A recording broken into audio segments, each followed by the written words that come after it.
folks. My name is Feldre, and I am here with Roger, RedDead, Mobius, and Gency. And we are back for part 2 of the Friday Group's D&D charity game.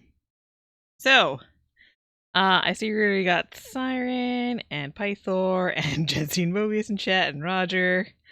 Little emotes. These crabs. So just a little recap for what Extra Life is, or what the charity stream is. So we're raising donations for Extra Life, which is a children's hospital fundraiser. Basically all donations, 100% donations, are going directly to the Children's Hospital of Manitoba. I set the goal of $1,000 US dollars, and we've already reached that. We've gone over that, which is amazing. Thank you guys so much. But there is still a chance to buy boons and banes if you want to affect the game, although we have quite a few in the queue already. And there's also a chance to win the Steam cards, which there's going to be 5 of them. There's going to be $100 one, $75 one, $50 one, $25 one, and $10. So if anyone wants to get on that, you still have the opportunity to do so. I think that's pretty much it for what Extra Life is. There should be donation links if you do !donation command in chat, or there's also, if you scroll below the stream, there should be a box for that. But on to what happened in the game. Yeah, like Siren says, there's several of the boons and banes and all that left. Mm-hmm. Oh, thanks for doing that, Siren. And hopefully the alert box works this time. I switched it out, so we'll see. And crossing my fingers. I couldn't check without donating, so. So last time in the adventure, what happened was that the party was hired by the Speaker Bitta of the Humblefolk Council to look into a strange letter that the council had received from a Arlewine Lum, which basically just said, I have it right over here, strangers and shadows in Salter's Port, we're all in danger. The guards won't listen. Send warriors, come to the Rosehip Tea House and ask the tea master for Arlewine. And so upon negotiating some pay for that, you all went to Salter's Port, to the tea house. You had some chats, a couple of people there. You talked to the tea master himself. You also noticed that there was a fidgety gerbine named Velma who you grilled, more or less. About some information, and found out that she had been a apprentice for Arlewine in the past, and she had recently seen Arlewine in the past week, I think it was. But she was acting very strange, basically said like, you never saw me, sort of thing, and Velma was very hurt and confused by that reaction. She tried to go talk to Arlewine, but wasn't able to get into the lighthouse where Arlewine lives.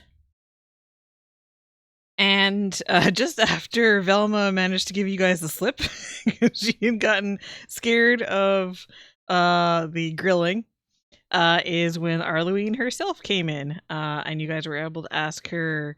First, you wanted to confirm you were who you said you were. You asked her a couple of questions about what was going on.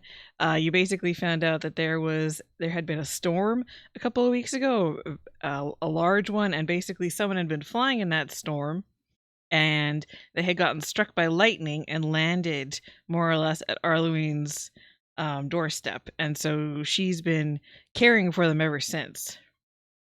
And she seemed to be having some issues with I don't think she ever really explained what exactly was the problem, why she needed your guys' help. But at that point, she got an alarm at her house saying that, that someone was trying to break in, and so you all rushed off. And you encountered some Vulpin along the way, along with some of their shadows, and you guys had quite the fight. And so you just finished that, and you are now actually approaching the tower. So I will switch you guys over to that scene, see what it looks like. And let me get some music up.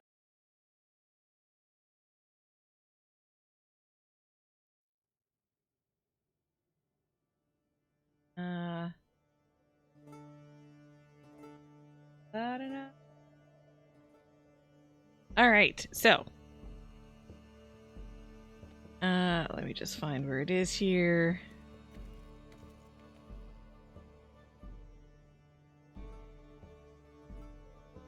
So you approach the the tower, which is known as the Sea Watch Tower. And Arlene, she heaves this sigh of relief and she smiles at you gratefully and she says, "Looks like they won't be able to get through the door, or through my wards at least." And she walks towards a stone door on the lighthouse and places her hand against it. The door opens to her touch and slowly grinds open when she beckons you inside. I'm glad we were able to make it. You seem pretty worried I'm assuming a friend of yours is hurt. I forget what you said last time. Yes, the Seahawk. Yes. Yes, like I said, I just found him outside the lighthouse, injured, so I took him in, but he hasn't woken since. But please, come in, out of the rain. Of course, thank you.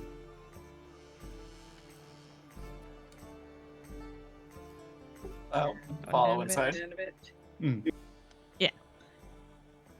Yeah, so as you walk inside, so you can see there's a couple different floors here. Basically, this one down here is the bottom floor. And it seems to be kind of like a small common area. It's basically got like a little dining room, a little like living area, a kitchen, that sort of thing. It's all kind of like kitchen, living room, all kind of like combined. Bingo! Thank you so much for 17 month subscriptions. Also, welcome Nice. in. And you don't really get to see much of it because Arlene begins heading upstairs to what you find is a even smaller room that is her bedroom. And here you can see that there is a singed, unconscious raptor with a ruby amulet on his neck, who is lying on the bed, breathing heavily. And let me just show you what that looks like. There we go. And as you all file in up the stairs, she says, "And here he is, the Seahawk. He was hurt terribly in the storm and hasn't woken since. I asked you to come here because I've healed his body as much as I can, but there's something in his mind that's keeping him locked in this slumber. I'm skilled with protective and healing magic, but I'm at a loss of how to deal with this. Is this something any of you can help with?" Did he have any documents on him? No, I didn't find any. He didn't have his name in his underwear? No. not that I saw. I didn't exactly completely disrobe him. Have you tried a stone rub or a sharp pinch? I have tried that and it has not worked. Well, I'm out of ideas, so I'm no doctor. What about a metal helmet or a pot will suffice? What? But like a metal helmet or just a pot over his head. How would that help? Did Oh my something. gosh. Oh shit. There's It like blocks out 50 of them. It blocks out the evil Hold on. messages. I'm gonna throw a grenade. I don't think that's what it is. I think it's in his mind, not out of his mind. I have a few tools at my disposal that I could use for a diagnostic type of a situation. Healing is outside of my studies, though. Perhaps Atlas could do something. Maybe if we work together in inspecting this poor fellow, and hopefully, if he makes a full recovery, he'll be able to play football again. Ooh, and if that doesn't work, I have an idea. Oh no. What's your idea? Only if that doesn't work. No spoilers. Okay, so let's hope this works. You said he had an amulet around his neck? Yeah, he does. Can I inspect that? Yeah. Before I get to that real quick, I should say, welcome in, Raiders. Mischief, thank you so much for the raid. We're doing a D&D charity stream right now. Siren just posted the link to donate if you want to do. It's for children's hospitals. We've already reached our goal, but I mean, there is a giveaway for Steam gift cards and also just a great cause. So, if you want to stick around, if you want to donate, it'd be much appreciated. Yes, hope you guys enjoy. So when you go to look at the amulet, Arlewine says, "Oh, that's actually I put that on him. It's a parapet of wound closure to help with the healing." Oh, okay. That makes sense. Did he have anything on him? He just had this sword. And you can see like up and against the back is this kind of, it's a relatively ornate sword that's just leaning against the back wall there. It has like a gold hilt. And looking at it, like you can tell that this is a magical item. Annie, any Yes. idea about this sword of his? Well, it's clearly a magical item, as you can tell by how fancy it is. And we could try the waving it around to see what if anything happens method. The FAFO method. I'll go ahead and do some diagnostics here, and Annie will sit down and start tracing symbols in the air, close her eyes, kind of mutter to herself, and I will ritually cast Detect Magic, which takes 10 minutes as a ritual. So I'll be muttering to myself for a little while here. Okay. If anyone else, while she's doing that, wants to actually try and just make a check on him, you can make either a Arcana check or a Medicine check to see if you can get any sort of information. Or if you want to try casting any sort of spell on the Seahawk, you're also welcome to give that a shot. I tried to actually use my pan flute with Oh a my quiet god. and feel like fuck you. I heard using the pan flute and then it kind of got muddled. What was the rest of it? Zamfir, blah blah blah. I don't know what that Know means. him. He's the Enya of pan flute. Oh, okay. So you go ahead and play your pan flute and nothing changes. I will cast guidance on myself and I will try medicine. I think with that roll, I do have a groupie that just broke. That's a Yeah. oh. I mean, That's a performance. it was an excellent performance with the pan flute, but unfortunately, yeah, it does not change the situation. He is still very much asleep. Music. I didn't think he'd suddenly pop up and say, "Yay, Broadway!" You do get an album deal. Huzzah! That's amazing music. It's really helping me concentrate. I still shall cast guidance on myself. Okay, so you're casting guidance, and what was the? Fuck yeah! Damn. I think guidance Okay. is an extra D4 just to. There we go. There. Just to get 29 on that roll. Yes. Okay, so When you reach out to like examine him, and when you touch him, you feel this shock that runs through your fingertips, and causing you to like reel backwards slightly. And when that happens, the raptor, he stirs a little bit and furrows his brow and mutters, "Help, please, I'm so sorry." And also in your vision, Atlas, it goes dark, and you see that this vision of the Seahawk being struck by lightning in the stormy sky. And it seems, I would say, with that medicine check, like there is definitely something unnatural at work here. This is not just like a normal sickness. You can tell. And also, like, seeing your reaction, what just happened, Arlene shakes her head and she says, I saw the same thing. Though his body is healed, his mind is like an open wound." Yeah, it's something seems to be more at play here, as you have already guessed. As my second opinion, it's perhaps he's like cursed, or maybe something is feeding off his mind somehow. Something seems to be affecting him, like you said.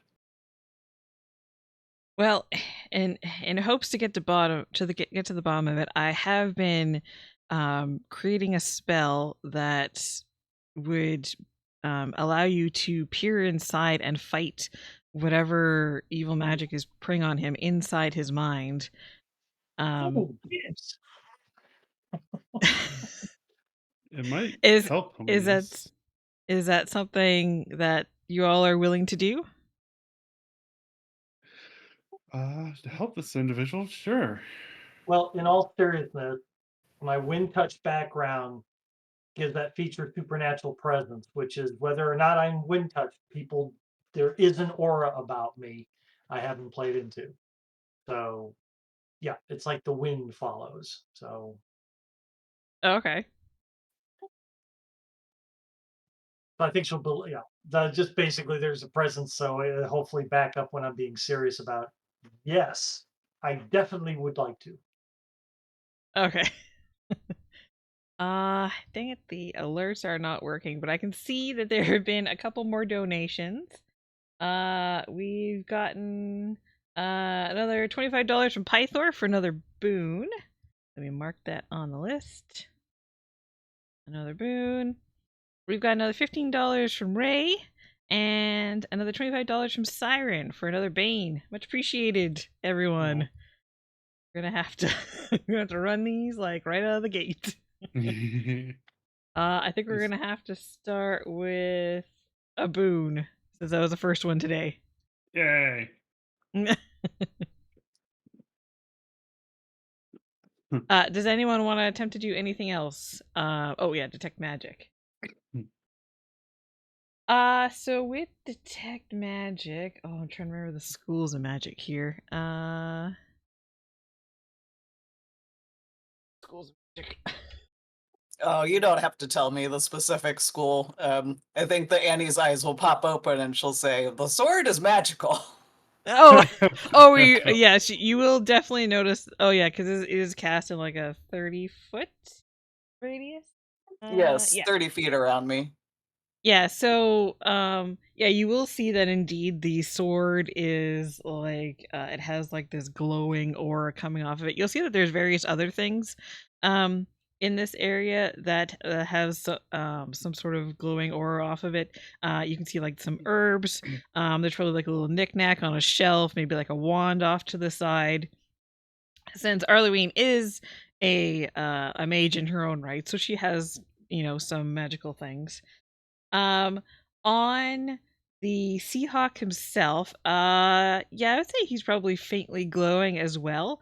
And I don't remember which, is it conjuration? Basically there's conjuration, enchantment. Yeah. Actually probably more like enchantment. You can see that there's something, there's some sort of enchantment that lies over him currently. Aha. Also, this bird folk has been enchanted in some way. Oh, And she smiles proudly at all of you and nods. well, that just confirms there is some kind of magic at play. But I slightly glow too. All bird folk are enchanted. Didn't you know? I'm not exactly enchanted myself. I do have power of magic, but I don't glow or sparkle in the night like you. Oh, I'm sorry. Thank you. At the, Will we have time to rest before your spell would be done? Oh, by all means, yes. Please go ahead and rest. I mean, I don't know what exactly this is going to do. So I think it'd be best if all of you are at your best. Mm-hmm. at this point, Dino would like to emerge from the stairs, carrying an armload of cups that he found from somewhere, Oh, and state, My, you have a robust Chesterfield down there. It's quite nice. Would anybody care for a drink to take an edge off of the rainstorm? Oh, something warm would be very nice. A cup of tea, hot cocoa, maybe? I don't have that. I've got mead, though. Mead, anybody? that'll take the edge off. I appreciate it. All right. One I'm for fine, thank you. staff man. And, okay. Well, there's all the others. How about coming the through. sleeping chap? It, What do you like? it's probably not best. I don't want him drowning in his sleep. I Okay. have been giving him liquid, so. All right then. How about for yourself? Oh, I'll be busy getting everything together for the ritual, but you all go ahead. All right. To the Chesterfield. Are you gonna try to bring that up here too, or are you guys gonna rest downstairs? I'll rest downstairs next to the fire. Okay. Yeah, so you guys can rest downstairs, you can rest up here. If anyone's staying up here, you will see that during the next hour, Arlewine is bustling back and forth, gathering ingredients, laying them out, in like a little like ritual area, that sort of thing. So go ahead and take your short rest. And for anyone who had the strength reduction, which I think Dino and Voltran both did, you guys can reset your strength scores. Is there supposed to be music playing? I don't hear anything. Where'd the music stop? Let me try that again. Okay, it wasn't on repeat, that's why. Ah, There it is. Now, Lung cured my strength beforehand, and I was running on temporary hit points for a long time, so I am disgustingly healthy all the time. Where the temporary hit points come from? From either, I thought it was Annie's spell that had the temporary hit points. oh, that was Hmm. my was the feat ability that gave you 10 hit points. Right. and then You don't I lose had them. my- You only lose them on a long rest. Right. Okay. So they were all Just gone, wanted to make sure. and I think I only lost like 2 or 3 points that got healed, and I Ah. believe I complained about that because Sir Cuisinart was getting hurt worse. But yeah, it turned out very well, other than the poisoning and everything else. I'm trying to find that buff again.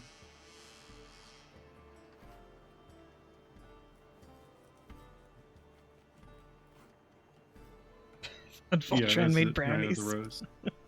I thought it said he made brownies. It made me excited for a second.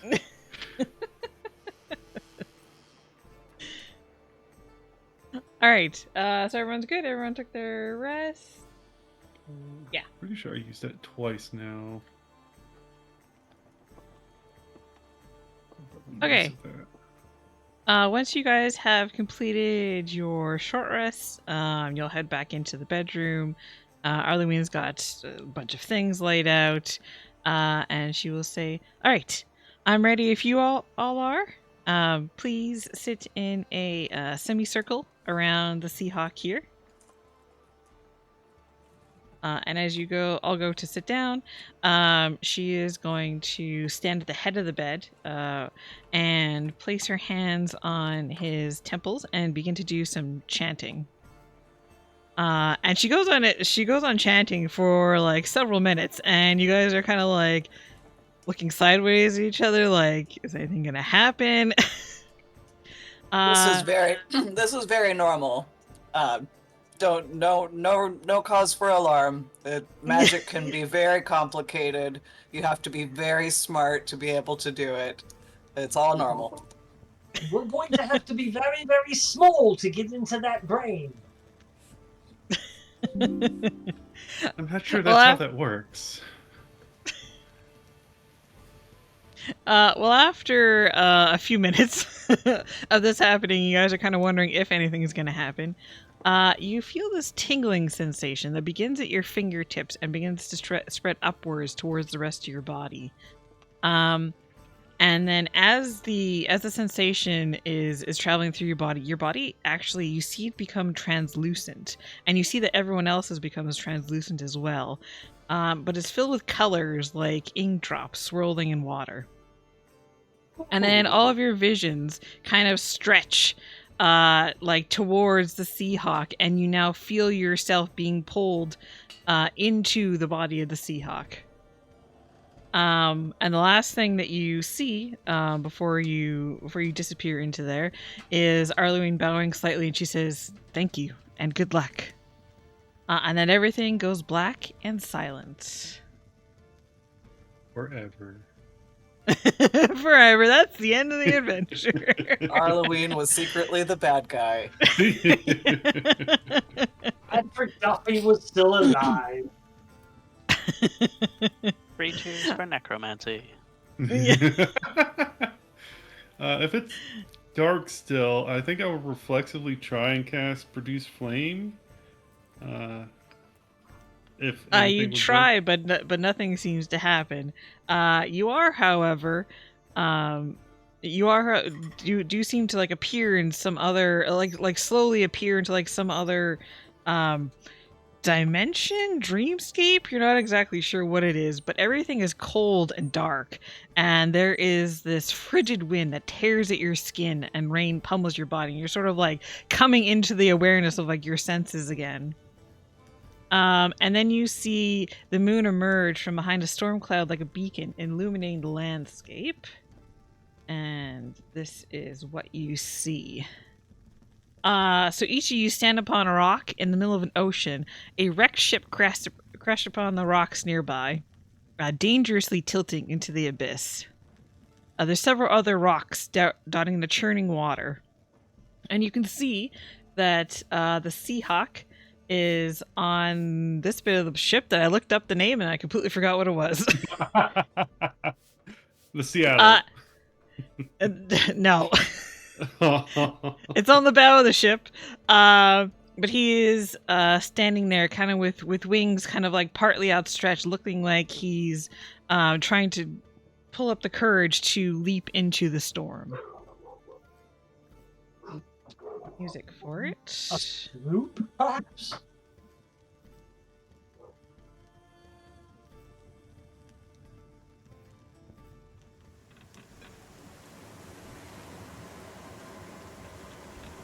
That's a little loud. We turn it down. There we go. All right. There are waves crashing violently back and forth. What would you guys like to do? Get out of this water. Yes, let's get to the ship. All right. I agree. And also, I think this is all a metaphor, but it's still very dangerous, so be on your guard. Of course. Looks Voltron, like a terrible wet dream to me. are you just leaping across there, Voltron? Yes, paddle, climb up the Okay. side. Before you attempt to do that, hold on. Oh, So are you just gonna like dive into the ocean? well, I'm not really a high jumper glide. I mean, this is, yes, I guess I got it. Well, wait, no, there's rocks there. Nope, no take backsies. I was diving in to get to the boat. Okay. Diving in to get to a boat. Give me a strength saving throw to see how well you can do in the water.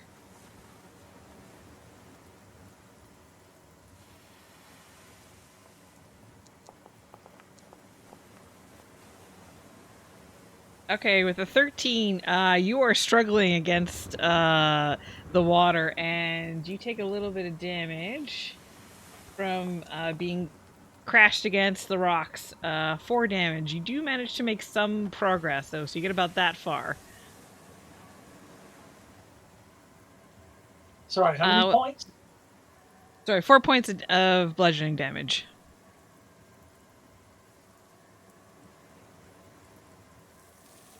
I yell out, Dino, if you can jump onto the next rock, we can follow behind. Yeah, sounds good. The big boy seems to be having a tough time with the bath. Yeah, the water looks very unsafe. So I You're would like talking to. behind my back like my parents, damn you. It's just the wind. I would like to Well, I'll give you wind. hop to here. Yeah, the rocks aren't far enough apart that it's going to be really much of an issue to jump from rock to rock.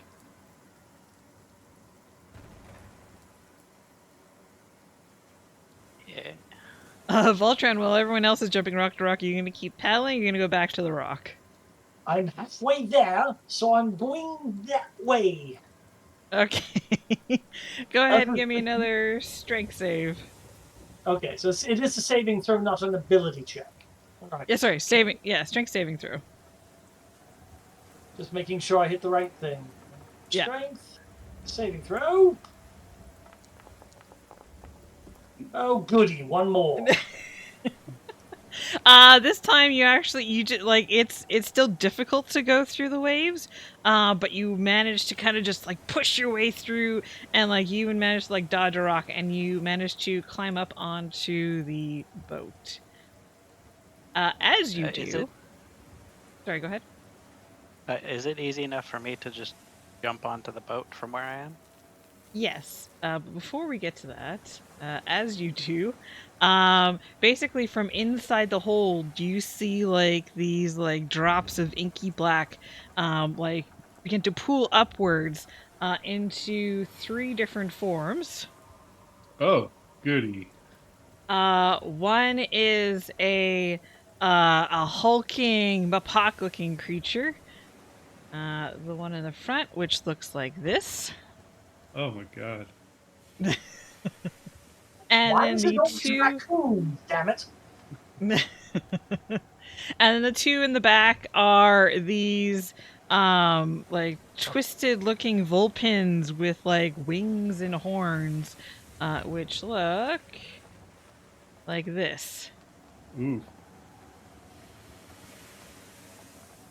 And they are gonna let out a howl, and they are gonna start charging towards all of you. So, time for combat.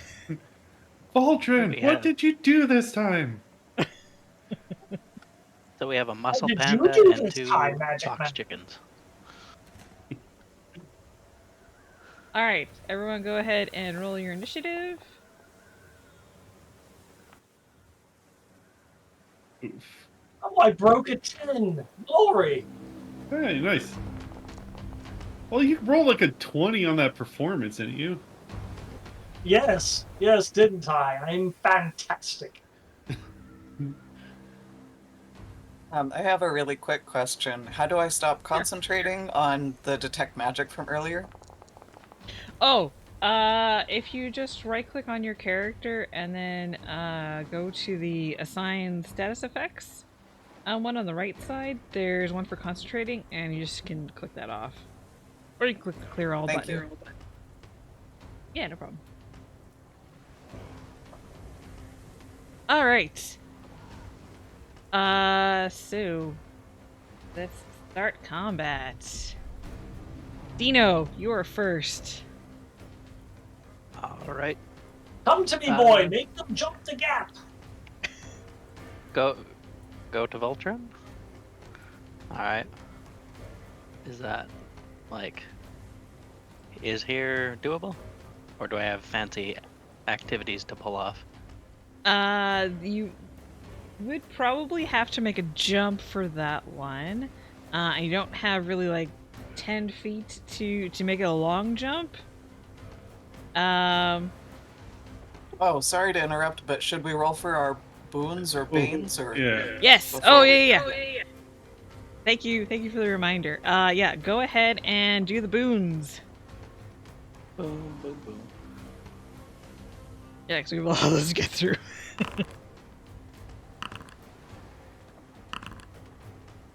Alright, so as you enter combat, there is a bunch of fey wild magic that triggers.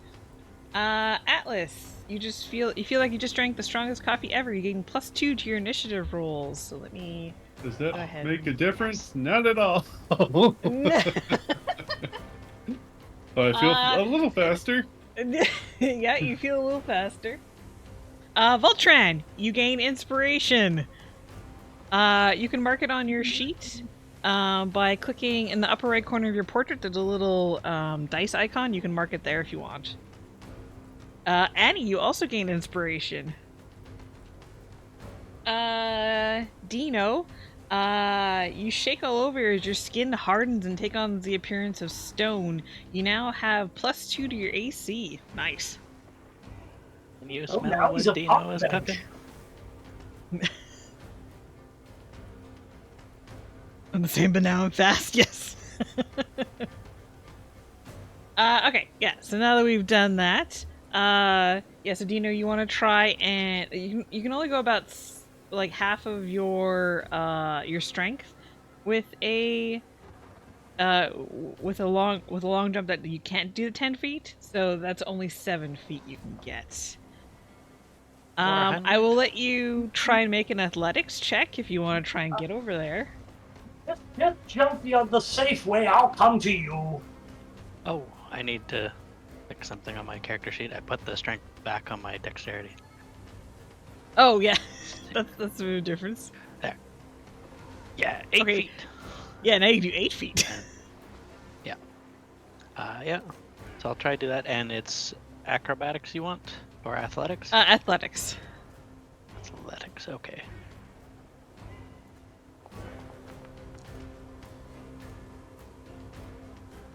With a 13, I'll say that's enough. And you manage to just like you kind of like wobble a bit as you like get there, as the wind like blasts you from the side, but you just manage to dig in your claws into the boards and stay there. Okay, and I would like to hold all my attack actions in a defensive pose with my 2 bladed fans out. Okay, so you can you can either ready an attack, which means that like you you say I'm gonna do this when this happens. So you can say I'm gonna wait until someone gets within 5 feet of me and then I'll like do an attack. Or are you taking the dodge action, which basically means that anything will have disadvantage against attacking you? I'll do the dodge for disadvantage pose. Okay. Fan Alright. Quando. Anything else? You do have a bonus action and movement more if you want. I'm okay. Oh, for the boon, do I just add the +2 AC manually this time? Yeah, or you can just remember it, although you might have to remind me if I attack you. I'll just do the flat thing like we did. Okay. Yeah. Alright. Yeah, so you should be up to 19, I think. Yes. Okay. Okay. Is that it? Yes, so, the dodge. Yeah. That is it for Dino. Okay, up next is one of these guys. And that one is going to look over at Voltran and cast Bane. Everybody- Wait, no, I can target up to 3 creatures. All right. Oh no!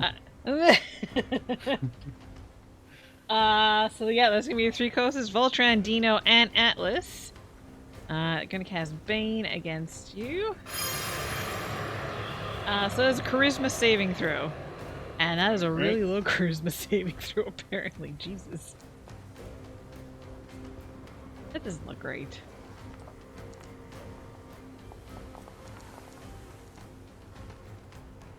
Oh, okay, it's supposed to be using charisma. Okay, yeah, it's actually, sorry, DC 12. Not a DC 9. It was wrong in the character sheet. I don't even see the DC on there. I am going to use my inspiration. Okay, go ahead and roll your save with advantage. Oh no! Again, 1 point better. Oh no, it sucks when that happens. Okay, so Dino and Atlas, like, you feel this effect begin to come over you. You just kind of like shake it off. Voltran, unfortunately, it does affect you, and so so whenever you make a attack roll or saving throw until the spell ends, you have to roll a d4 and subtract the number from your thing. So, and then this one is going to move over here, and that's going to be its turn. So up next is Voltran. I see effects I should be able to put on myself, but which one would be, Bane isn't on here. Would it be the same as... Yeah, those are like conditions. I have actually something for it. Oh, there we go. That was very loud too, Jesus. Mm-hmm. Yeah, so remember that you have it now. Okay, so we're in a dreamscape. Instead of going into his mind, well, I'm going to use my mind, and I believe my battle axe is magically blessed with radiant magic. And it doesn't do anything, does it? Nope. you squint like really hard and you want to believe, but unfortunately it does not seem to be true. You seem to still be yourself despite being in a dream sequence. Oh, I concentrated harder than that. I think I farted a little. Yes. Great. All right, well, was it obvious what little butter did that Bane? Yeah, it was obvious. You definitely saw that this one cast it. Oh boy. I think I'm good. Well, now I can back up 5 feet and get a 10-foot run up, right? Yes. Here we go. You back up 10 feet and then you can. It is. I would say it's actually a small enough gap that you can just jump across normally. I'm sure it's going to get an attack of opportunity. Yes. It is. Yeah. But The Bane hulking. doesn't affect my armor class, and I've got my shield up. Okay, so it is going to do a slam attack against you. Roll. Which hits critically. Retiring light. And that is 10 bludgeoning damage.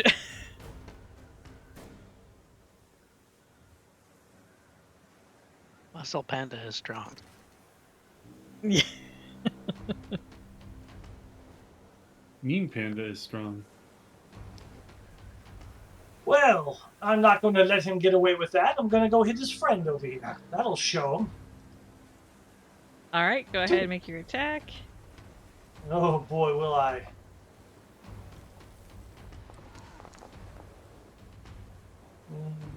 Oh, even with a Bane, 16? Oh, wait a minute.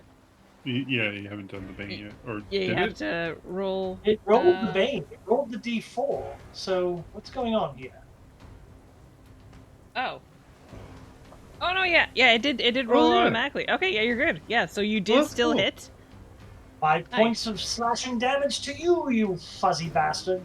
All right. And the second Points of attack. slashing. On second, let me see. Concentration. Failed the concentration save.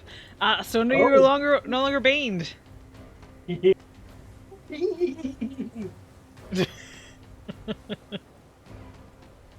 All right. Let me turn that off. There we go. Trying to get that roll, so here we go.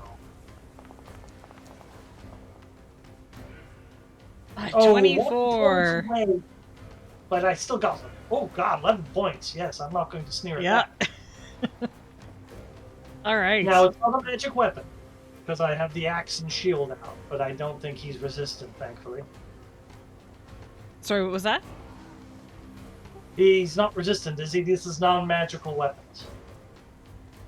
Actually, yes. You do see that the attacks are not doing as much damage as you thought they would.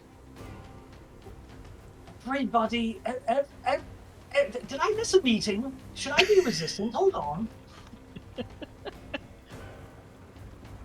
Anything else for you? No, that's wait a minute. Is second wind is an action, isn't it? It's a bonus. It's bonus action, yeah. Oh, well then I'm going to use it right now. I've had a very eventful first minutes of my life here. Okay, go ahead.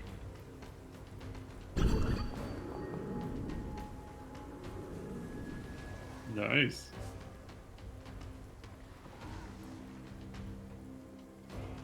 Okay, you gain 11 healing back. Ah, I don't feel so foolish now.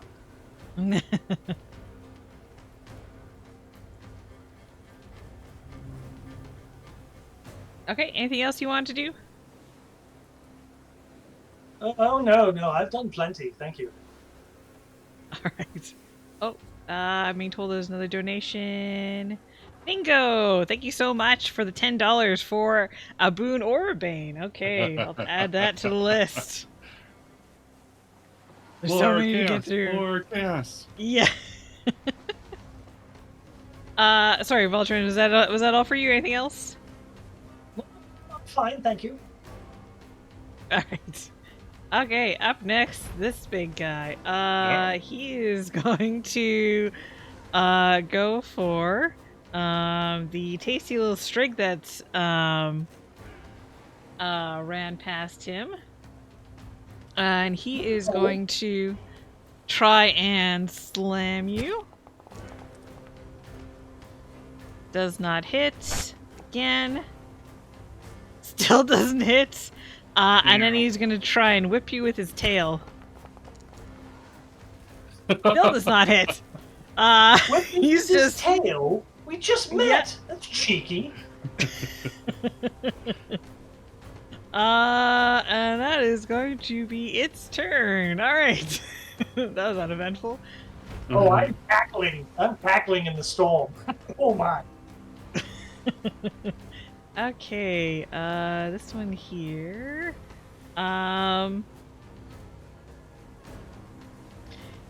It is actually going to cast something on itself.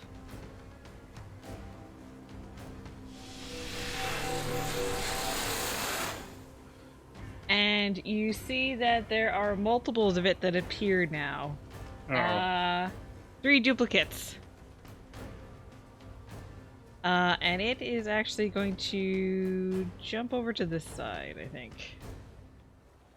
And that's going to be its turn. All right. Atlas. Okay. Well, I want to make some room for Annie if she wants to kind of come forward. So I'm going to jump across over to here. And I'm going to look at Voltran, seeing how much of a pickle he might be in, and try and yell through the storm, saying, Voltran!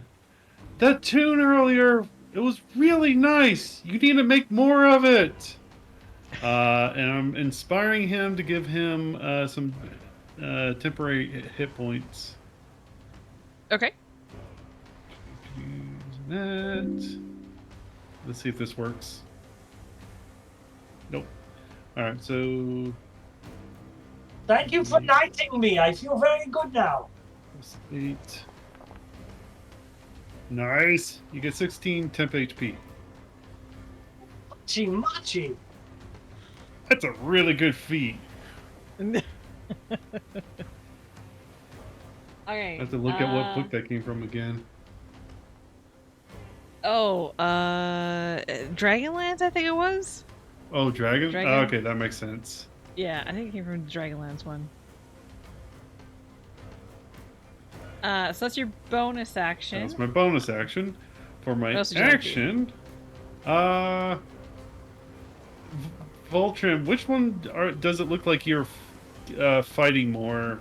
The one that I'm you just hit, definitely- or are you switching targets? Oh no. I'm still attacking that flying little bastard.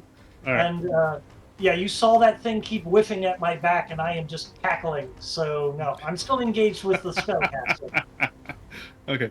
Then I am going to use my last freebie guiding bolt on that creature.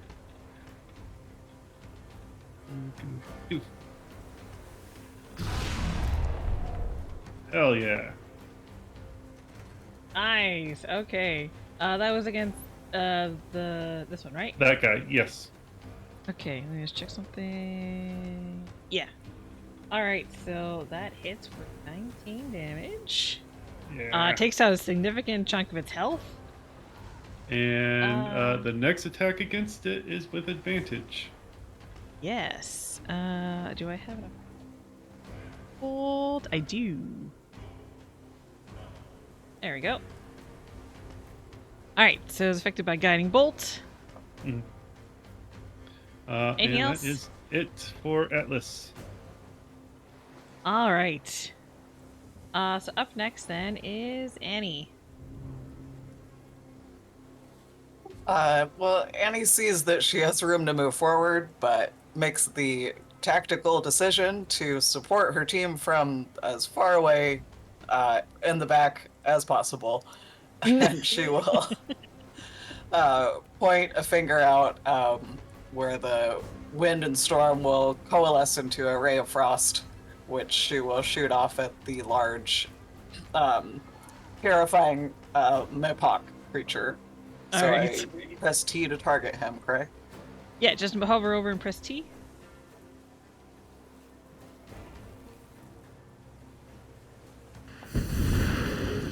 Nice. Yeah, 25 hits.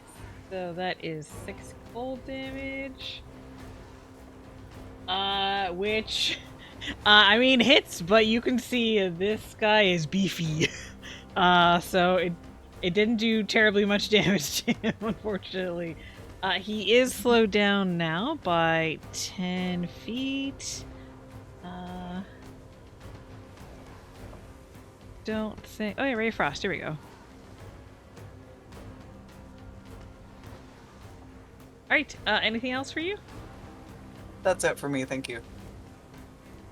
Okay. Up next. Oh, we actually just got the poll just ended, and chat shows Boone. So everyone, go ahead and roll from the Boone tables. What a kind and lovely audience. I know, right? Yeah, usually they're way more mean. I know, it's bloodthirsty. Serious creepers in there, isn't he? Yes. Oh my Dino. gosh, yes. Your main weapon gains a violent personality and starts hurling insults in common at any hostile creature. However, it also gains +1 to hit. Yes. Atlas, your body is surrounded by twinkling sparkles. You gain the ability to cast magic missile twice before returning to normal. Annie, your weapon also gains a violent personality and begins hurling insults. And also gives it a +1 to hit targets. Can I Voltran. petition for that to be my spell book, as that is my main weapon? You know what? Sure, why not? Yeah, so Voltran, you can summon a small beetle as an action, and the beetle will move 10 feet per round to the point you specify, and it'll explode into 20 foot square of grasping tendrils, which are difficult terrain for a minute.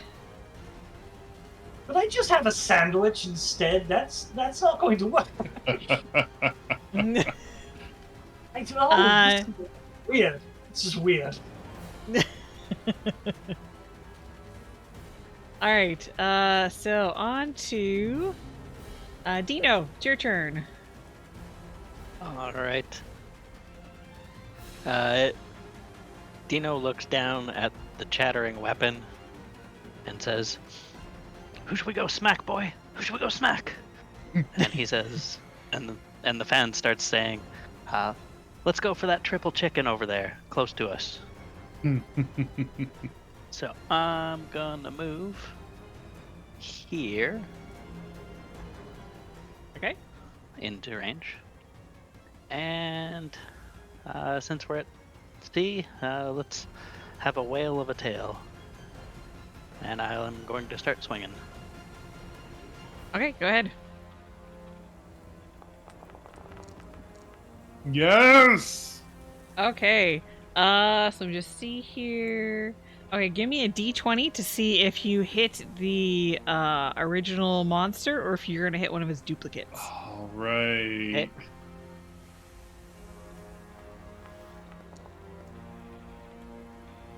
With a 3, you unfortunately hit one of the duplicates with your attack. It does poof out of existence though, and there are now only 2 duplicates. I feel your pain there.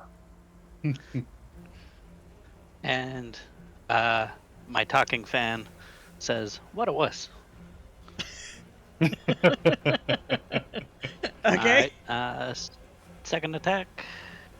Yep. Alright, go ahead and roll another d20 to see if you do hit the correct target. You do in this case. So that is 6 slashing to the creature. And your weapons aren't magical, correct? Nope. Well, I mean, Okay. talking is kind of magical. No. And unfortunately, that does not do as much damage as you would hope. Okay. I will use my bonus action to do a extra hit. Okay. That does not hit, unfortunately. Okay. Anything else?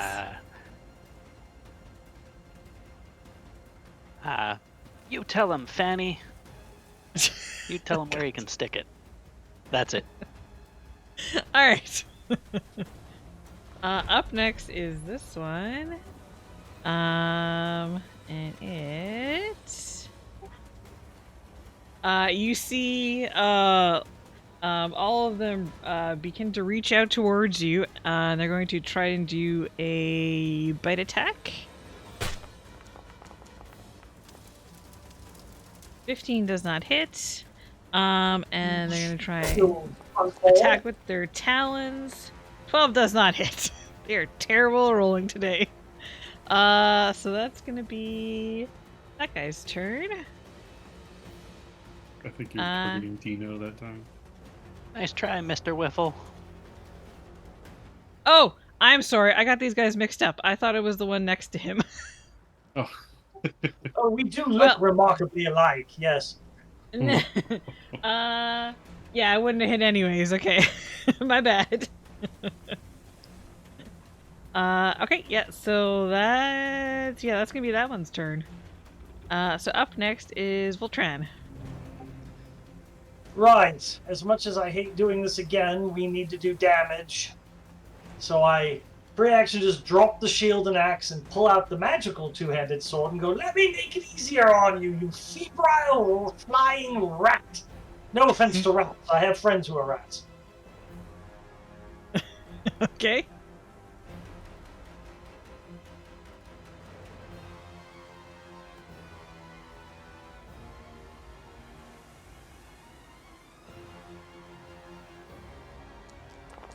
There we go. Did you just? Oh my god, you crit! Oh, hell yeah.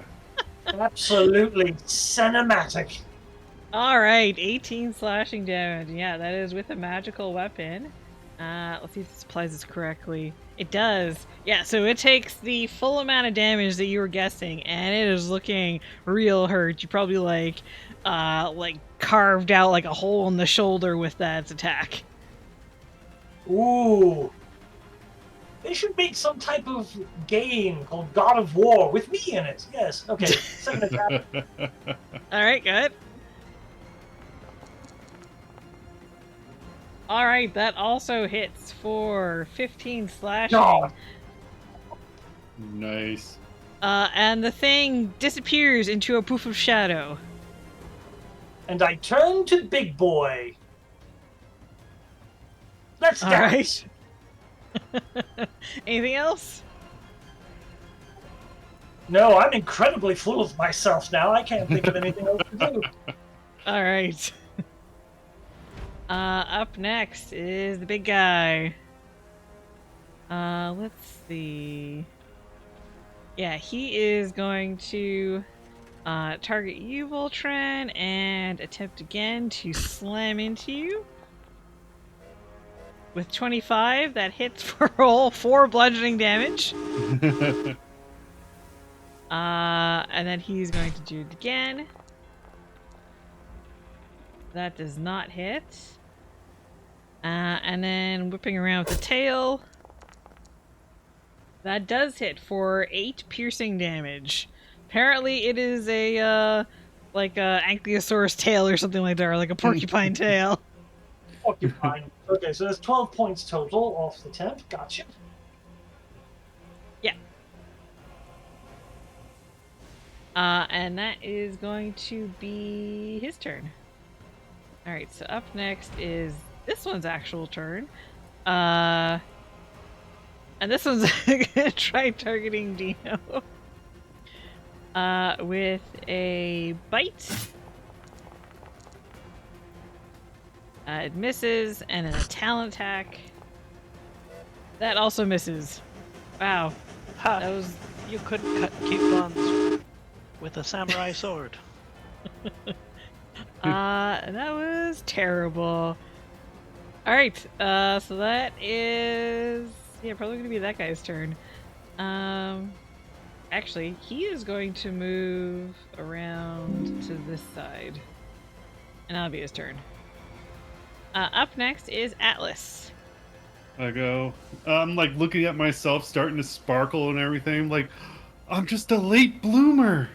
I feel the power. I feel it. Put up my hands out in front of me, one towards the giant Mopok Hulk, and the other one towards the double image thing. And I'm going to use one of those magic missiles. 2 against the Mopok, 1 against the mirror image thing. Okay.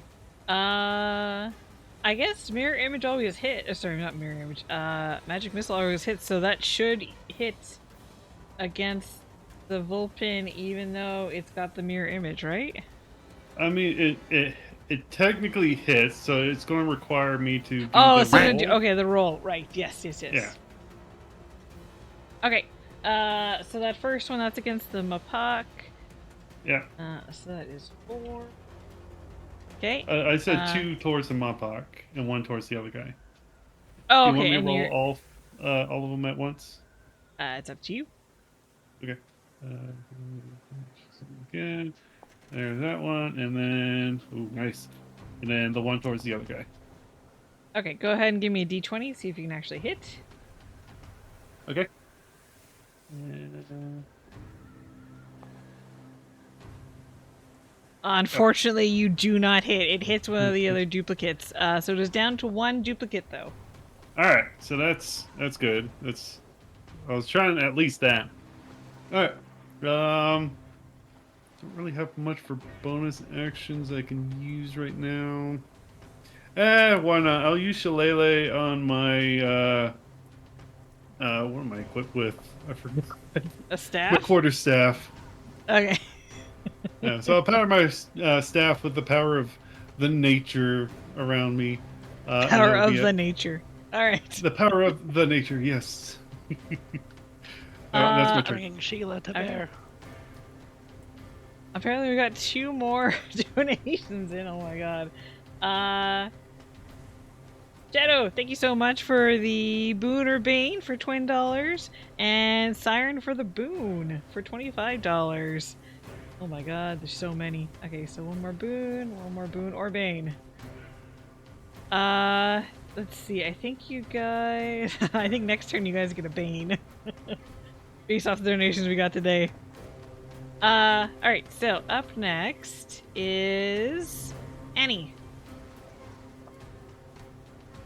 Great. Annie's gonna try to concentrate very hard and hit this mirror image Vulpine to try to... She can recognize, you know, being an arcane caster herself, that this is a spell that they're using to protect themselves, and she's like, that trick's not going to help you very much. And her spellbook from her pouch will be like, yeah, and I bet you probably didn't score as well as us at your wizard exams. And I'll shoot it with a ray of frost. All right, go ahead. Okay, give me a d20 to see if you hit it or you hit the duplicate.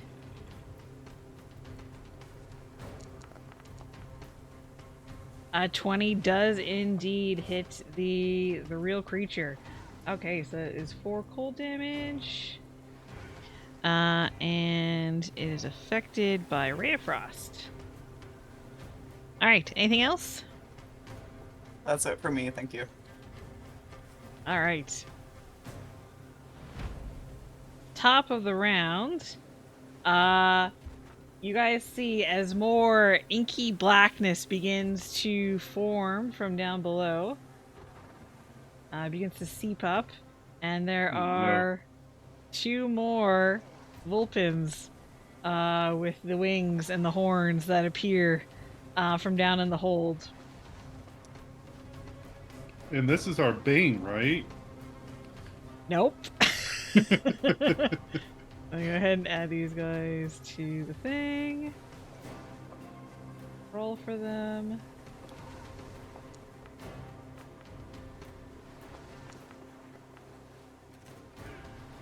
Alright, now it's time for your Bane though, so everyone go ahead and roll from the Bane roll table to see what you get. Now you mark off one of the Banes. Shit. Okay. Voltran, you are convinced that you become invisible, which definitely is not reality. You act as though no one can see you until someone hits you with an attack. Area effects do not count, those are just lucky shots. Dino, every pore of your body turns into a tiny nose. Unfortunately, they all have allergies. You and everyone within 15 feet of you are deafened by the resulting sneeze that comes out of all of them simultaneously. It lasts for 1 round. That's the way to get the enemy.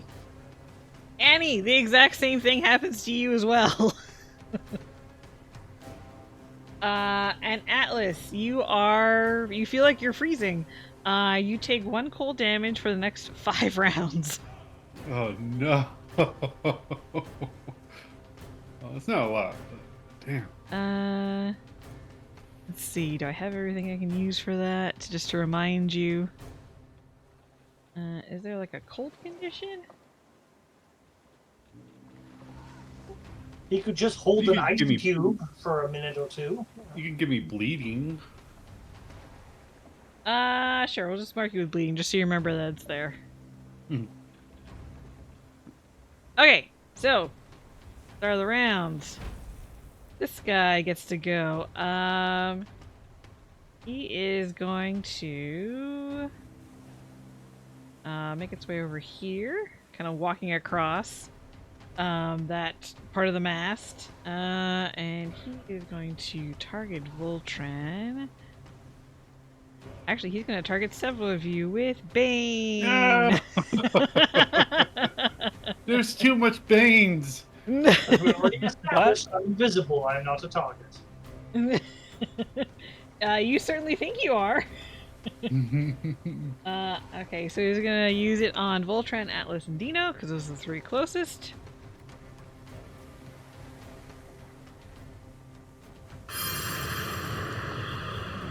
Okay, everyone against the wrong thing. Make a charisma save. To see. See? I'm invisible. Voltron, you do indeed feel invisible. Like you can see that he was like looking at you and gonna cast something on you, but you just shrug it off. Like you're like, haha, invisibility beats you again. Dino, you also managed to shake off the effects. What? Atlas, unfortunately, you do not shake off the effects. Let's see. You now have Bane on you. Vulture's bad luck rubbed off on me.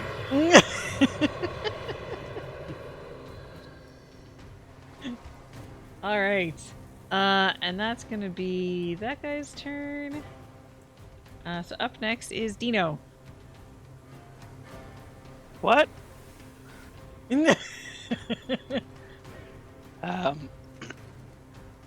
I can't hear the fan talking or anything. Yeah. I can't hear the rain, so No, you can't hear I'm shit. going to... I haven't taken the time to listen to that actually, so I wouldn't know. I'm going to continue my assault on the mirror chicken in front of me. Okay, go ahead.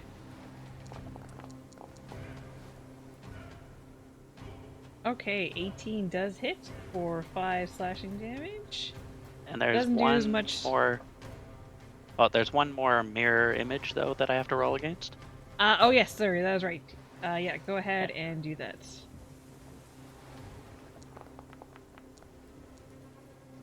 Uh, 14 is enough to actually hit him. Okay. Yeah, so the slashing did go. It doesn't again do as much as you were hoping. All right. I will make the next attack. Okay, that does not hit. All right, and third attack. That also does not hit. Oh. Yeah. You're just too distracted by all of the noses all over your body sneezing at once. And I embrace that to just make the goofiest of faces at the mirror chicken in front of me. And that's my turn. All right. All right. Up next, Voltran. Before you do anything, give me a perception check. Oh, okay. Because I was going to go look at the boy on the spar, so I'll make that perception check here. Let's see. Perception. Ooh, not the best.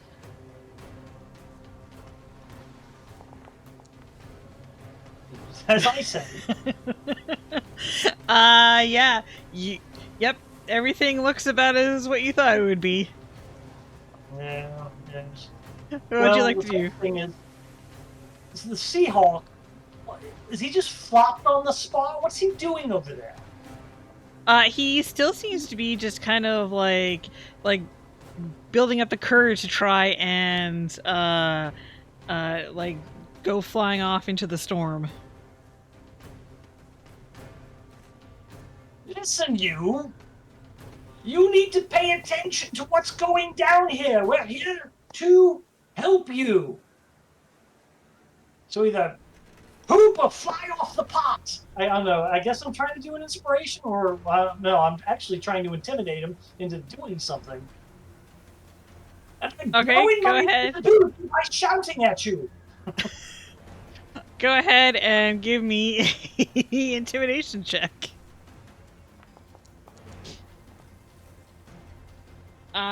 18. You can see that like he like jumps and almost loses footing for a second. And he's like, "No, you stay back. Stay away." No, bugger you. Oh no. Well, that was an intimidation check, so that was my action, I believe. Basically, I'm letting you do that as part of like your free action, like part of your speech. Okay. Well, then I'm going to take advantage of my invisibility, and I'm going to sneak attack this big boy. So I'll clearly have advantage. If only you certainly think you have advantage on that attack, but unfortunately you do not. But it's a dreamscape. I'm imagining it. It's a war. Here we go. Oh, you did an Yes! undead one, but that's okay. Magic. Yes, absolutely hit him with advantage. And Yeah. another. Alright, No! yes. So the first one definitely hits, the second one does not. Yeah, magic weapon. So he can resist that all he wants. Alright, anything else? Nope. Just going, oh, this is just fantastic. Alright. Up next then is the big guy. Just a note. My first boon wore off, so I'm adjusting my AC back to normal. Okay, yeah. Thanks for remembering. You get You're welcome. inspiration for remembering. Yay! Okay, big guy. Yeah, is gonna keep taking swipes at Voltran because no one else is really close. And slam. 20 hits. Oh, I didn't mean to be targeting multiple of you for that. Yeah, 20 hits. It's 20 hits, so that's 4 bludgeoning damage. And it's gonna do another slam attack, which misses, and gonna try and hit you with its spiky tail, which also misses. And all the alerts for the donations came through now. Or was there another one? No, they just came in late again. Okay, so that is that guy's turn. Up next is this one. That was all my temporary hit points. I'm giving Atlas a massive meal after this. The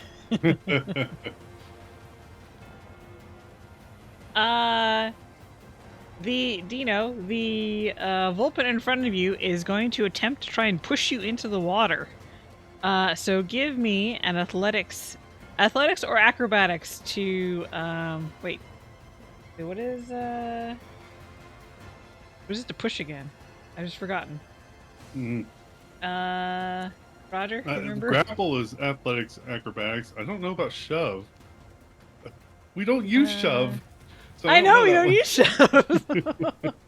Hold on, let me look it up real quick. I didn't think about that when I was like, oh, I'll just do a shove. Where's the shove? It's in the Shoving. action options on the journal. Okay. Oh, it is basically like grappling. It's just, yeah, athletics versus athletics or acrobatics. Okay, that's cool. Alright, yeah. All so right. go ahead and make either athletics or acrobatics.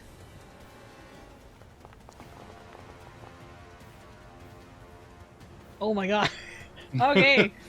That, you guys rolled exactly the same, which basically means, like, you guys are struggling with each other, but nothing's changed. So it is going to attempt to try and do that again. Dino, pull his My shit fan tail is out, still mess up his calling him hair, break his concentration. Inadequate. Sorry, what was that, Dino? Oh, my fan is still calling him inadequate. Oh. Okay, with that you managed to resist it, and unfortunately, that's all the Vulpin can do at this point. So up next we have Atlas. Can you make a perception check for me, please? Yeah.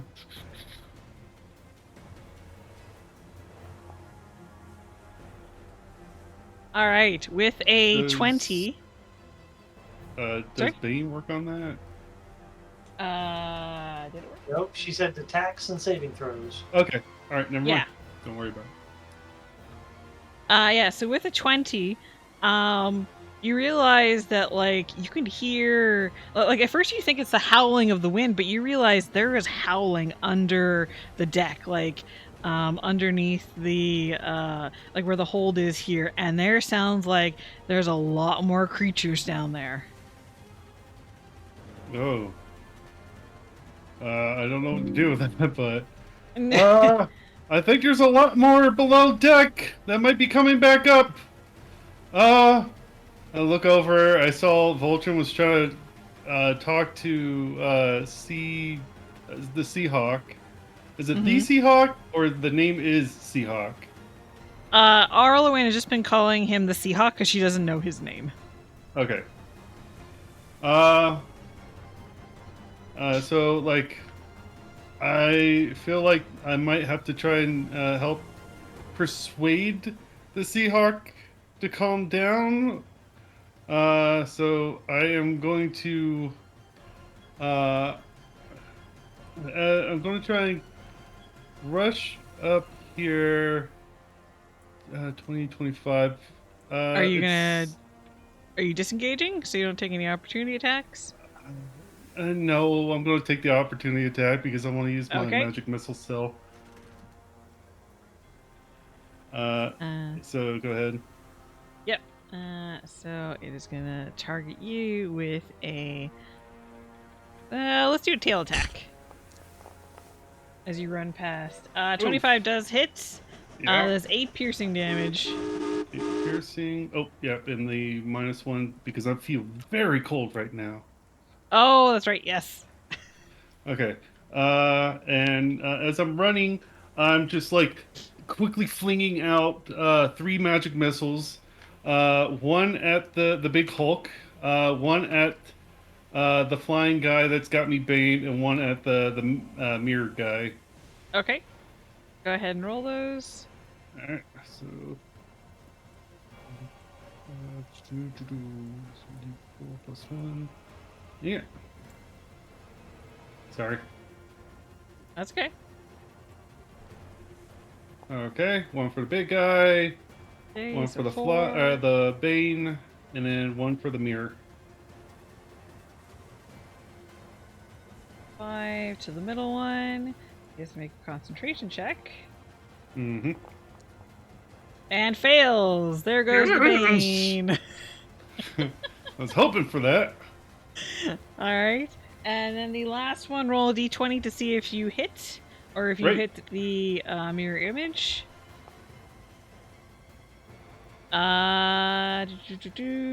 You hit the mirror image, but that is It's the the last one. last one, so it no longer is under the effect of mirror image. Yes, it's working. All is coming to plan. Yeah. Alright, anything else? I want to yell out to the Seahawk, if I can. Okay, go ahead. Don't be afraid. We're friends. We're here from shit. What's her name? Arloween. Do you recognize that? You can see that he kind of like whips his head towards you and like jumps at the side of you, and he's like, "No, stay back, monster!" All right, that's all I can do unless I can roll a persuasion for anything. You can try. It's basically you seem to be getting that he's not perceiving you as just being regular humble folk. Okay. Don't know what more to do about him, but that's all I can do right now. Can you Okay. cast Wake the Hell Up on him? Is that a spell? I did not prepare that one this time. I'm sorry. I didn't think of that when I woke up this morning. I can pinch him very hard. I don't think that works. Okay, is that it? That is it. All right. Up next then is Annie. Okay, Annie's going to muster up her bravery, seeing all of her party over on the ship and struggling to fight against the creatures. And she's going to leap over, being a Grove Servon, which is like a deer person. She has a very long jump ability. So I'd like to jump up here to Dino's side. Okay. And reaching over, casts magic weapon on one of the fans, the insulting fan that's been striking against this Volpe, and say, "Let me help!" But the sound of the noses sneezing completely drown it out. No one hears her say it. Oh, it's just one sneeze. Yeah, I think the sneezing is over now, right? Yep. Sneeze boon. Or sneeze problem is gone. Yeah.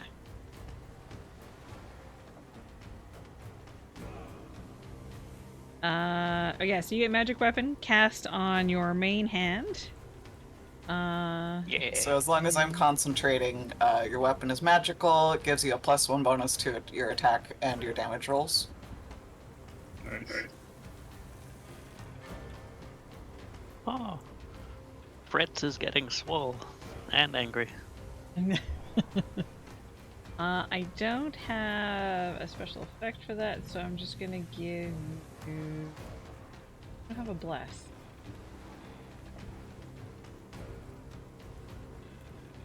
I'm just gonna give you this, just so you can remember that you have that.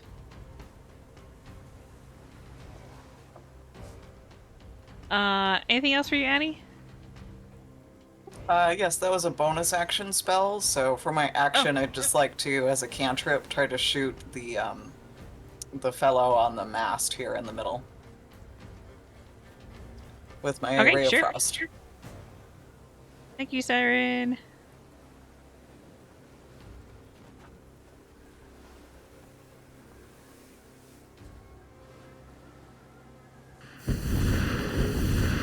Oh. I think I accidentally clicked that twice. Oh. Apologies. Why are there so many dice? Okay, I'll take the first one. That's fine. So that is 10 cold damage to that one. That was a good hit, and is now affected by Ray of Frost. Anything else? That's it for me, thank you. Okay. Give me, since your whole thing is divination, give me just a straight intelligence check.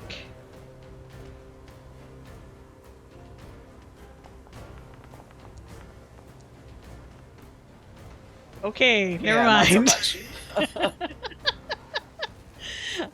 Yeah, you're looking at the situation. You're kind of struggling to figure out what to do. Maybe you just need a little bit more time, and you'll come up with something. Okay. So up next is this Vulpin, who is going to look at Atlas. And cast Vicious Mockery. Oh, god damn it. Okay, so give me a wisdom save. Alright. I am really good at that.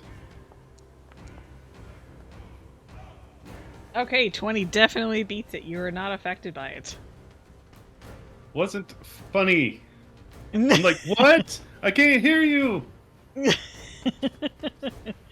Alright. And that is it. Start of the round. We have a tie. Oh, that means I get to choose. You get a boon or bane? No, I'll roll for it. So I'm gonna flip a coin, and basically, 1 is boon and 2 is bane. You guys get a bane. Yay! Okay, so that's another. Hey, I was completely fair. I rolled. You guys can't say Yeah? Yeah. that I was mean to you guys. Annie, you lose inspiration if you had it. Oh no. Easy come, easy go. Yeah. Voltran, you feel like you are freezing. You take 1 cold damage for the next 5 turns. I'll also feel a little bleeding on you there. Atlas, with a poof of smoke and feathers, a Honktra appears next to you. I'm gonna put it here, I guess. And Got glares at you, you with Atlas. murder. So that was what was under the deck. And Dino, Oh, no. the same thing happens to you. There's also a Honktra. So 2 Honktras on this round, damn.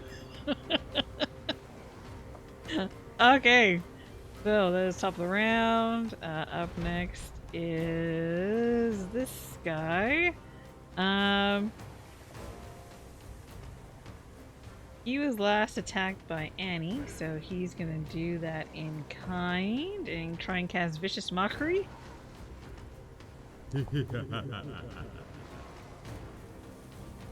So you have to make a wisdom save, which you succeed, so it does nothing. Alright, that's gonna be his turn. Up next, Dino. Alright. I am going to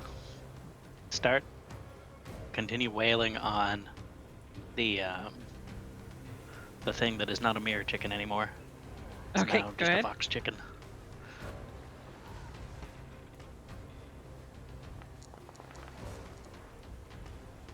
Alright, 9 does not hit.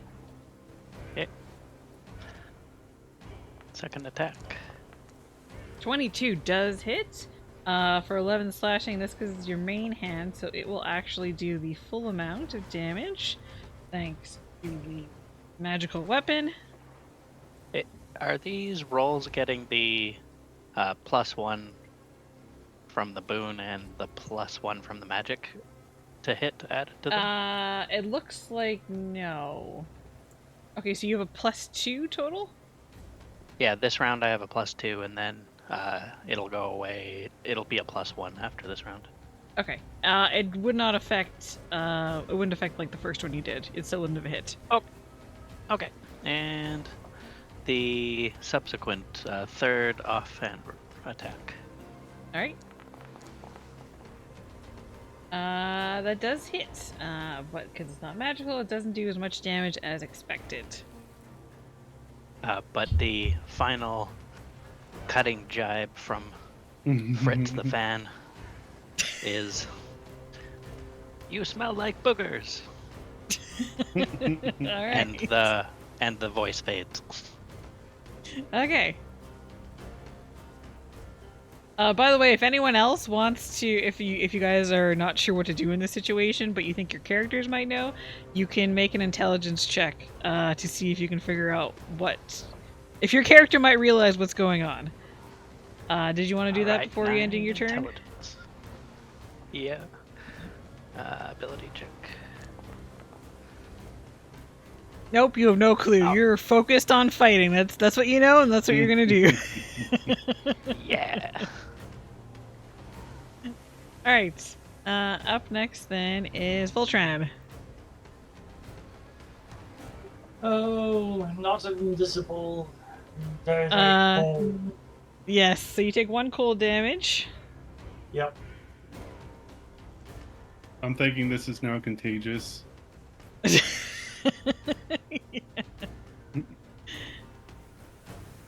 And what would you like to Oh, do? well, I may play a buffoon, but I am educated and I am very understandable about combat guilt. So I'm going to make an intelligence check. He thinks he's failed. He's miring himself. Monsters are never going to stop, and I'm never going to be warm again. Okay, go ahead. Make an intelligence check.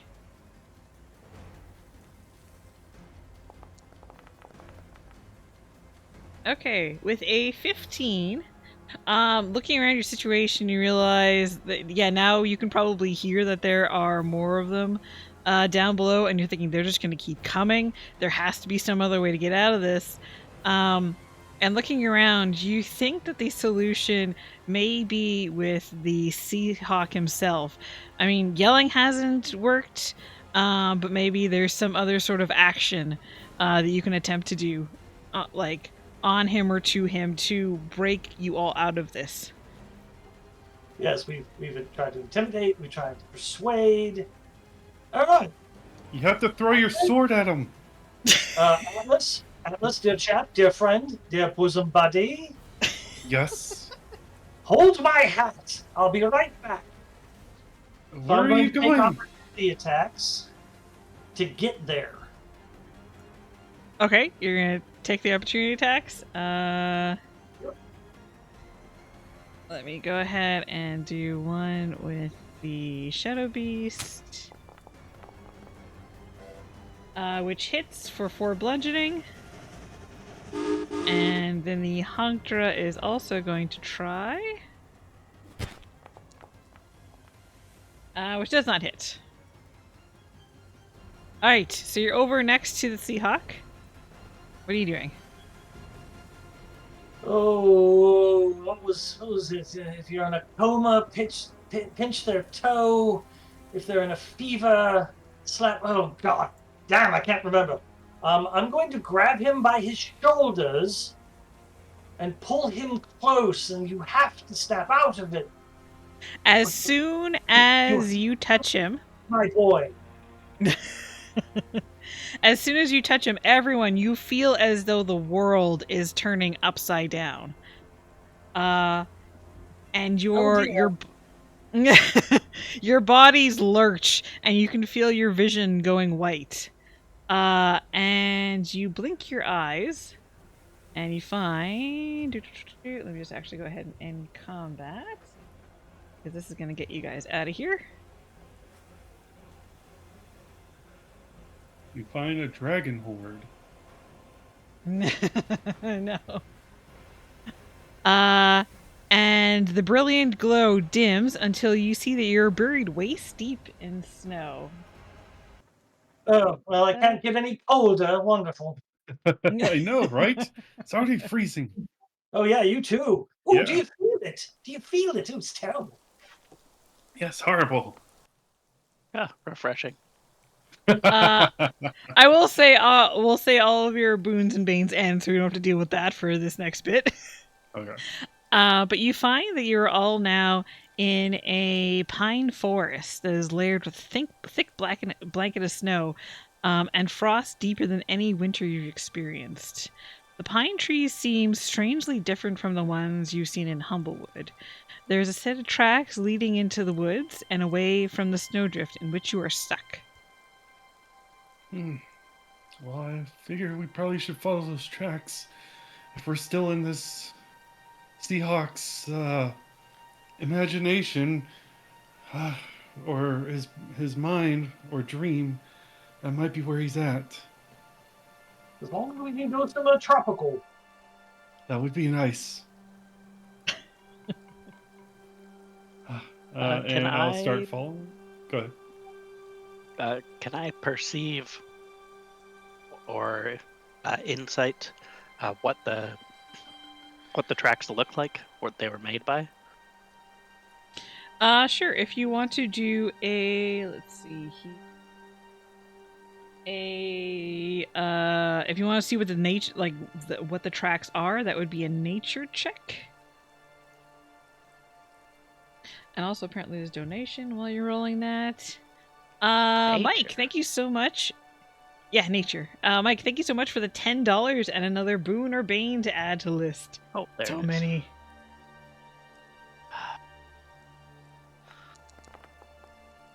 Nice. Atlas, Oh. you 19. Okay, Atlas, you can indeed take a potion. Thank you. You are no longer in combat, so you guys can do actions more or less freely now. Yay. Max potion. Wow. Dino's brain is big and not just for soaking up damage.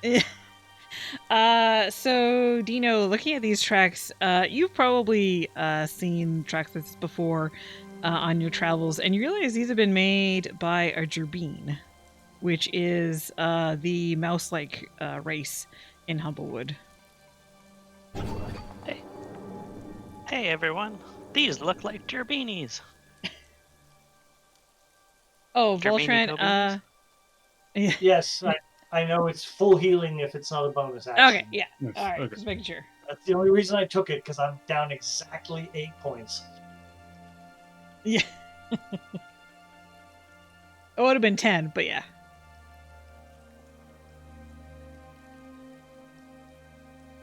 All right, so yeah, so Dino has pointed out these are Gerbine tracks.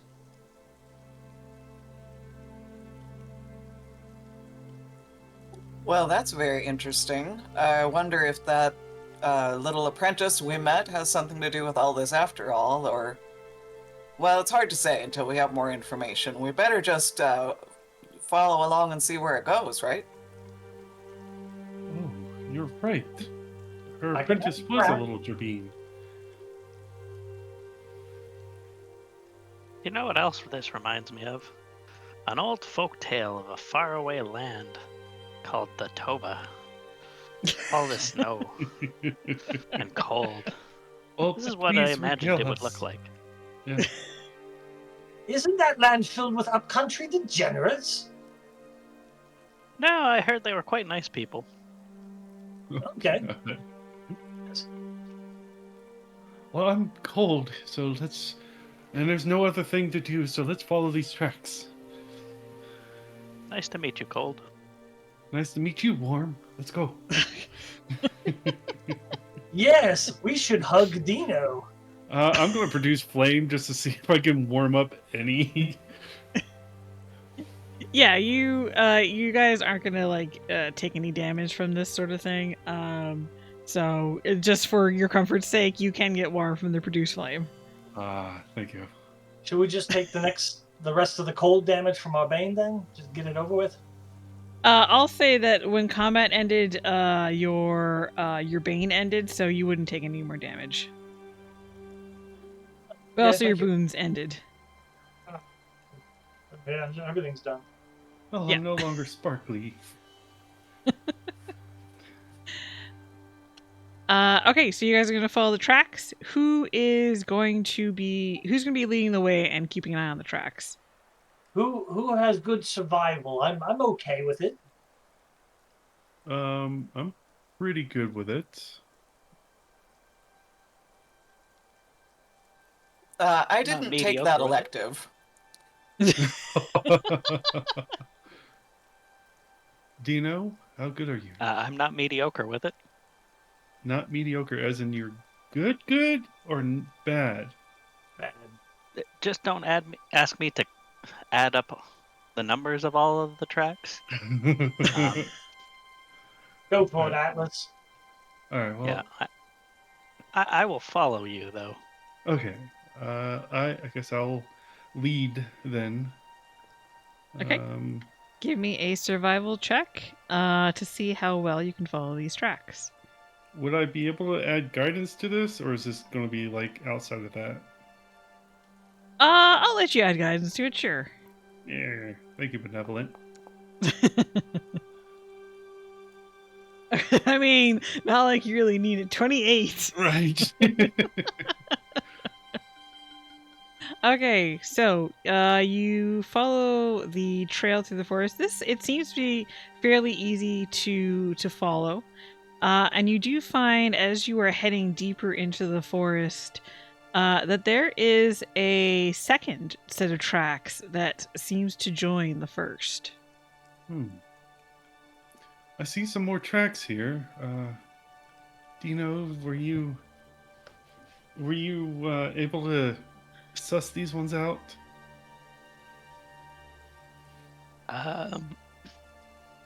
More tracks? Yeah, there's do I another set roll? that joins in. If you want to take a look as well to see if you can figure out what does this, it's another nature check. Nature, You- yeah. Big brain Dino, come on. With your -1. Hey, he got it last time, so like maybe he knows. Looking at these tracks, you're not really able to figure out what they could be. Yeah, it's a rectangle.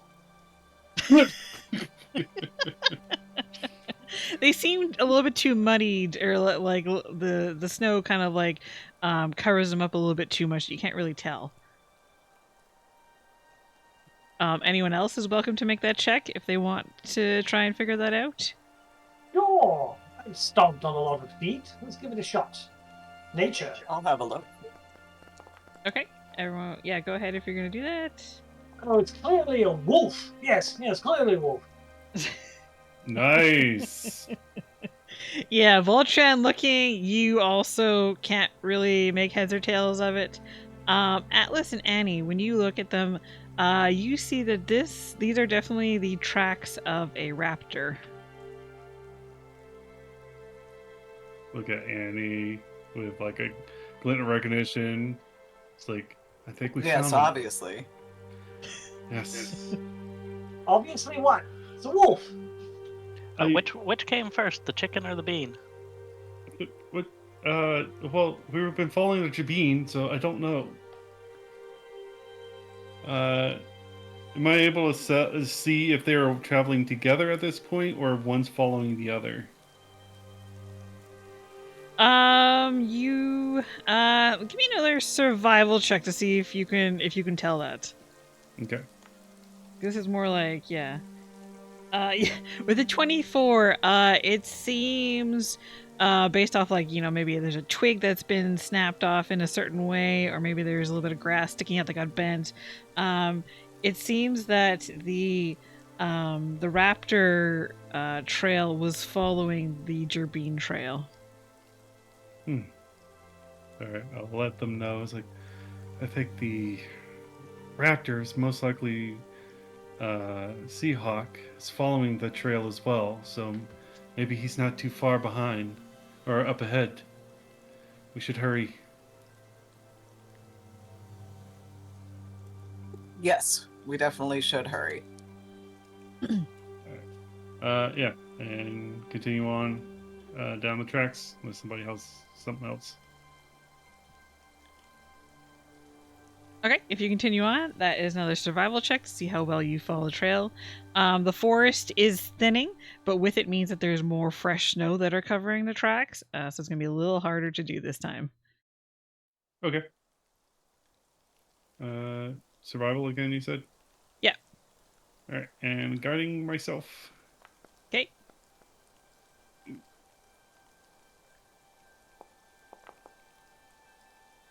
Okay, so 12 total.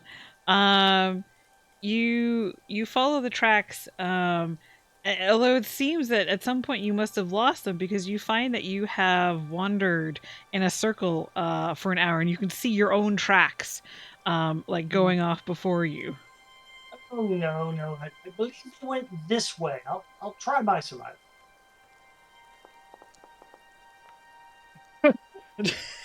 I'm pretty sure I know what I'm doing. Oh my fucking god, I'm Roger, pretty why sure would you it's do this- that?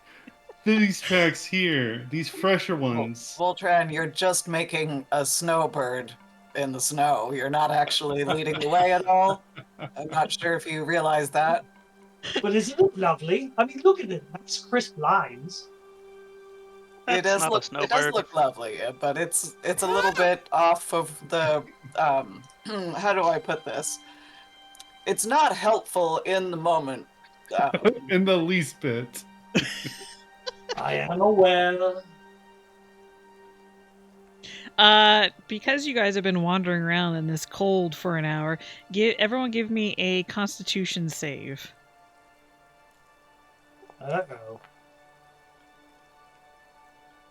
Oh.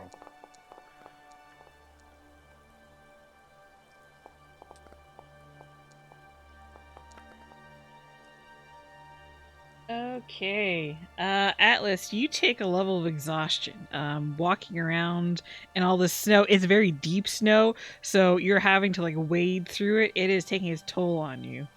Annie, you are able to kind of just, because you're a deer and you're like taller, you can just kind of like step through the snow without much issue.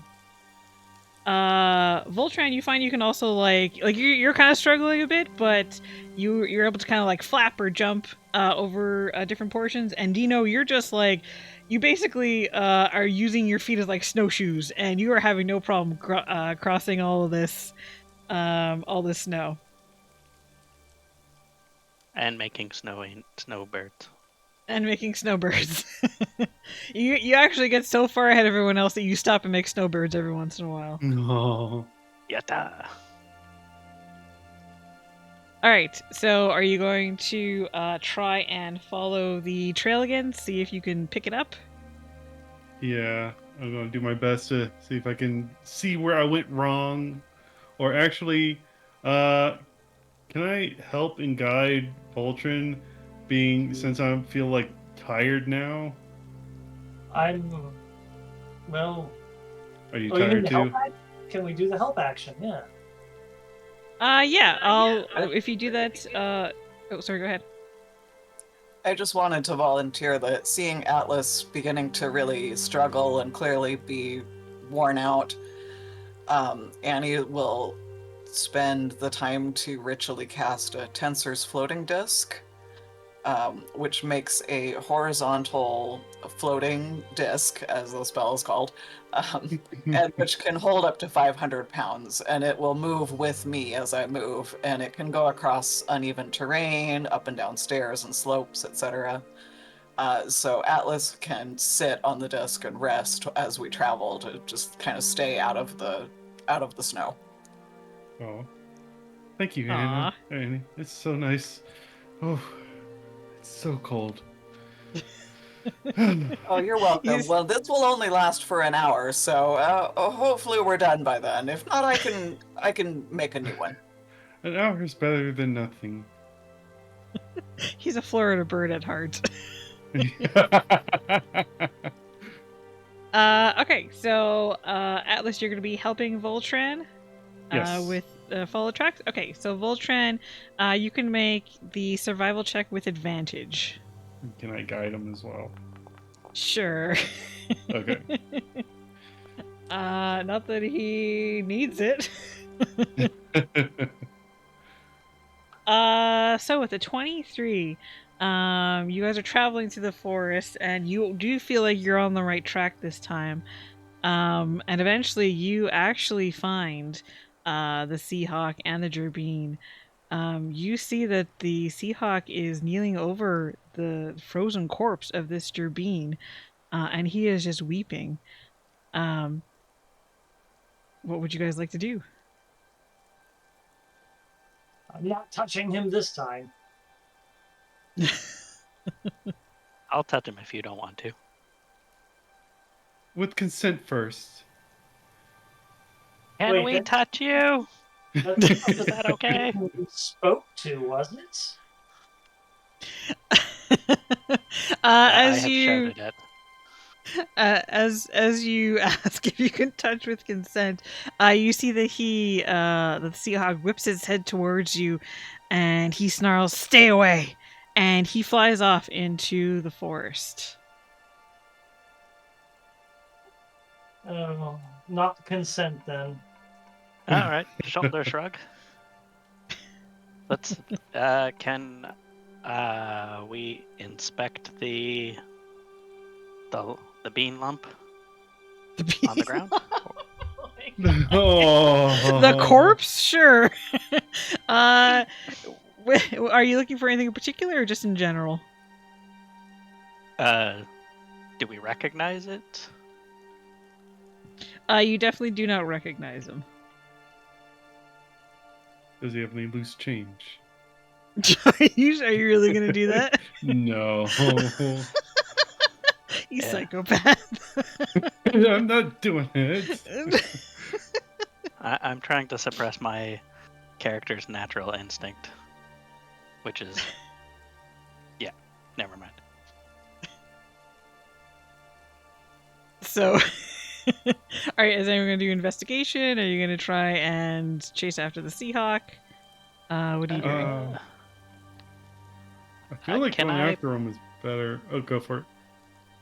Can I perception the direction the sleepless Seahawk went?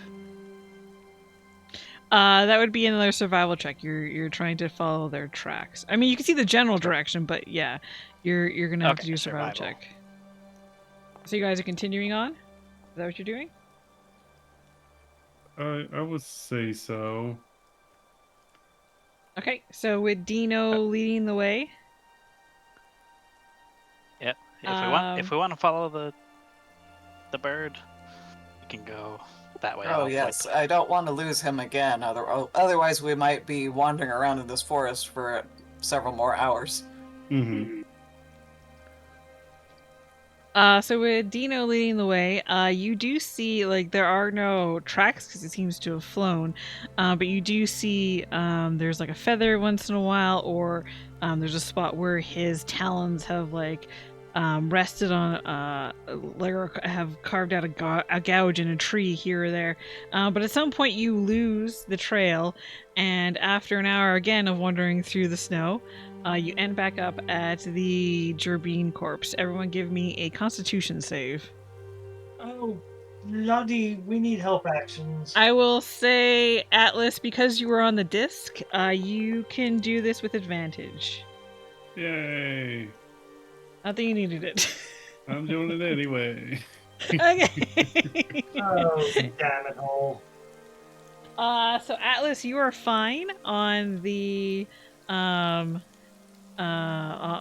the disc. It seems to have helped. Dino, once again, you are just kind of like leaping across the snow. Like Legolas. Can my cold weather prowess serve as an inspiration to Voltron? Because I have that inspiration you gave me earlier. Oh, if you want to give someone your inspiration, you can do that, sure. Yeah, I'd like to give it to Voltron to try and inspire them. Okay. I So don't know yeah, how it go ahead works, and just mark it off, and Voltran, you can either keep the inspiration or you can roll it. Okay, there you go. All right. Yeah. So Annie, you are finding that like you are able to clear the snow, but you're finding that the cold is getting to you, and you also gain a level of exhaustion. You're just getting tired. Oh no. Voltran, at first you seems like the cold is getting to you, but you kind of like, pull it together, and kind of just like shake it off, maybe like, I don't know, drink some tea or something while you're traveling, but you manage to, stave off any exhaustion. I remind myself I have a duty because I am touched by the winds. I've always been honored by this title. And by God, where would I go if I was an angry Seahawk flying? I know I tried wishing for a magic weapon. But I just want to get in touch with my touched by the winds I've always had to live with. Okay, so you guys are back at the Gerbine corpse? Yeah, you said we found some feathers along the path before we got back here. Yes. Could I have picked them up? Sure. Okay. I say, well, your wish might help, but I have another idea. And I will use my Wild Companion feature and use it to cast Find Familiar using a wild shape and summon a Bloodhound. And see if I can get the Bloodhound to maybe catch the trail. Okay. Having it smell the feathers. So this I think you want a blood finch. You want a flying one. The blood finch is very grumpy. A blood finch, you think? Okay. Can I summon a blood finch? Sure. Okay. Okay. So, so you can spend a wild shape to do Find Familiar. Okay, I see. Mm-hmm. Can I? What? Yep. Can I inspect the Gerbine bag? Okay, in a second. Okay, so yeah, you summon a blood finch, whatever that is. Okay. Apparently, they're very good at tracking scents. So basically, what I'll do is with this blood finch, I will give you advantage when the next time you go and follow the tracks. Okay. Excuse me. Jesus. So you want to investigate the Jabine? Yes, please. Okay, just general investigation. Give me investigation check. Well, it's sort of like, since I am a primarily like a carrion-eating creature, I'm sort of trying to check for like alive or dead and freshness. So investigation. I mean, it's definitely dead. He's definitely frozen. you can see that pretty easily. I still gotta check. All right, so you try. Are you? I was gonna say you're doing more of a medicine check. Then is that what you're going for?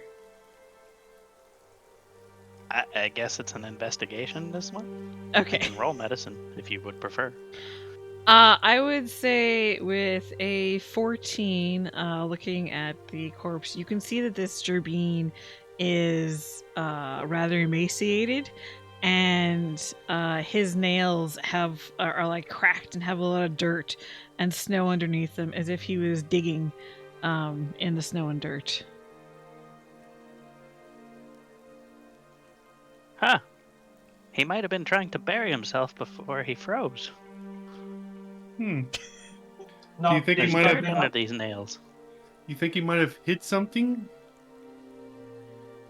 I don't know. I'm not a dog or a surface creature. I don't usually bury things. Did anybody else bury anything? Maybe. Maybe. Here, let me use my produce flame and try and get rid of some of the snow and see if there's like any disturbed ground underneath.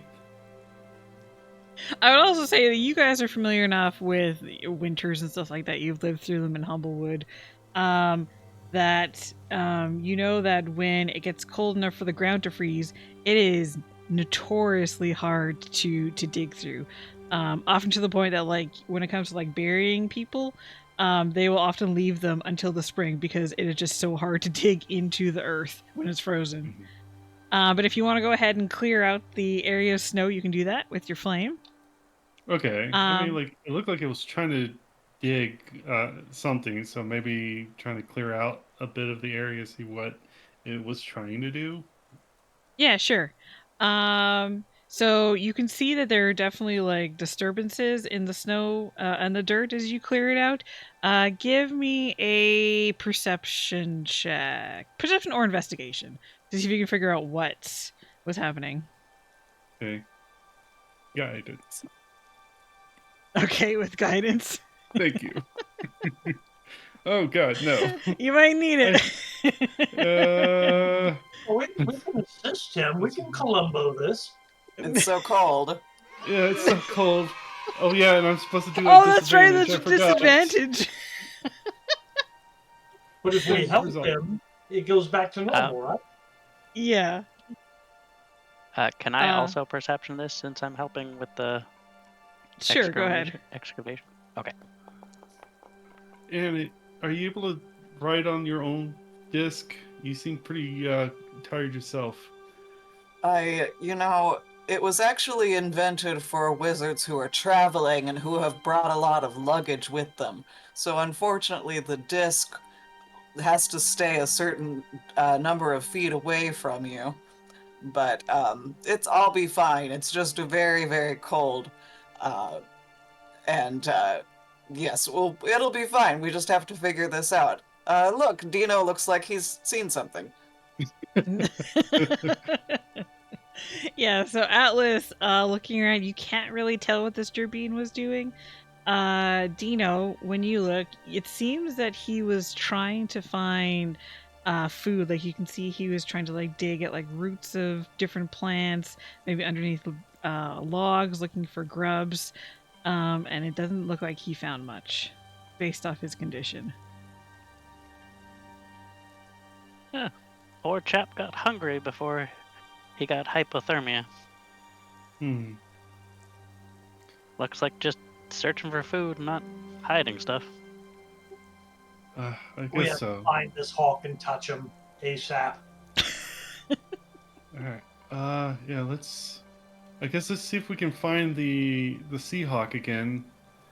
If it doesn't seem like this Zerbine have much to tell us. Okay. Are you guys gonna follow the tracks again? Yeah. I'm going to instruct my bird to sniff the feather and help Voltron again. It'll probably be a better help than I am. Okay. So Voltron, make your survival check, and with advantage because you have the bloodfinch. Yeah. This time, because it also helps that you can actually see where your tracks were the first time you went through, and you're like, okay, well, we veered off here, so we need to continue this way. You're actually able to follow the tracks this time, and you eventually reach a large opening that has a tall, like 60-foot hill on it. And at the top of this hill is a small cottage that's kind of set against the pine trees with some smoke gently curling from its chimney. And this seems like a good place to take a little break. It is time for yes. that. So we'll go ahead and take a 10-minute break. Yeah. All right, Hey, chat. sounds good. All right, Cookie chat. Go refill. ahead and enjoy some clips while we're gone, and we'll be back in about 10 minutes or so. All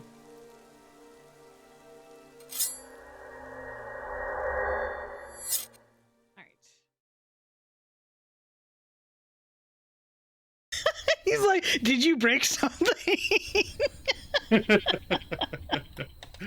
I pressed the wrong button. Okay, this one is common, so it's gonna be shit.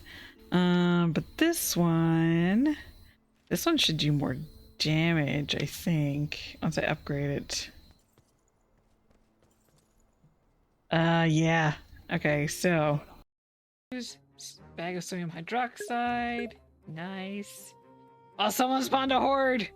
I summoned friends. Fuck. Oh, no. I just fucking picked up a giant, heavy, fucking 20-pound propane tank, guys. So much salt there. Jesus Christ. Oh. The character's More. hurting. We'll go put it in the car. All right, Roger. Hold still. Oh my god, that is adorable. Uh-huh. So okay, so you said it has like a bag on it? Oh, yeah. Yeah, you see his bag? Uh. Like where the Yes. marsupial pouch would be? Oh my god, it does have eggs. Yeah, the cat didn't move. Oh shit! Oh no!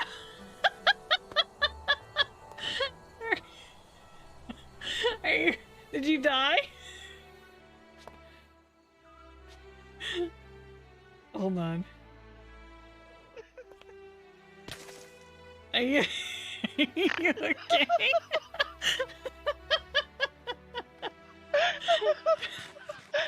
I don't know if you heard me saying, "Oh shit!" Yes, you said oh shit and then disappeared. Yeah, I'm good. I only lost 4 hearts, but I'm almost at like 2 rows. So I'll go up here. Oh, I need to bandage myself super badly. Yeah, I know. Crap. Alright, spawning back in. Crap. I'm gonna die. Shit, I'm gonna die. Health. No, health. I'm dead. Fuck! Fucking, oh my god. Well, there we go. Now everyone on the server's died. 2 months, 1 day, 19 hours, because the fuck? God damn it, Roger, and your fire! We'll figure it out later. No, go away. I'm gonna die in this spot. Stop! Stop! Yep.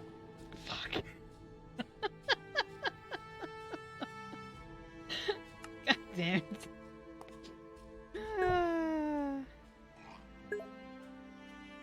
Hostile mage hands? Yep, hostile mage hands.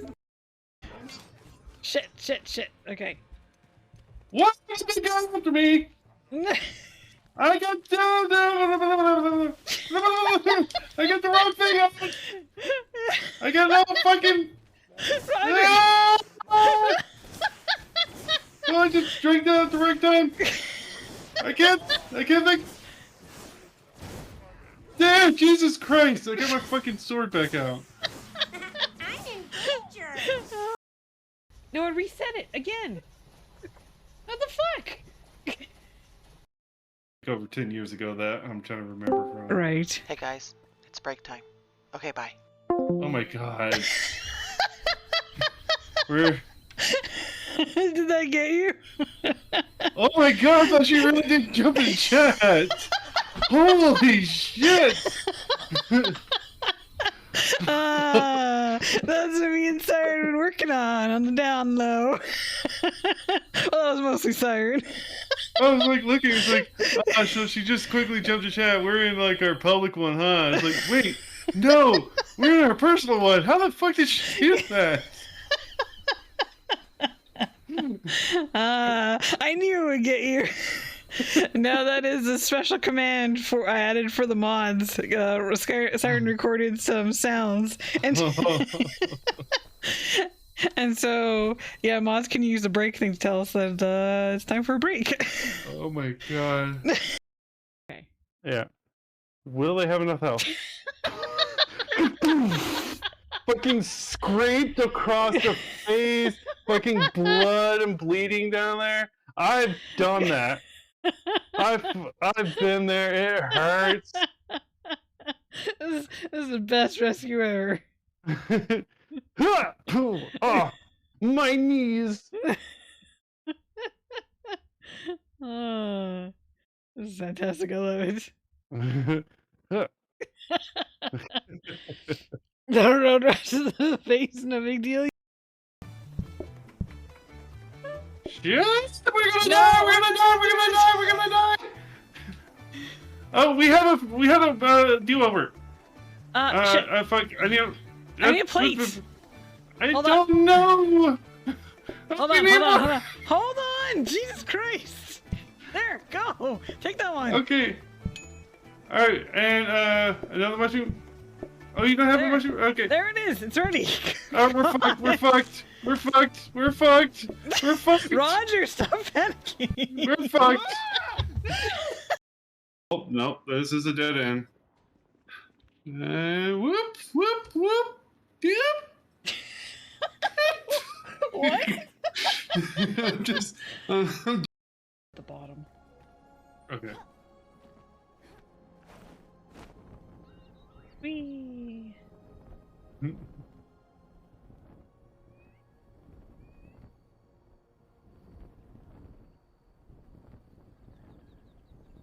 Uh-oh. Ow, shit! Are you dead? Yes!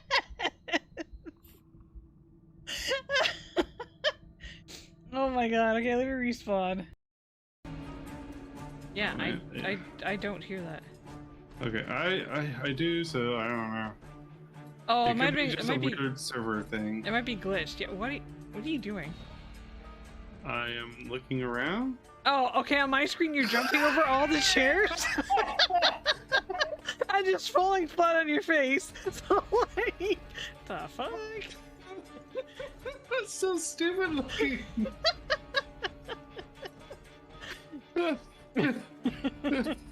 Honestly, your laugh was better than what was going on there. That seems to be a thing. Oh, Black, damn it. I picked you up! Oh no, it's running with you! It's going! It just took off with you! Oh, where's the kid taking me? I don't know where it's taking you, Roger! I can't move or do anything! Oh, it put you down. It put me in fucking containment! Oh shit! Oh shit! so we can definitely see. Yep. All right, we got 7, 6, 5, 4, 3, 2, 1. Shit my pants.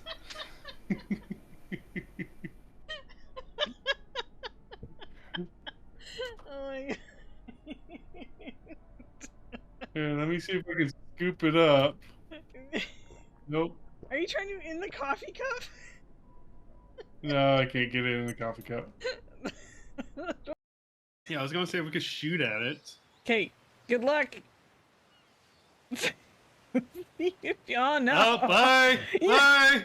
Yay! Oh my god! No, get out of here! Get out of here! Get out of here! Get out of here! Where is it? I can't see it. I don't know. I don't want to look.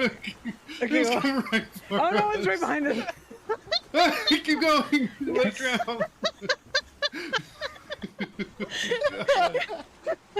Okay, Get out of here! Get out of here! Get out of here! you tell me this place is safe. It Didn't know hurts that some. fucking exist. Here. Yep. Oh, there. Okay, that's over there. Can I open? No, no, no! There's a zombie down there. There's a zombie down there. Run, run, run, run, run! Get out of there! Oh shit. Yep. Okay, I'll get rid of this one here. Ooh, fucking. Okay, just run them around. All right, I'll run them around. Okay. That one's dealt with. Okay. Okay, Now I'll get I- another one. Yep. Okay, Okay, this one's coming for me. Okay, take that one. come on, Take stay that away one. from me. Stay away from me. Take that one. Oh no! Oh no! No, run! Oh no! Crap! Oh, that was on the ground. No.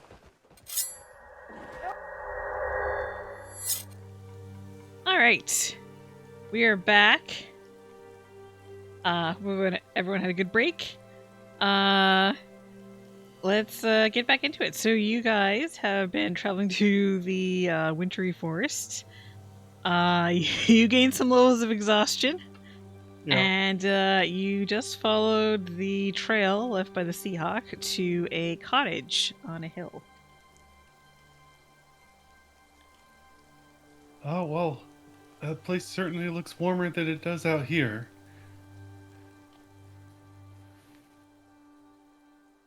Not first. Yes.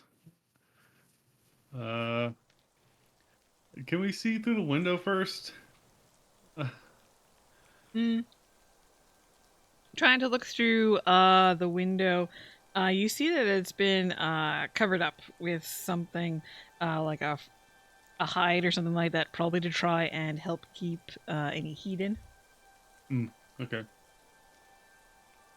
No double glazing out here in the imagination land.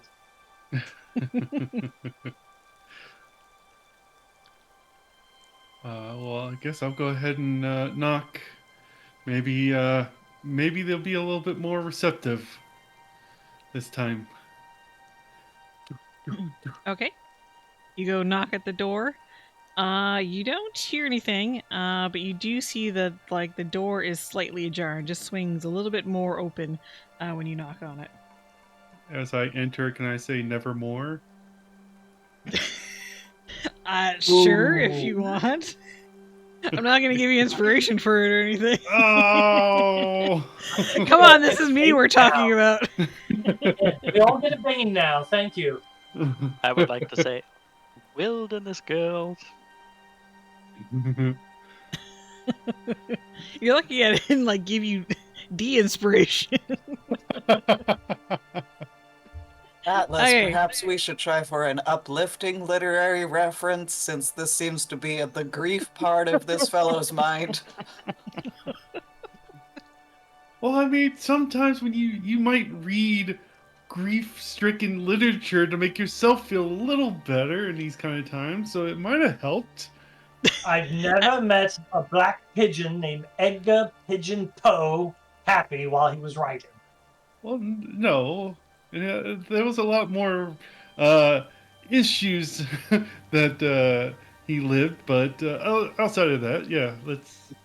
Doors open. Get in there. Yes, please, let's go. It's cold. I would just love like to point out that I feel that my maker is very proud of that reference.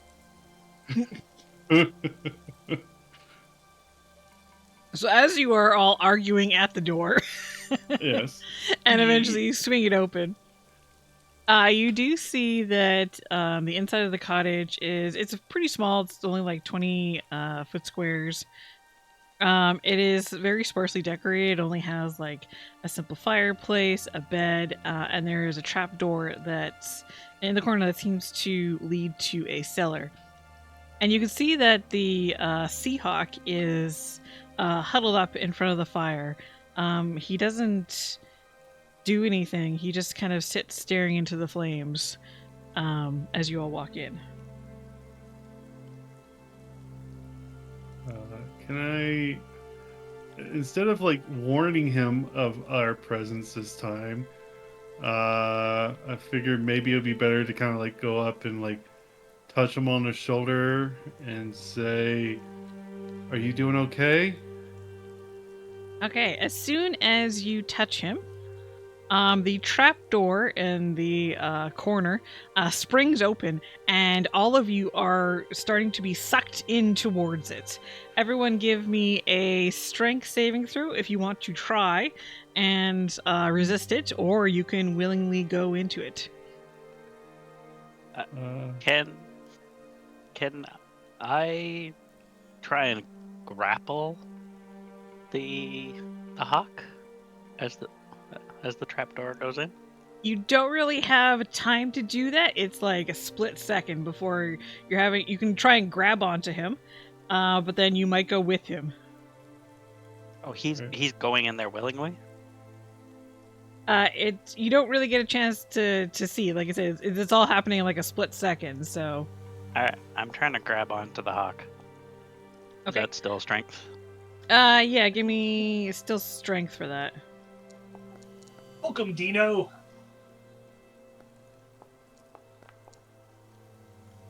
Yeah, I would assume my natural reaction would be to try and resist. Even though that's like a terrible save. So Annie and Voltran, you managed to maybe grab onto like the leg of the bed or something like that, or like just dig your hooves or claws into the floor, but you managed to resist being pulled in. Atlas, you are sucked into the trap door, and along with you also is Dino, who is holding on to the Seahawk, who also goes in. So all three of you are dragged in, and the trap door slams shut above you, leaving you in complete darkness. I don't think we're in Seattle anymore.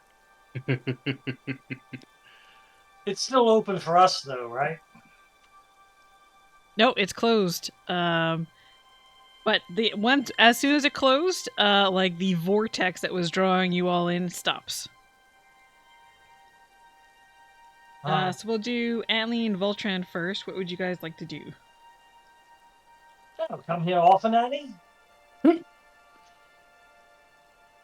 You know, I can't say that I have, but I feel that we should accompany our friends to wherever they've gone, since we all succeed or fail together as a group. True. I do feel a bit of a burk hanging on. Let's get the door. I mean the trap door. Yes, can we open the trapdoor into the cellar? You can. It opens easy enough, and you can see that there is a ladder heading down into the darkness below. Ooh, ladies first.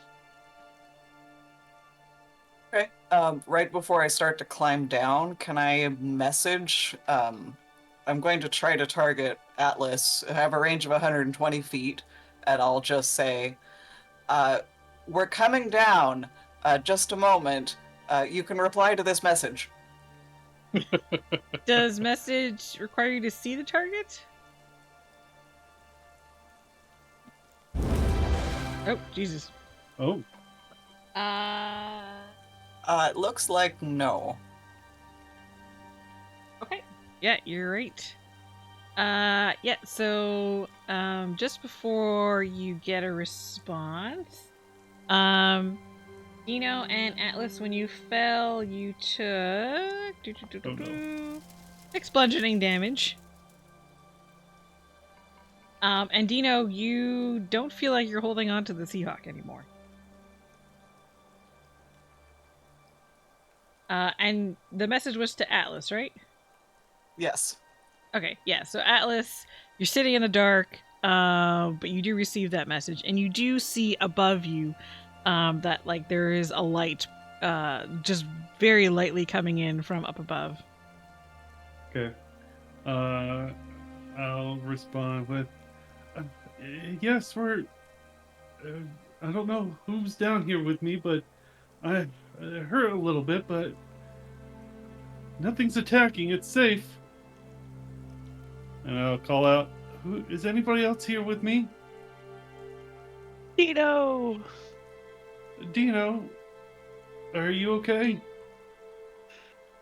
I'm fabulous. Okay. Are you really hurt from that? Tis but a scratch. Okay. I Um, heard Annie's coming down. Oh, party! Time And for a I'll sip. light up. Yeah. And I'll light up, produce flame to light up the area. Actually, while you're talking, just before you cast Produce Flame, you see that there are suddenly lights appearing ahead of you, and you see that there is a earthen tunnel leading off ahead with small candles and alcoves dug into the wall that just lit themselves.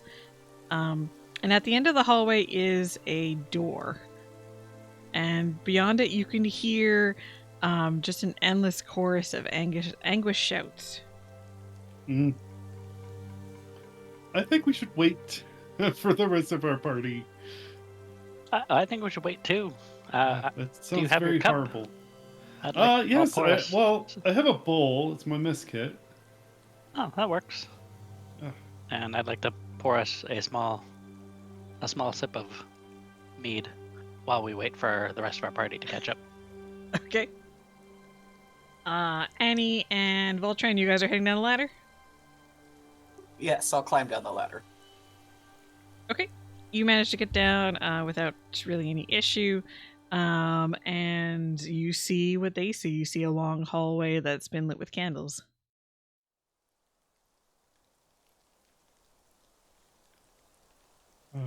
Should we see what's behind door number 1? Indubitably. Let's start heading towards the door, saying, "Lions and tigers and bears." Oh my! Okay, No, that's who's going ridiculous. first? Why would you do that? Well, I went through the last door first. Somebody else go through this one. I'll get my shield out. Yes, I'll do it. Okay, so you're gonna go down the hallway first? Yes. Okay. As you're traveling on, you suddenly feel a small tug as you realize that you have tripped a tripwire. Uh-oh. And unfortunately, your perception isn't high enough that you noticed it before it went off, so you have to make a dex save to see if you can avoid the sudden basically all the candles turn into jets of flame that burst towards you. This is some Home Alone shit. With a 17, you actually managed to save, and so you only take... Is that right? Yes. You only take half of that damage, so rounded down would be 10 fire damage.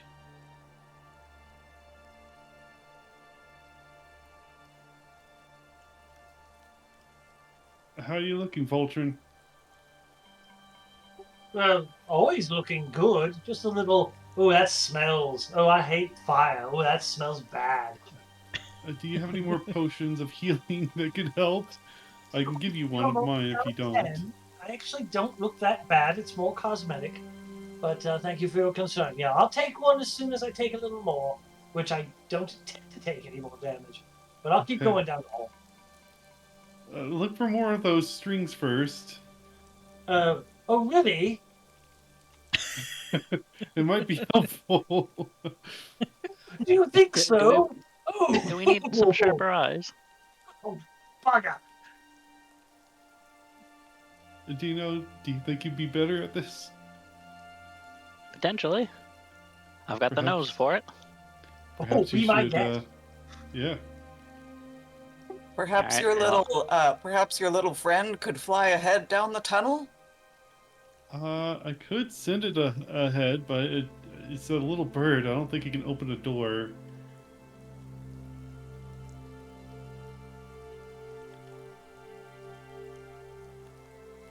So I was what are you more guys doing? thinking that it could trigger any more traps in the area, so that none of us are scorched. Oh, and we're down to throw the halfling down the hole. Oh my god. Well, again, it's such a small bird. I could see if it can help Dino get across the hall safer.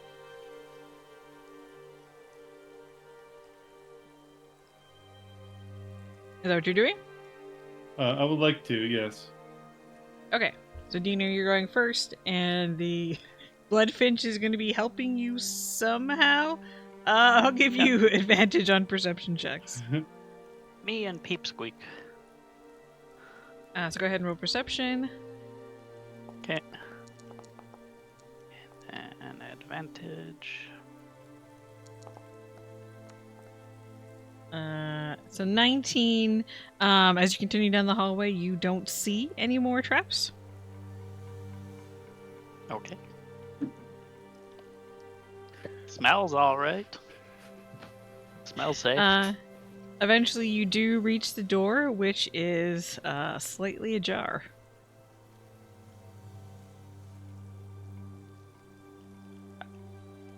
Can I sort of use perception to listen beyond the door? Sure, go ahead. Yeah, give me another perception check. Does Peep Squeak help on this one too? Just have it help. I mean, like, how can it help you listen? Yeah, fair. Okay. Yeah, so with the 22, you can definitely hear a voice that sounds very similar to the Seahawk, like yelling at something. And he's just like yelling in anguish. He's saying things like, "Give him back! And you killed him!"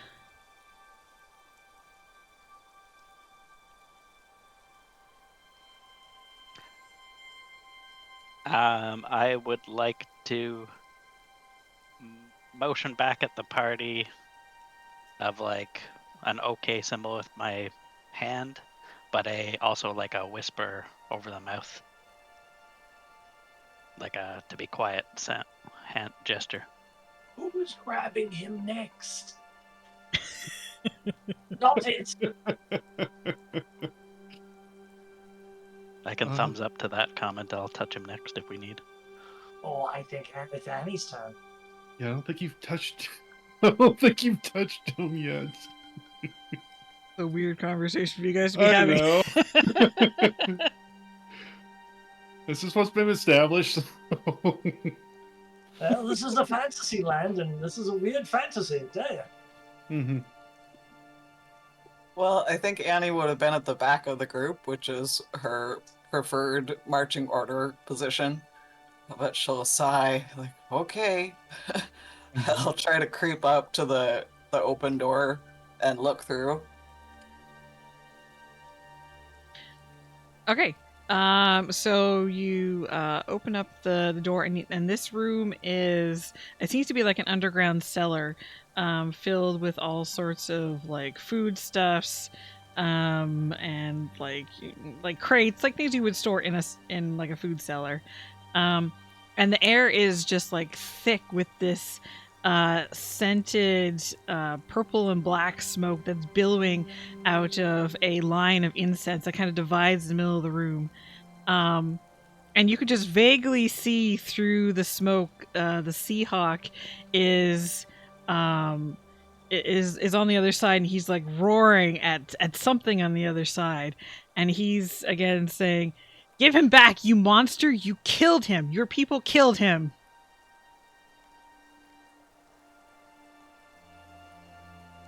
Well, he certainly seems very upset. How far away is he? Let's see. Probably about 25, 30 feet away. Wonderful. Annie will make a little twisting motion and then snap her fingers, and a second hand will appear in the air next to her and then float across the room and do a very gentle, encouraging pat on the shoulder of the Seahawk. Okay. You can see let me actually bring you guys over to kind of what you see here. Range you.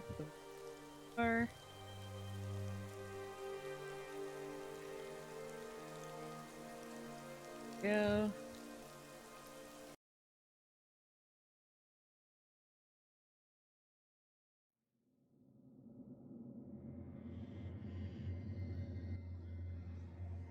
All right.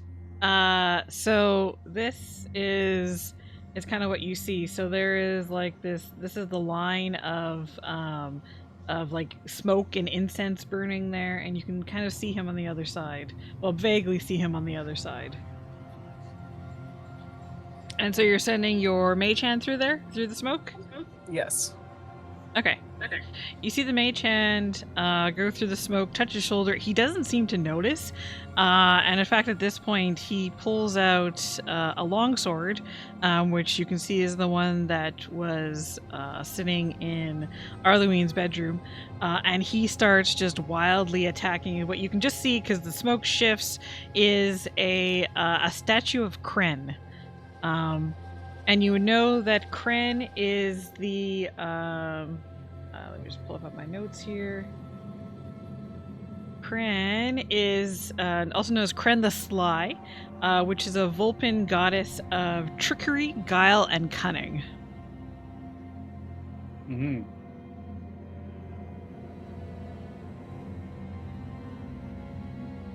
Annie will say over her shoulder to the party, this poor fellow really needs some, I don't know, a therapy, maybe a priest. The hand didn't seem to help at all. I'm going to try something else. And I'm going to send my mage hand over to the incense and try to snuff it out with the mage hand. If we're not an initiative, I'd like to drink a potion while she does that. Okay, go ahead and use your action to drink a potion. As the mage hand is trying to snuff out the incense, it's kind of like you can pat down an area and it stops smoking, but then like as soon as you move away to another section, it just flares up again. Well, that's not going to work at all. Anyone else have an idea? I don't have any way to blow It's it. going to have to go through it, I'm thinking. Unfortunately, I think so. And old Z. Well, all together on 3? None of you have tried. None of you tried talking to him, right? Just make sure. We're trying to be quiet, yeah. Okay. All right. Oi, you! I'll go ahead and let people. And then there's Voltron. I'll go ahead and let you guys move where you want to, if you want to move before Voltron says that. It's like slow motion. I start opening my beak and everyone starts running. So Voltron, as you yell at him, you see him whip around with like the sword out in his hand, and he says, "You You're here to finish a job, aren't you? No, we're just. Oh God, no! You're not gonna listen to me, are you? You bark.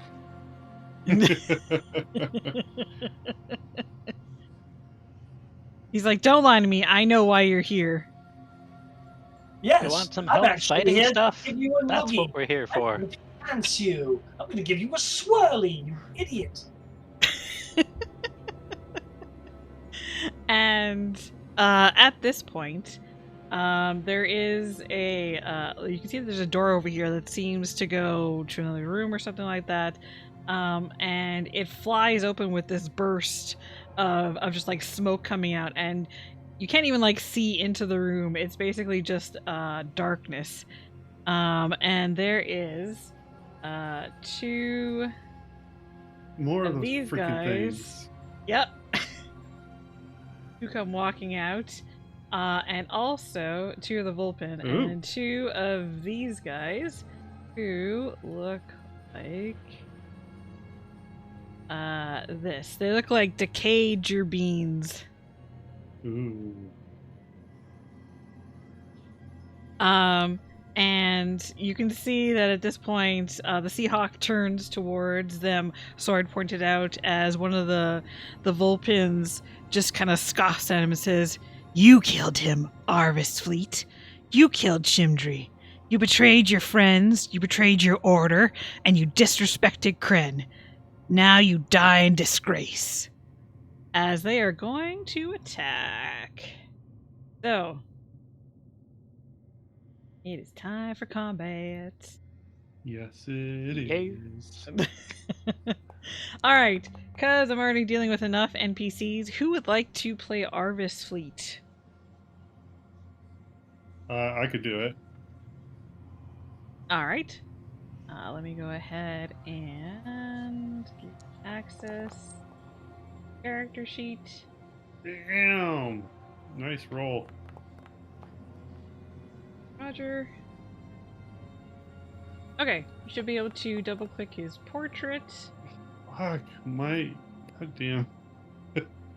And My initiative sucks. Lower than you. Oh, his okay. initiative rocks. All it means, Atlas, is that we sit back and see things unfold so we can act the best. We're not slow at all. We're just That's- cautious. That's And- right. You wait for your moment to attack by sitting back and waiting and waiting. No, I was wrong. We're just sitting on our ass. Yeah, pretty much. Are we doing a Boon or Bane right now or no? Yeah, I think, let me see what you guys are on right now. I did Bane. Okay, so it's time for chat to vote, but for this round, I'll go ahead and do a boon. Yay! So Saren, if you could please put up a poll, be much appreciated. Yeah, everyone go ahead and roll your boon.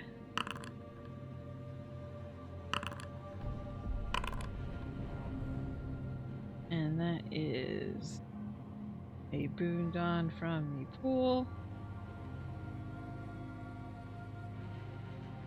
Alright. So yeah. So Dino, you become more cat-like with blue-black fur. Your body becomes blurred, shifting and wavering to anyone who can see you, and any creatures have disadvantage on attack rolls against you. Unless they unless they like blind sight, don't rely on sight, can see through illusions, etc. And so that lasts until you make an attack, are hit by an attack, or 3 rounds have passed. Annie, you become more troll-like, and you are able to regenerate 1 hit point at the start of each of your turns for the next 5 turns. That's if you don't take any acid or fire damage.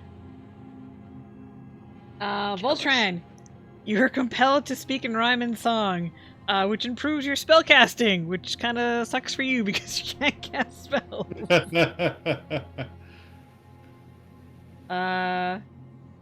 So yeah.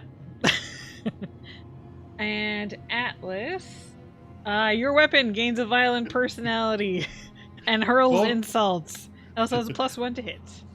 Voltron, you want to trade? No, I'm afraid not, old fool. We are now this nightmare's tool. Oh God. I wish I could trade with Annie. Oh, Okay. Get some combat music going. Yeah. Alright, so first up is this Gerbine, who is gonna go ahead and move over here for a little cover, and he is going to target Arvis and attempt to shoot at him with a short bow. Which does not hit, and a second one also does not hit. And I think that's his turn. Yep, that's his turn. Alright. Up next then is Dino. okay. What is this like fog line going across the center here? So that is the incense that is burning, and it's kind of like making it hazy in the room, but it's also kind of making like a line between the two sides of the room. Is this something I could jump and glide over? You think you would be able to jump across it? You can certainly give it a try. Yep.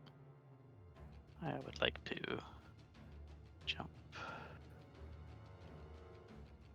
But does this work? Okay, as you attempt to jump across it, suddenly it flares up with purple flames, and Oh, give me shit. a dexterity check to see if you avoid taking damage. Okay. Oh, sorry, that's the wrong one.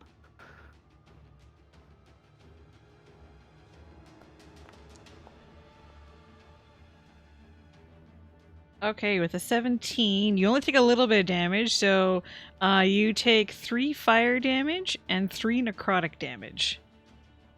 Okay. As you jump through it. All right. Okay, you still get your And action. I'm going to.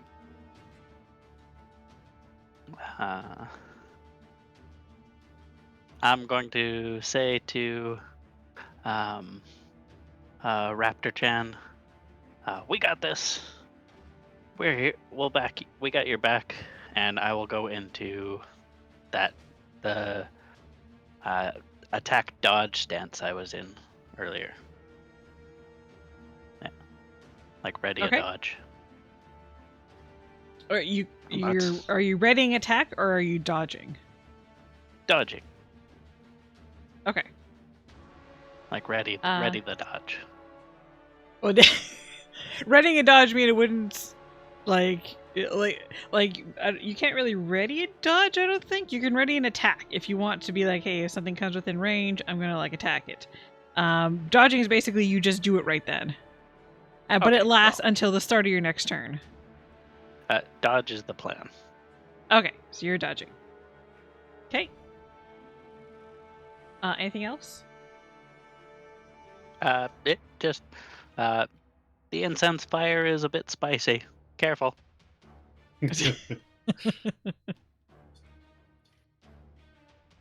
That's Okay. Dino's turn.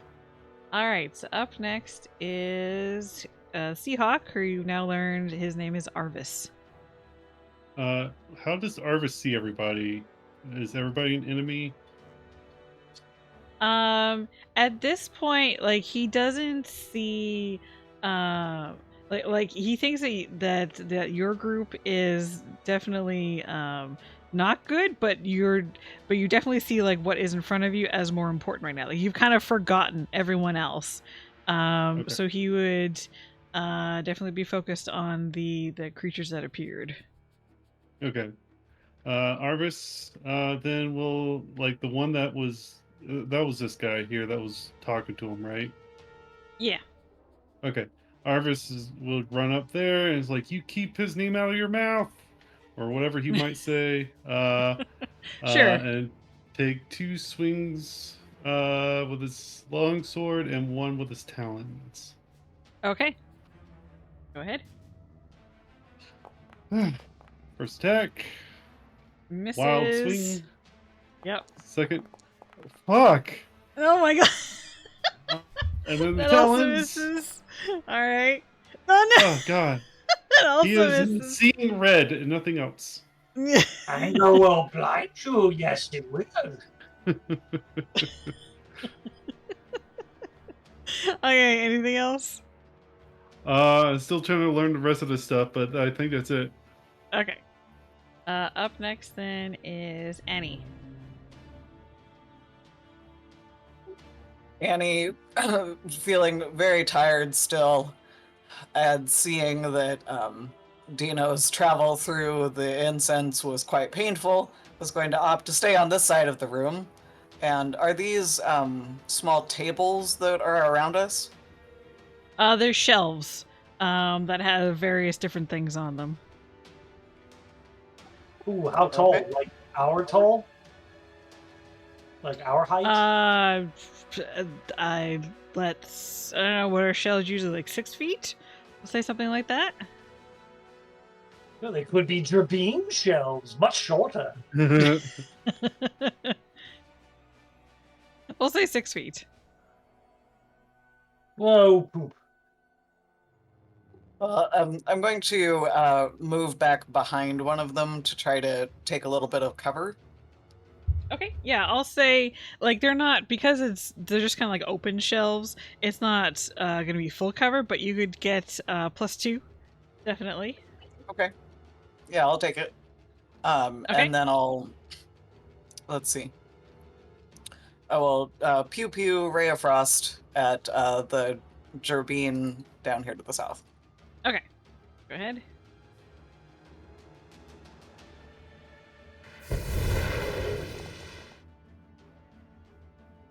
Okay, 20 does hit. So that's 5 cold damage. 5.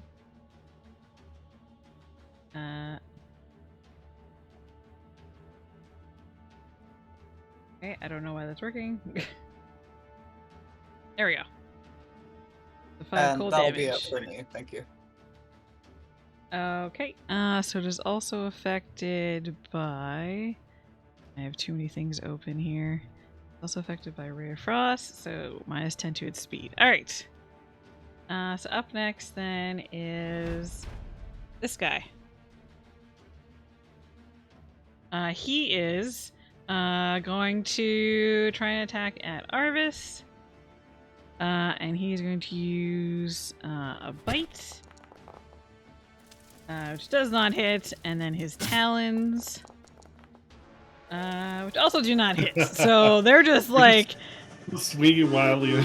Yeah, it's like that scene from one of the Star Wars things where it's like Obi-Wan and Anakin fighting, where nice. they're swinging their lightsabers at each other, not hitting each other. Just swinging around, looking cool, but nothing else. Yep. And that's gonna be his turn. So up next, this Gerbine is gonna go after... You know what? Let's say going after Dino. Just because. It's gonna try and shoot at Dino, but it's gonna have disadvantage on the attack. That was a 1. Can't roll any worse than that. That was a 2. It doubled it. Okay. Wow, I rolled a 3.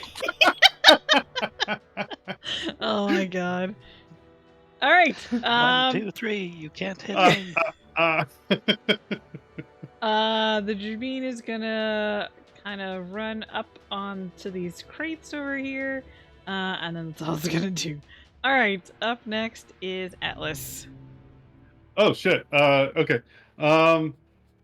The incense, it's burning from the ground up. Yep. Okay. I see that, and I want to kind of go over here. It's like I don't want Dino to be kind of like stuck on that side. So can I flip this table on top of the incense to maybe like make a bridge even temporarily? Sure. Go Or ahead the shelf, and give sorry, me. whatever it is. Yeah, give me a athletics check. It probably is not going to take that much to show it over, but I want to see how well you do that. You want to laugh at me, I know. I think you also have disadvantage because you're exhausted, right? Yep, that's a skill check. Yeah. Yep. Okay. So you're pushing against it, and like you can feel it kind of wobble, but you're just so tired. You find that you can't push it over. There, old man. I did see your plan. Yeah, we can't leave Dino over there by himself. I'll be nice and say that it's just your bonus action. Oh, okay. I was about to try and see what I could do with bonus action. For an action, then, is there anything better I could do? I'm like, okay, this might be the best I can do for you, Dino. And I kind of move over here, and I will cast my Globe of Twilight. Okay. Go ahead. So that basically stays on top of me. Am I about to Designate. sparkle? Yes, the Sparkle Field. I designate Dino, myself, Voltron, Annie, and our maybe buddy, Avarice, Okay. as friendly targets. Everybody else is hostile targets within the field. Okay, unfortunately, the only one actually inside that right now is Dino and Voltron. So, Right. if you want to try and move to get more people, you can. Right. Well, I mean, like, I just designate them, so if I enter, they should still be friendly, I assume. Oh! Sorry, yes. Like, what I'm saying is it's not affecting any enemies right now. Yeah, I understand. But Okay. if they try to come to Dino, that will possibly Gotcha. blind them. Okay. Actually, no, you're right. That would be a better use of my time. Would be over here, and kind of get them over in this way because I can't be on top of that shelf. Yeah, not really. Oh, are you able what to about move this? the thing? Yeah, Yeah, there we go. there you go. So at least get somebody in there. Yeah, okay. So on its turn, the Gerbine will have to make its save, right? Yes. Okay. And that is it. Also, do you like the pretty effect that I gave it with the sparkles? Yes, it's really cool. Okay.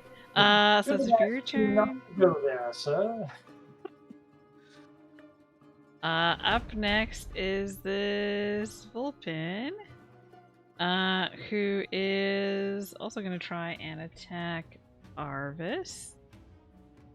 Actually, let's have it instead go for Voltron, just for something different. And it is going to try and cast Vicious Mockery on you.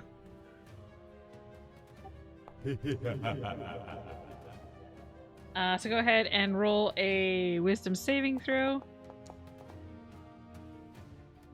15. That managed to succeed, and it does nothing. I'm rubber and you're all glue. You failed and it sticks to you. And this guy is actually going to try and move away, so Arvis is going to get an attack of opportunity against him as he moves out of there.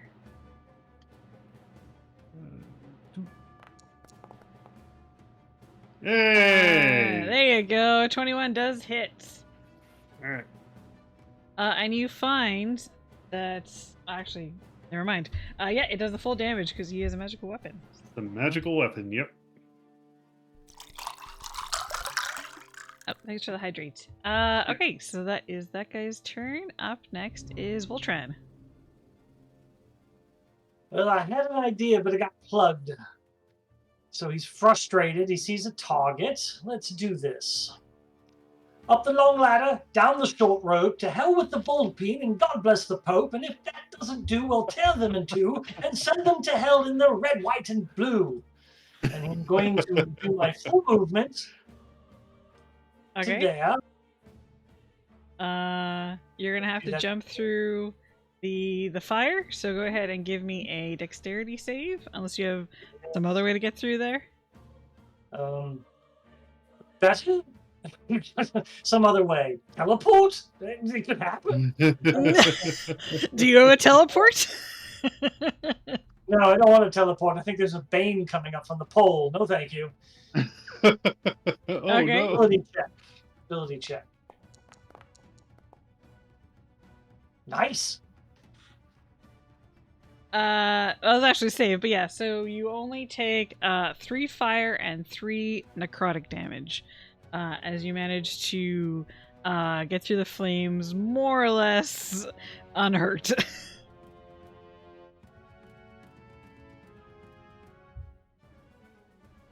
Ugh, Also, more than did you okay. that rhyme? Did you come up with that, or is that ChatGPT? Oh no, that's from the Ode to King Billy. Actually, it's a Scottish thing. I steal from the Ah. best. I don't Okay. check GTP. No, I either know these things already or I steal them wholesale because I'm a big ham. I will give you inspiration because that was kind of cool. Oh, thank you. Yeah, other than the Vulpine, it's God bless King Billy is during the attempted Scottish Revolution that almost. Yeah.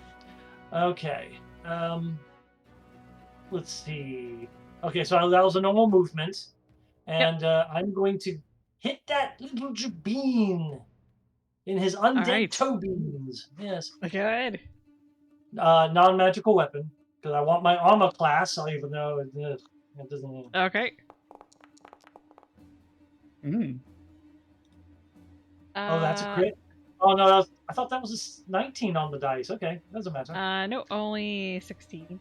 Okay. Okay, so you do find that this is actually doing full damage, despite the fact that you're not using a magical weapon. Cracky bones. I'm going to send you home. So that's no. Oh, no. Forget it. And second attack. That was a 16 on the die too. Oh, eat it. All right. Yeah, you do the full amount of damage. That Jabin is looking kind of hurt. Well, it's dead. I don't know if it'll look worse. Okay, anything else? Woof. No. I'm fine, thank you. All right. Top of the round. Everyone roll a bane as the wild magic yet again flares. Did I mark off that Booner Bane before? I think I did. Can't remember. Did I roll, or do I roll for Abris? No. NPCs don't get affected by it, it's only the party. Okay. So Dino, you lose inspiration if you had it. I don't think you did, though. I gave it away. Annie, your hair, it says liar, your hair is on fire. So you take 1d4 fire damage until you use an action to put it out. So I have a little thing here. You're on fire. Oh, it's one of my only weaknesses, says the troll Annie. Oh no! That's right. Oh, that's right. I forgot about that. Oh no. Okay, Atlas, you have a personal rainstorm that appears above your head, skewering your vision and leaving you blinded. So you are also now blinded. For 1 round. Okay. Voltran, soapy water sprays at your feet from out of nowhere, causing you to slip and cartwheel your arms futilely before falling on your butt, and you are now prone. Ollie, it's happened again. All right. So I'm gonna get my shield. I'm gonna need it now that I'm on my butt. You're prone, but you're clean. So this Jabin, well, Atlas is right there. He's gonna try and take an attack. I think, does he get advantage because you're blinded? Yes, he does. That's hit, but with advantage. No, it was even worse. All right, second attack. So many trains. Also does not hit. Oh, he's supposed to do the Yeah. thing. Yes. Yeah. Wisdom saving throw. Wisdom saving throw. And was he have to beat a 16? Yeah, I'm trying to bring my character sheet up. It's probably about that. 17. He just rolled. Yeah, 16. Okay, so he's not affected at all, right? Correct. Okay. It doesn't matter because he missed all of his shots anyway. He is going to try and move out of that. He's just gonna move up onto this box there. And As that Gretzky is his said, turn. You miss 100% of the shots you attempt to take. Yeah. All right. Up next is Dino. You are no longer Okay. dodging. Do I sound like a robot? You sound fine? You sound fine. Okay, just I'm a robot on my end. These two swirly green things, are they something? It just seems to be some sort of like fell brazier. It doesn't seem to be causing any zero effect. I just wanted to put something pretty there. Okay, are they on fire at all? They are on fire, yes. Oh, okay. Because I'm curious, wondering about the incense and those things, I want to run up to this brazier here and basically charge with it and throw it, shove it into the that the creature flying space? chicken fox. Yeah, at the top. Okay. Give me an athletics check to see if you can do that. If you can shove it into its space. Okay, athletics.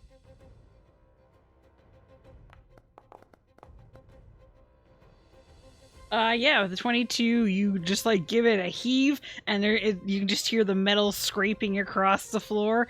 I can't move it because it's just part of the map, but you do push it into the Vulpin space, and basically it is now on fire. So I think I have a. Do I have a burning thing? Fine. Use this then. Burning. There we go. All right. Okay. You know what? I'll say even that's part of one of your attacks, so you can still make other attacks. Okay. What is a bottle of oil an attack or a bonus attack action? Sure. I'll say you can do it as part of attack. Usually it's Okay, a whole so- action, but I'll let you do it. Okay, I'm gonna put some oil. Throw oil on the Okay. Vulpine.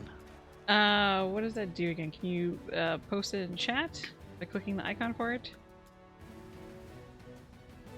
I can't remember off the top of my head.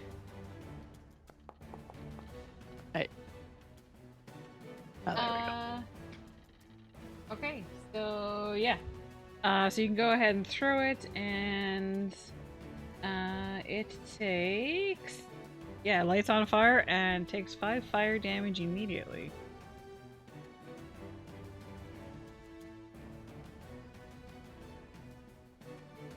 Alright. That's... Okay, Anything else so- you want to do? That was my second attack then? Yep. Alright, and then I'm gonna do my bonus offhand attack to fan the All right. flames, as it were. Go ahead. 24 hits. That is 8 slashing. And you also find that you don't need a magical weapon anymore. There's a full amount of damage. Sweet. Anything else? I'm gonna say, now we're cooking with gas. And that's my turn. Up next is Arvis. All right. I mean, you probably see Dino go by. He's like, "Stay away!" As he focuses on this thing again and tries to attack it with the 2 long swords and a Actually, let me be a little bit cooler. It's going to try a shove attack first to try and make it prone. Okay, go ahead. All right. Athletics versus athletics or acrobatics. It's gonna use acrobatics. Yeah, it managed to succeed. All right. Then I'm just going to do another longsword attack and then talons. Okay, go ahead. My dude, what is wrong with you? It's not hit. Good down. Hey, There we go. you hit. All right. Gets a slap across the face with talon hand. All right, so 7 piercing. There we go. It's a non-magical hand slap. You find that it does not matter. It still does the full amount of damage. Okay.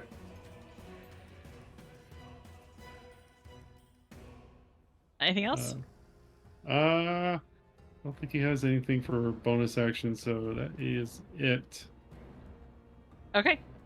Up next then is Annie. Well, the troll version of Annie will, just having suddenly have their head light on fire, will go, fire bad. And I will use my action to put the fire out on my head. Okay. All right, so you're no longer on fire. All right, anything else? That's it for me. I want to stay where I'm at. Okay. Up next then is this guy. Siren, can you do another poll? I think we'll need another Boon or Bane for the next round because I got a lot to go through. So this guy is going to continue attacking Arvis. Yeah. He crits for 10 piercing damage to Arvis. Alright. I don't think he's resistant. He is There's not. no resistance. No. Okay. And then a talon attack, which does not hit.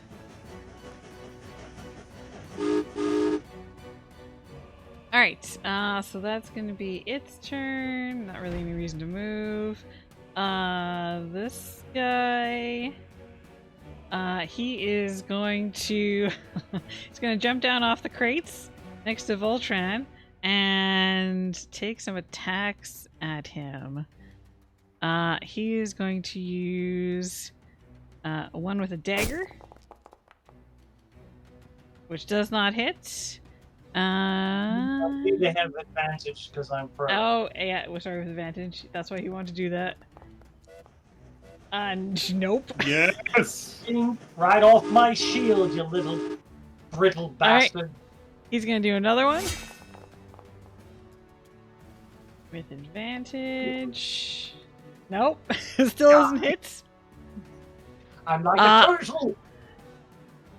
And then he is going to reach out and going to do a frostbite touch.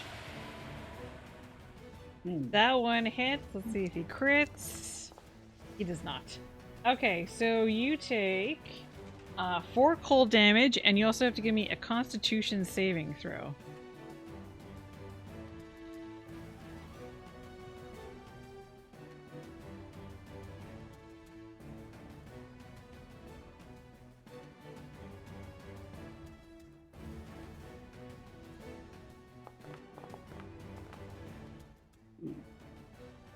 Okay, 3. Unfortunately, you do not manage to make it. Your maximum hit points are also reduced by 4.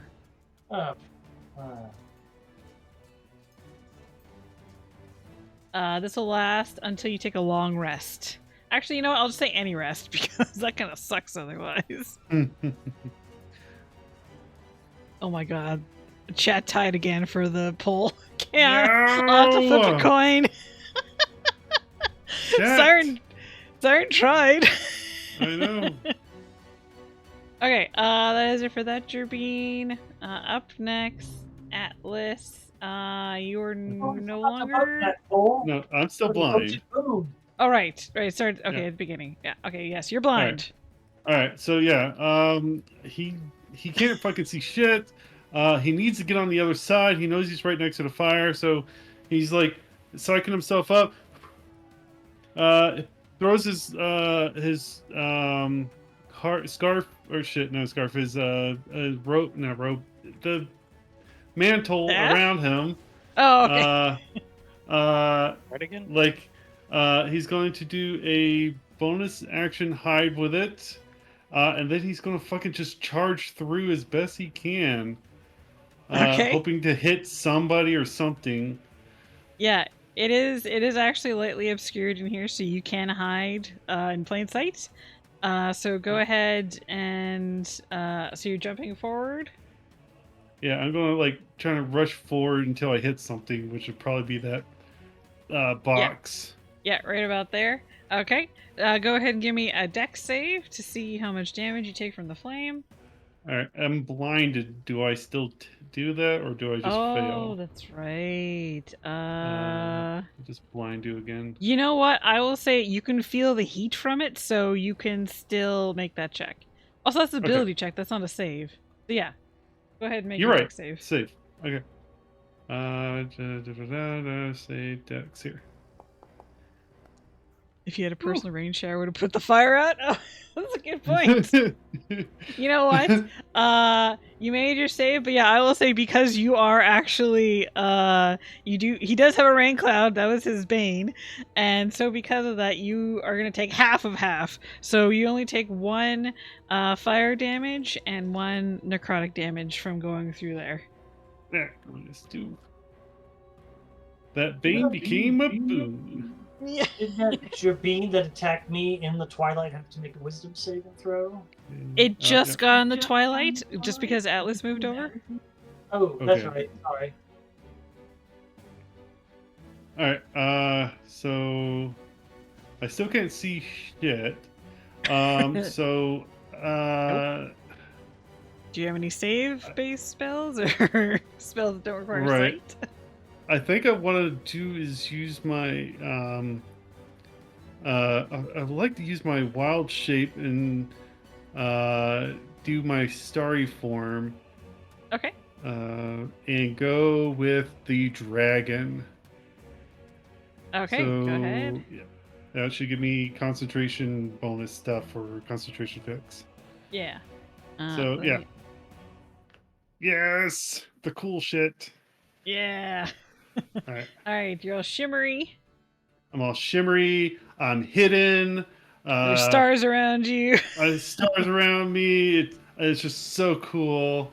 And I'm just thinking, man, if I could see, this would look so cool. Don't forget to mark off one of your wild shapes, because I think you also used one to summon the finch. Yep. Oh yeah, the finch. Can I have the finch fuck with something? I don't know. How does that work? Oh, you know, the finch would probably die once I go through the fire. I'll say the finch can fly through it. I don't know. Okay. Can you even attack something with Find Familiar? No, but I can have it do help actions. Okay, yeah, I'll let you go ahead and have it do a help action. Okay. I would like to have it help me mechanically with this guy. Although that is a little metagamey. Well, I mean, it's a familiar, so you kind of, like, know what it's doing, right? Kind of. I could tell it to help, but, like, I guess the better help would be help Voltron. So I'll have it, like, flutter around fucking with this guy here. Okay. Do you want it over here? Yeah. I just put a little raven down there. I don't know. Ooh. There's a lot of stuff going on, but it's right there. I know. Yeah, thank you. Okay. All right. Anything else? That was it.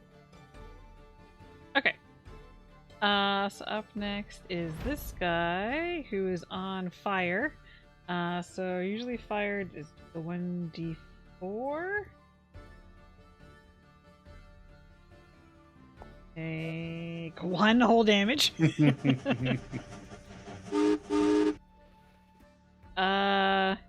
Okay, and he is First thing he's gonna do is he's gonna step out of the fire, up onto the crate. He's not stepping outside of Dino's range, so Dino's gonna get opportunity attack.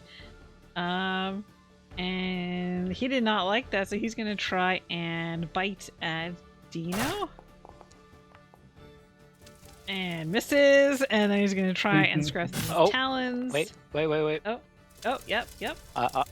On the miss, I'd like to use my reaction and a superiority dice to riposte him. Yes. Go ahead, do it. Where do we have it? Riposte. I think your superior die is a D8. Okay, 14 does hit. Okay, and D8. I think Well, it's you added do to an your attack regular... with your weapon. It adds to Yes. it. So, what is your weapon damage? Weapon is longsword. Okay, so it's So it's, D8 plus 3. Okay, so roll another D8. Yeah. Okay.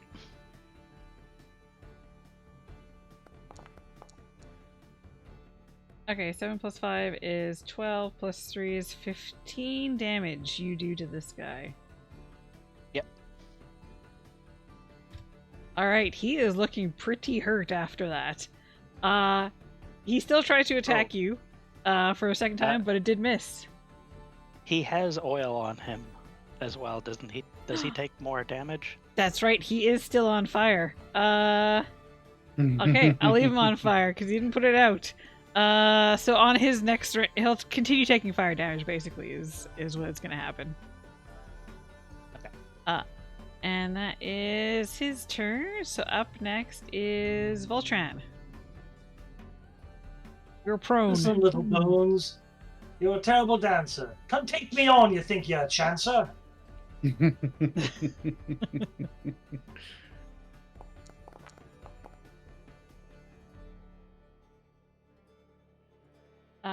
Okay, 20 does hit. I'm assuming you use half your movement to stand up.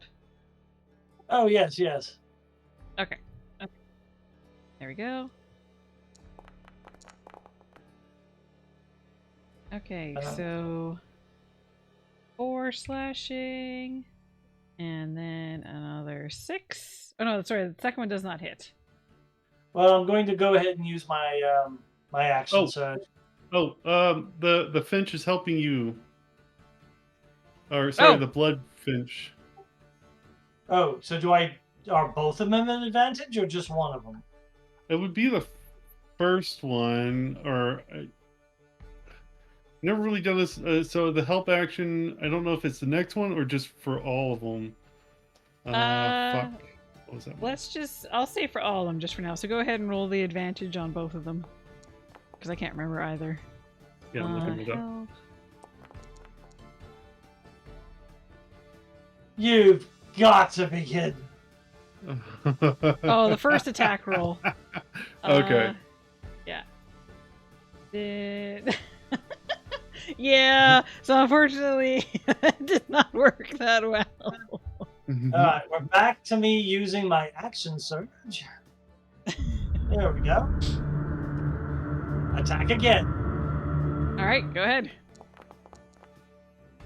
Great. Oh. That's not Top it. on the screen. Hey. That hits. There you go. Okay. So that is 7 slashing. Alright, that guy is looking pretty hurt. Well, I would take a potion as a bonus action, but since my maximum, which I can't edit, but I have written down my maximum is lower, it's not worth it. I think, hold on, it was -4? Does that work? No, Yeah, it doesn't it's work. at 46. But Okay. I can't. Yeah, so I Yeah. just wrote it down. Okay. So you're not taking a potion. Nope. Alright, that's it.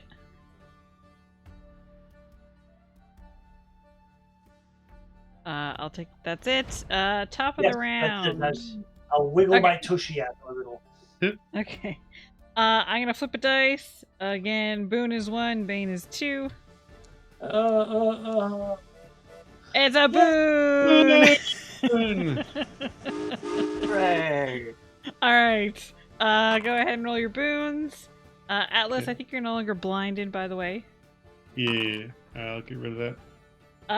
Dino, you're compelled to speak in rhyme or song for a time, which is great if you could cast spells, but you do not. Annie, you gain inspiration. Voltran, you gain inspiration.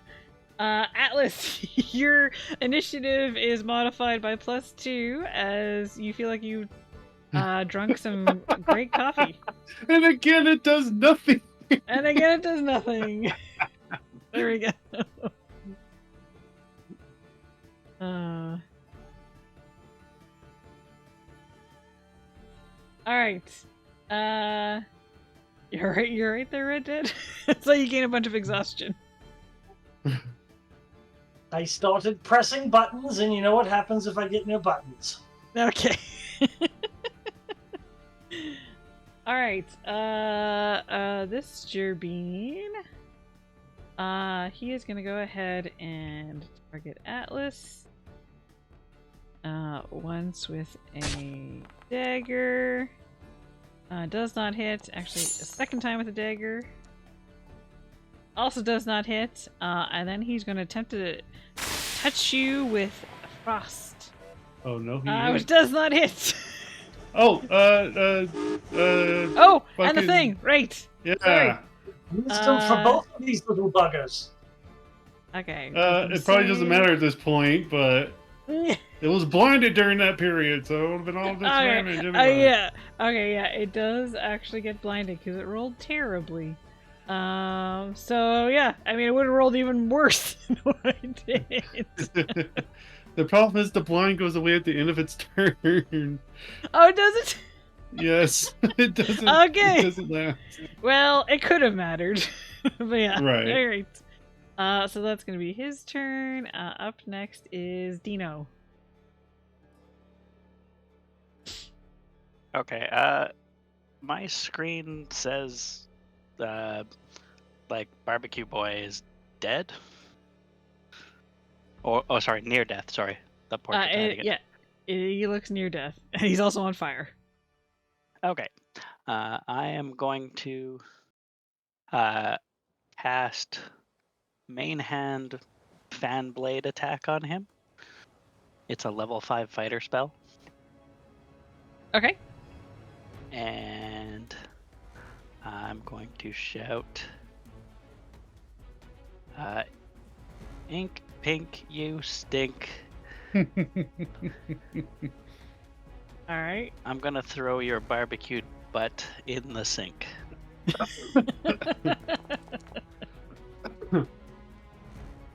All right. 17 hits. And that is just enough to kill him. Yeah. And he actually disappears in a burst of smoke and fire, I guess. Nice. Huh. That's one birthday candle out. Who are we celebrating for? What are you gonna do next? And I'm going to. I want to move into the. Can I move into the space with the finch? Yeah, I'll say it. It's like flying up. Probably. Say it's like 5 feet up or something. Yeah, I Okay. think if it's tiny, it should be fine because it's 2 sizes Yeah. smaller. All right. Who is struggling the most? I'm going to use my second attack on the one in front of our hawk friend and Atlas. Okay. The Vulpin. Yep, and I'm going to use a superiority dice with that. To use. You don't hit. I think you only have to use the dice if you actually hit. Okay. Unless it's something to make you hit better. No, it's not. It's not a hit Okay. better. All Okay, right, yeah. I'm gonna swing again with my bonus attack. Go ahead. That does hit. Did you want to Okay, use your and thing now? I'm gonna do distracting strike, which the Okay. next attack against that one will have advantage. All right. I think is what it is. Let me go ahead. I'm just Let's gonna roll put. Yes. I'm just gonna put fairy fire on it, just so we remember. Nice. Okay, and here's the bonus damage from the dice. Okay, another 8. All right, looking pretty hurt. Anything else? Oh yeah, I have to come up with a rhyme. Okay, just keep things going while you're thinking of that. Here you Harvest, go, you're Hawk next. Boy, just for you to put on a show. All right. Arvis, feeling very much in the spirit, is gonna go. Oh my god. See that it's getting the creature in front of it is being distracted and is going to go full out again with 2 long swords and a talon attack. Okay, so the first one will have advantage. Yeah.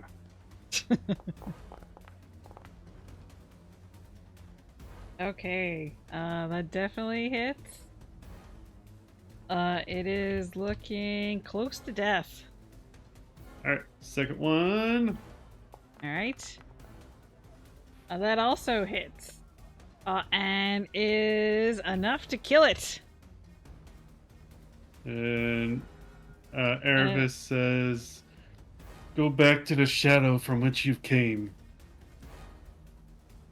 All right, and it also disappears into smoke when you kill it. Okay. Oof. Well, the I guess he will still technically go after the other ones, but well, you can't see Atlas, but Dino's kind of like there. It's going to move forward and try to attack this one with a talon slap. So when Arvis raises his talons, and he looks at this like decayed Gerbine, all he can see is his friend Chimdry, and he can't bring himself to attack this Gerbine creature. All right. Just kind of like standing there, breathing heavily, hand in the air, just can't bring forward, shaking. And that'll be its turn. All right. Up next then is Annie. Well, Annie is realizing that she's all alone on this side of the room now. Oh. And since the party has been magically pulled from one place to the other multiple times in this adventure, she doesn't want to get left behind. So she's going to do a quick little, like, what looks like it might be a dance step, but she's actually drawing some arcane symbols with her hooves, and she will Misty Step to just behind Atlas over here. Nice.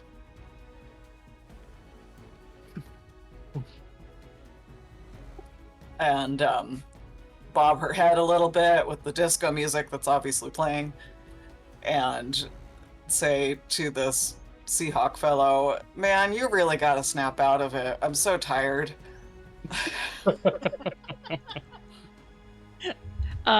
Sorry, did you say you jumped or you teleported? I'm Misty Stepping Okay. over there. Yep. So you managed to avoid the flames.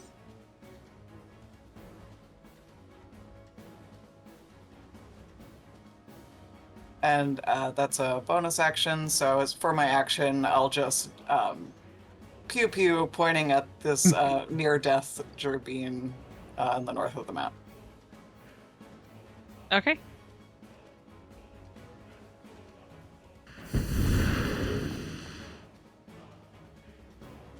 Her heart's really not in it. Yeah, that does not hit.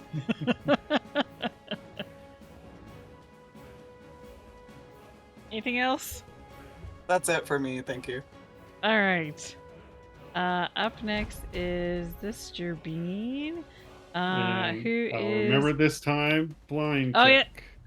Okay, let's see. Wisdom.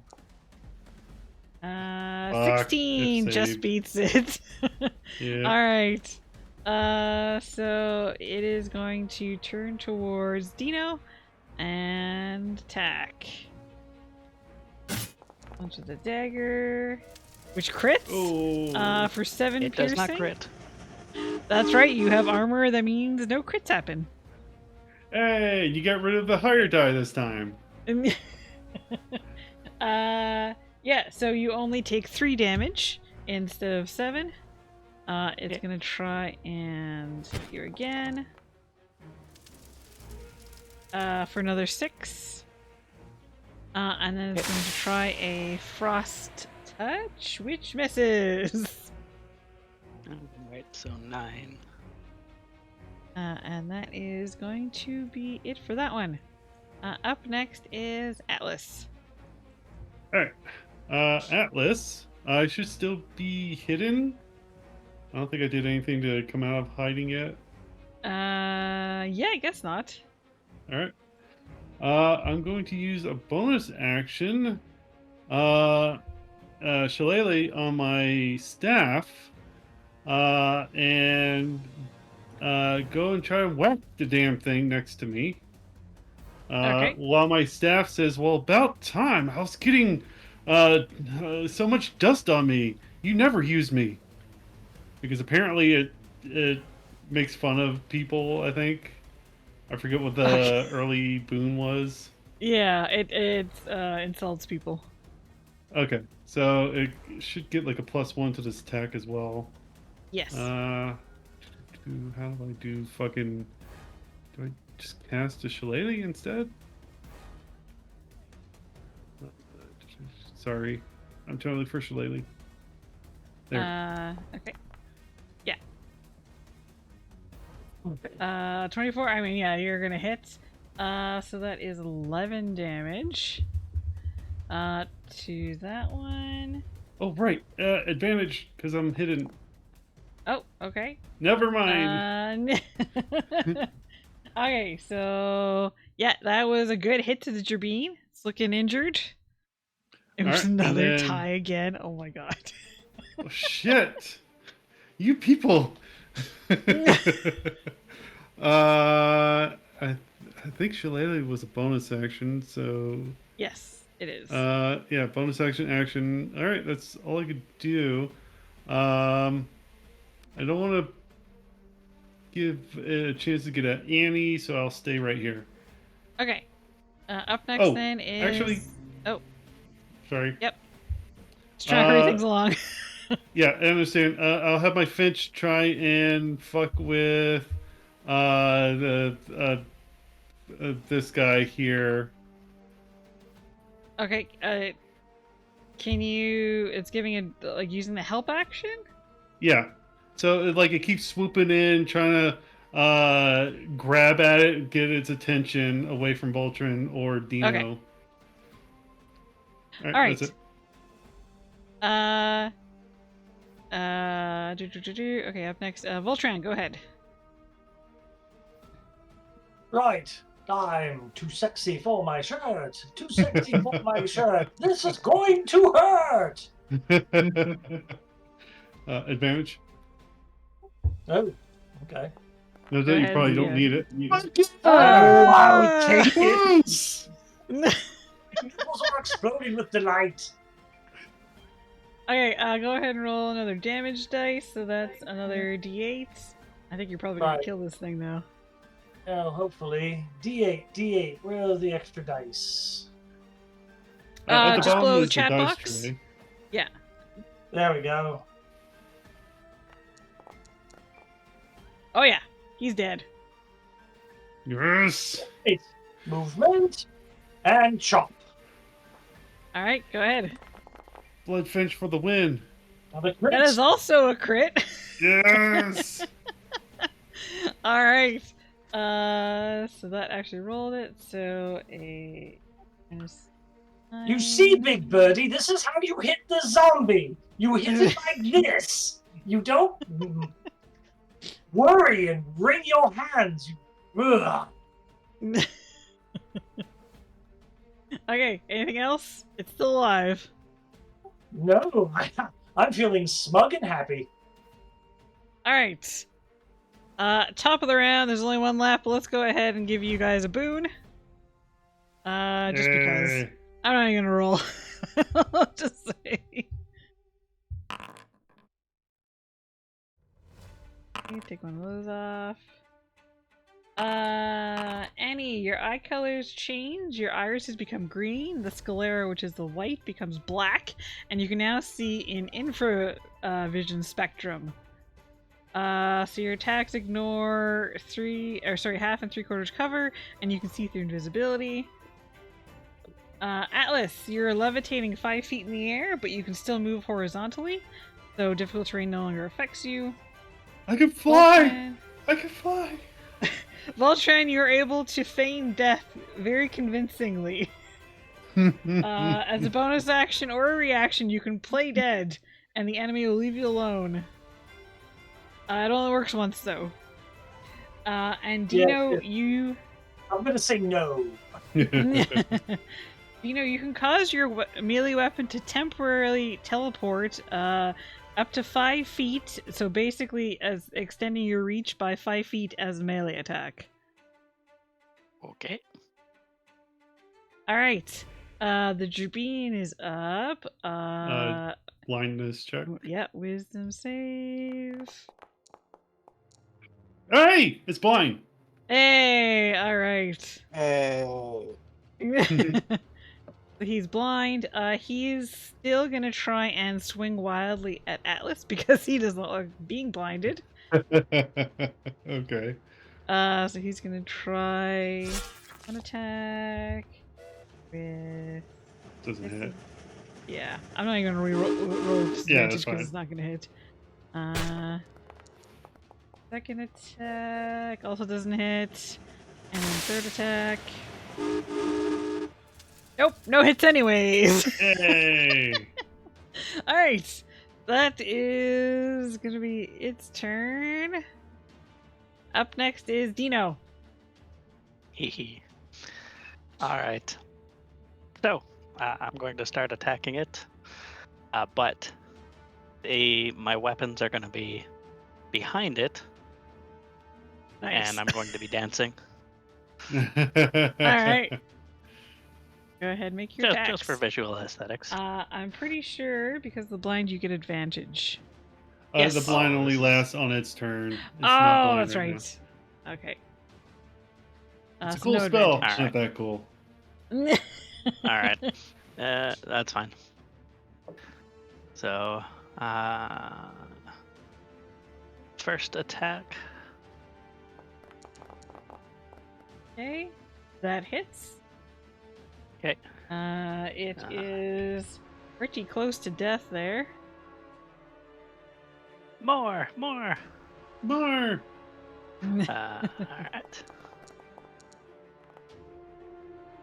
Okay, that hits. How do you kill it?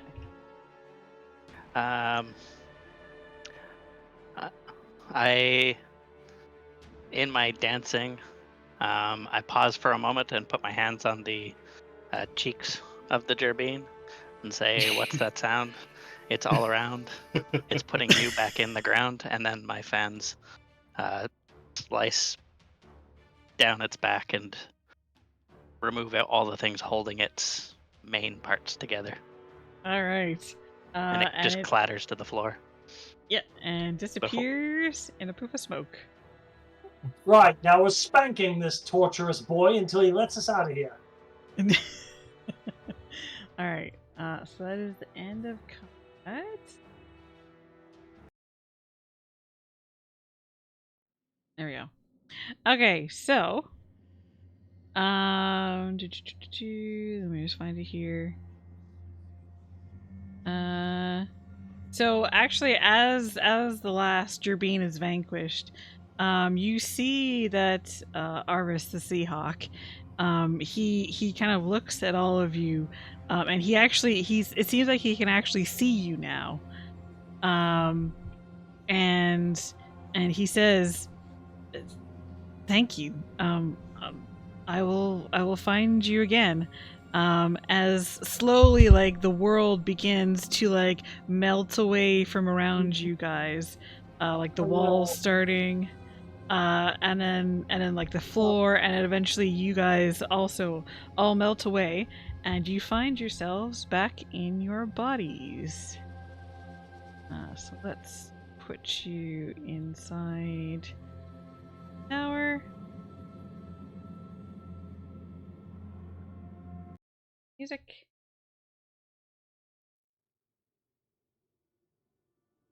And just so you guys can, like, see yourselves interact with your tokens, let me put everyone on the screen here. Okay, thing's probably done. Oh, that's cool. Yeah. Let me get rid of them.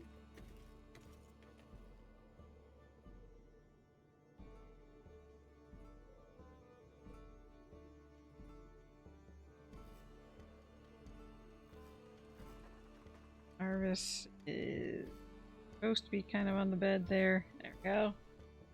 And Harlequin's kind of... Oh, I guess there. We'll say. Yep, good enough.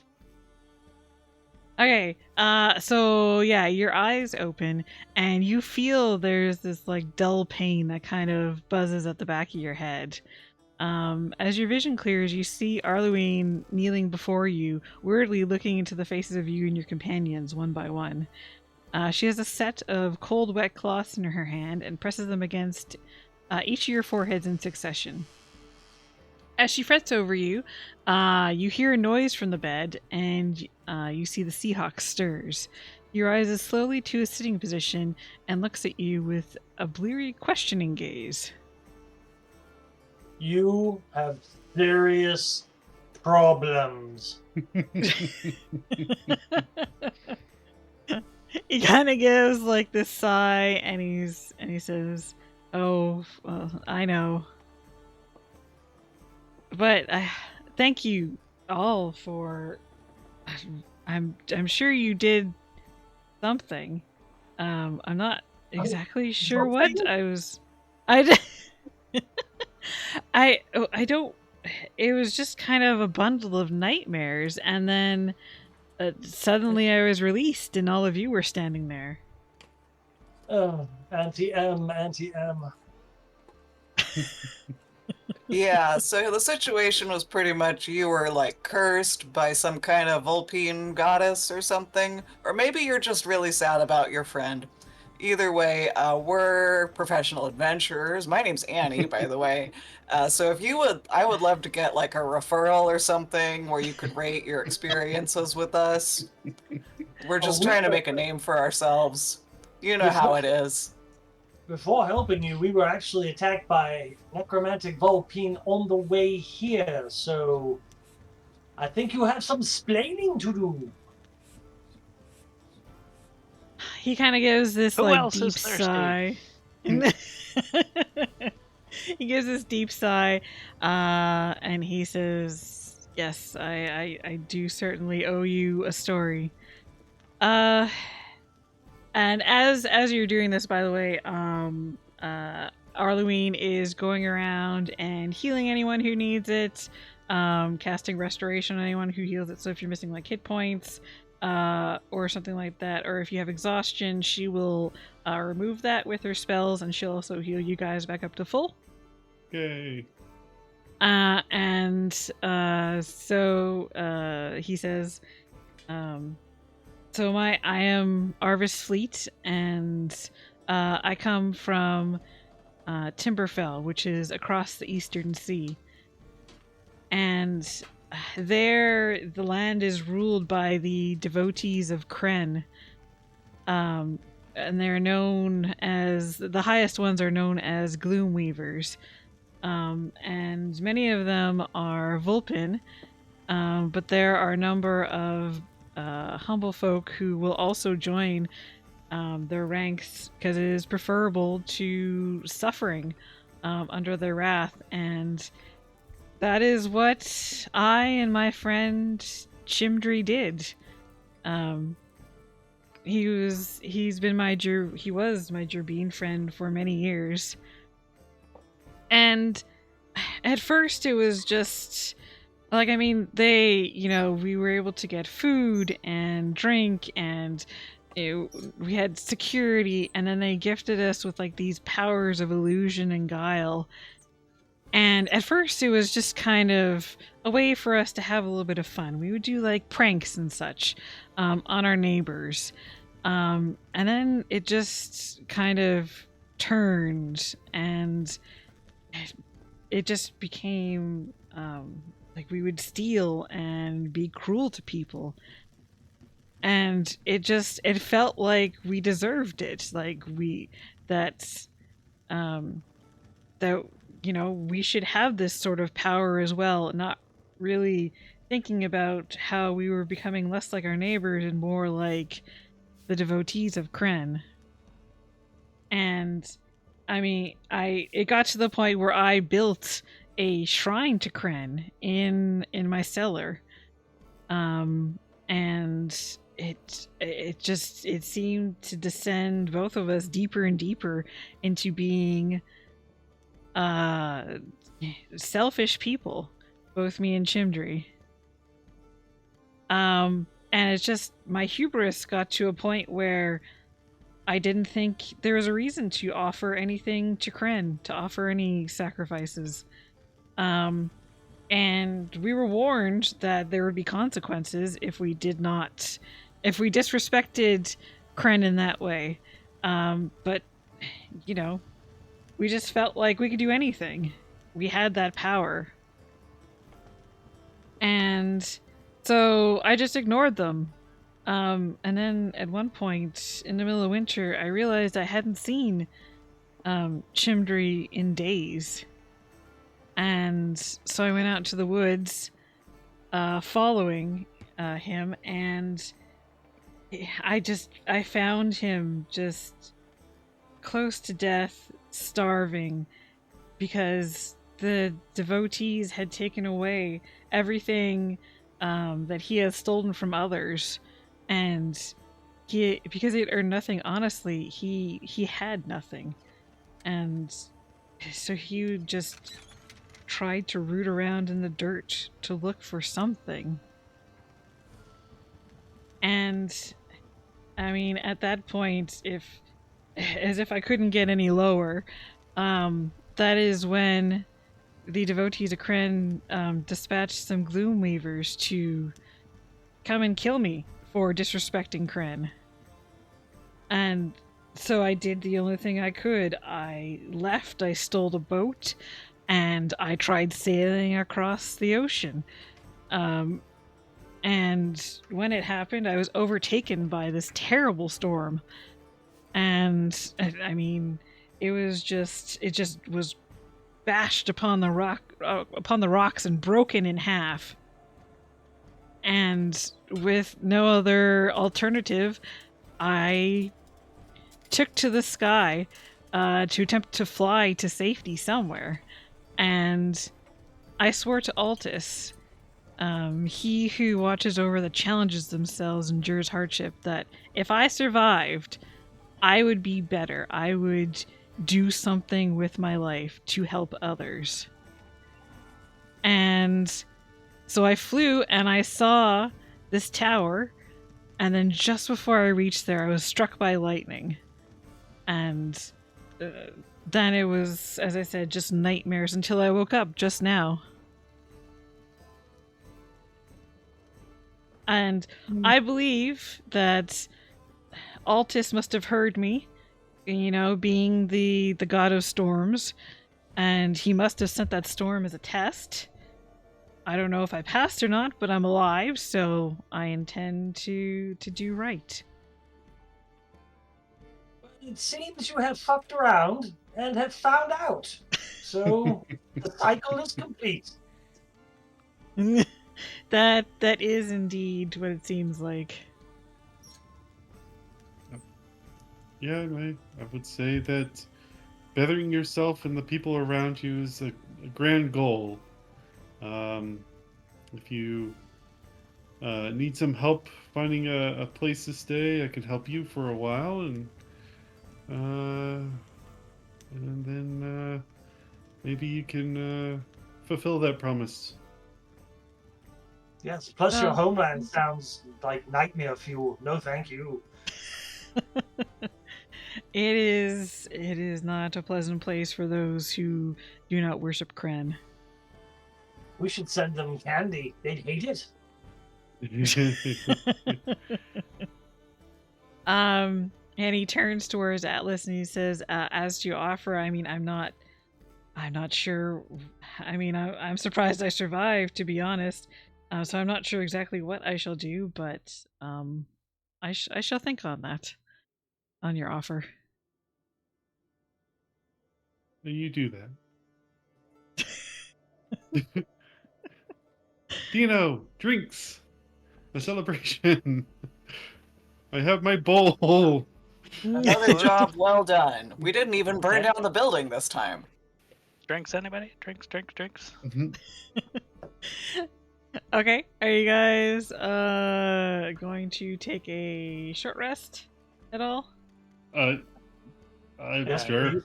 Yes. Okay, go ahead and take a short rest. Something tells me this adventure is not done yet. Maybe.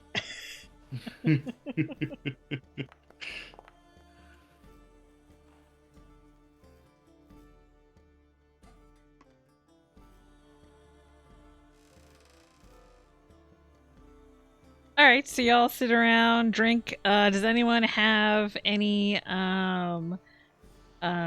more questions for Arvis?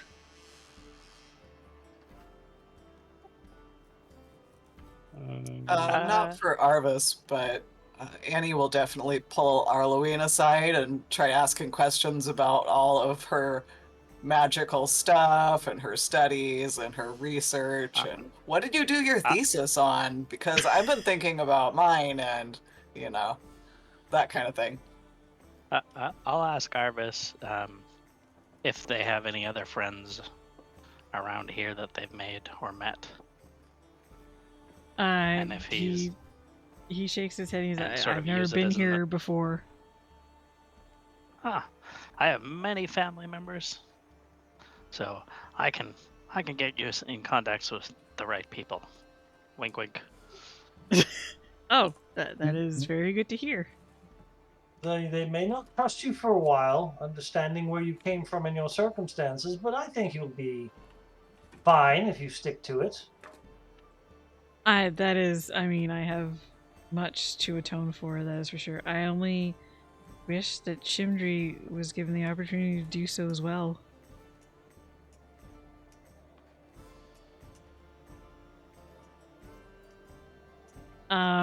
Annie, when you're talking to Arlene, she you can see she's tired after the whole ordeal sort of thing, but she kind of happily goes through some of the research she's done and stuff like that, and she did her thesis on magical cures for fungal infections or something like that.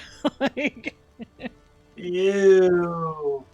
She seems to mostly be focusing on healing and such like that. She sounds like a fun gal.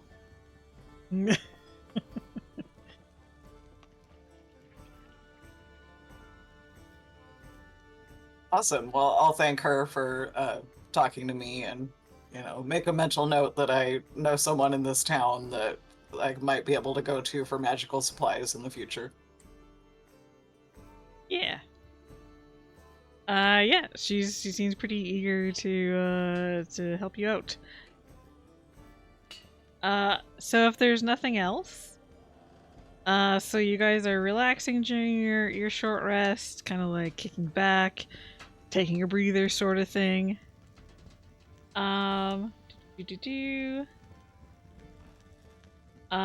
When suddenly all of the lights and such turn out, all the candles are extinguished, lamps sputter out, and even the moon and the stars disappear from sight, as you can see out the windows.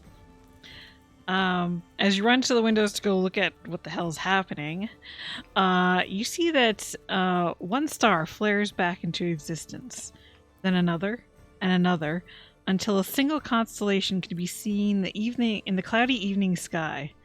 The constellation begins to move. Clouds surrounding it give it form, growing into the skeleton of starlight, growing around the skeleton of starlight into a fox-like body of tempestuous shadows descending from the heavens. No. No. I'm going Lightning. to my dreams. Uh-oh. Lightning splits the sky, and you see a manifestation of Kren over 100 feet long, from the tip of your ears to the point of her swirling tail, which now curls around the base of the tower. Also looking outside, it's a long tail, it is a long tail. You can see, like, at the foot of the tower are 4 gloom weavers who appear to be concentrating on something. It's like, can I have her as a pet? Because of course she does. So, I know we're going to be going over. I actually thought the stellar fight would be a lot shorter, so sorry about this. But let's go ahead and go to the battle map here. So I have like her the manifestations icon there, but basically it's curled around the tower. I just couldn't really do that without blocking the entire view. So let's go ahead. I'm a devotee of Alphys myself. We're in the middle of a storm. Please, come on, Zapper, you big old birdie god, you. Alright, let's go ahead and go into combat. Who would like to play Arluine so I don't have to worry about that? I still Keeping got in mind, Avarice. yeah, keeping in mind I can do Arluine as well. Okay, she doesn't really have combat spells, so she's gonna be mostly healing and stuff. Sure.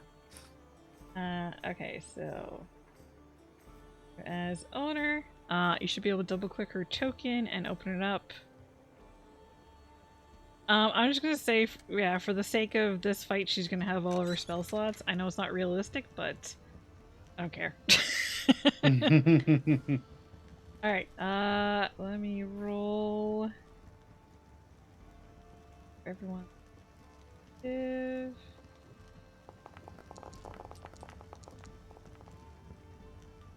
I'll go ahead and roll Arluine too.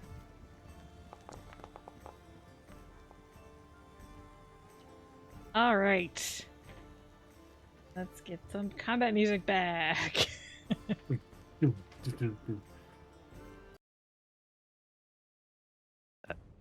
Are we gonna listen to Baby Metal because it's a fox god? I have no idea what that is. Oh, unlucky. Alright. Beginning of combat. Dino.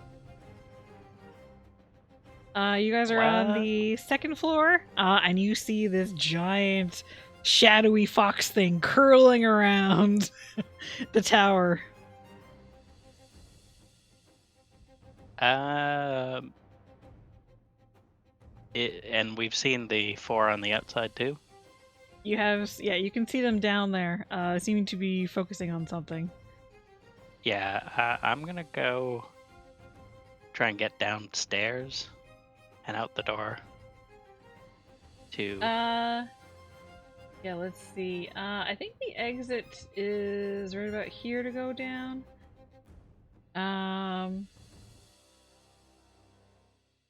I would say you'd probably have to dash to get all the way down to the bottom. Can I... Like, Unless you where wanna try would and the thing put me out? Because I have to glide as well. Probably right here. If you want to try and glide, yeah. Okay. I would say it only takes your movement then to do that. Stay tuned for next time. Yeah, no.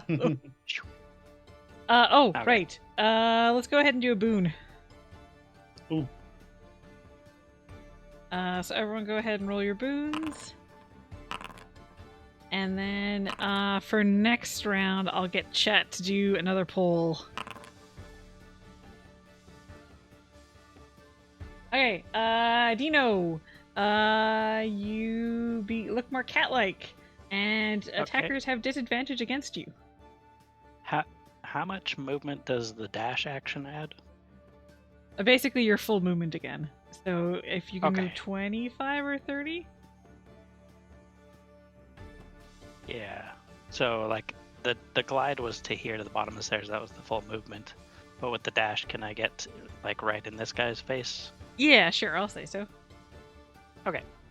I am directly in that guy's face, and I'm gonna start like dancing and prancing in front of him in a very taunting manner.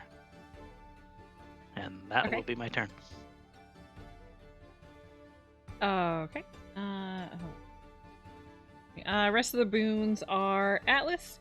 You can spit acid up to 30 feet. Mhm. You can use it one time. Annie, you're levitating, but you can move horizontally like normal. So you're 5 feet up in the air. I will also say, because you're levitating, you don't take any sort of fall damage. Voltran, you grow a second head.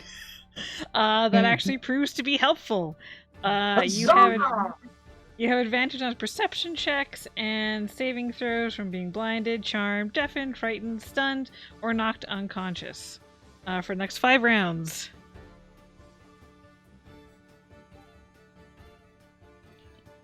Yeah, Siren, can you start another poll? Okay, so up next is these guys. They're basically going to continue concentrating. And you do notice there's like this like swirling miasma as they're concentrating, and they're actually taking a little bit of damage as they do so. That guy's concentrating. That guy's also concentrating. Oops. Come on. And then up next is Atlas. Okay. Is this a window I can see through from the stairway, I guess? Yeah. Also, we'll say that Alright. there's like a window on like all 4 corners, like cardinal directions. Okay. I guess I'll try and go to this window here. Look out. Can I see these 2 below me? Yeah. You're kind of set back so you can see them. Alright. To give myself a little bit of courage, I am going to go into my own starry form once again. Okay. This time I am going to choose the constellation of Rhea, the Archer, which will give me a range attack with a bonus action, which I can use as I do this form as well. Okay. So that gives me... What the fuck do I do with a range attack? How do I do I don't have any range here. Just be dexterity, so +3 plus proficiency, so I'll just roll it. +3 plus proficiency. And I'm going to target this guy here to the left. Okay. 16 just 16? hits. Yes. Okay. I probably should have. I need to set something up for this, but let's see. It does 1d8 plus my wisdom modifier. Okay. Yeah. What? Nope, whatever. D8. No, that's D10. What am I doing? I don't know what you're doing. I know. Plus wisdom modifier is a 5. Okay. So 12 radiant damage. 12 radiant. Okay. Let me just double check something. Okay. Yeah. So that does that. And also that has to try and do a concentration check. It succeeds. Okay. Secondly, I am casting. Fuck it. I'm casting Moonbeam on top of him. Okay. Good.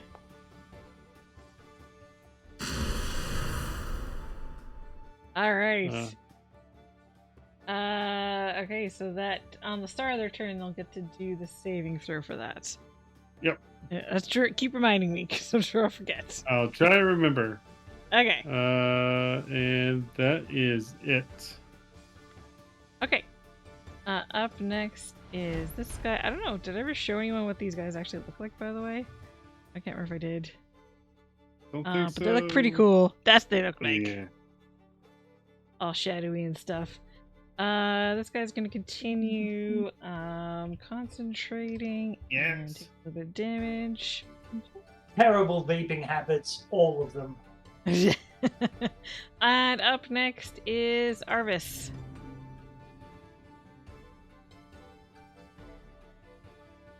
Oh Roger? shit. Yeah, that's me. Sure is.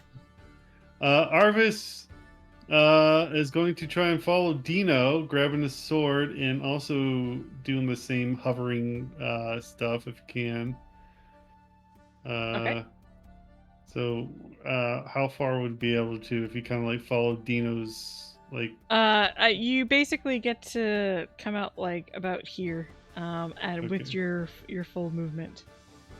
All right, and then with oof, I do have my longbow. I could go ahead and make a single longbow attack.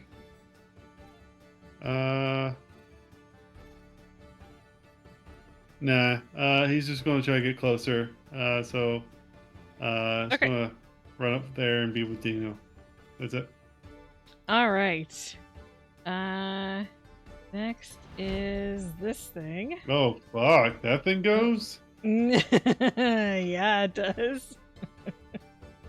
Okay. Let's see. The people who are still up in the tower, you can see this like eye that looks like a star, and it was surrounded by shadow that kind of peers into the room, and it is going to cast something inside. And it is going to put it about right in the center. Ooh, I'm outside. of it. Everyone who's inside that cube, give me a Constitution save. Oh, of course, my second head doesn't help that. Unfortunately not. And don't forget I'd like to Arlene use as my well. inspiration to re-roll mine. Sure. Ditto. Oh, you can't see the cube. Hold on. Right there.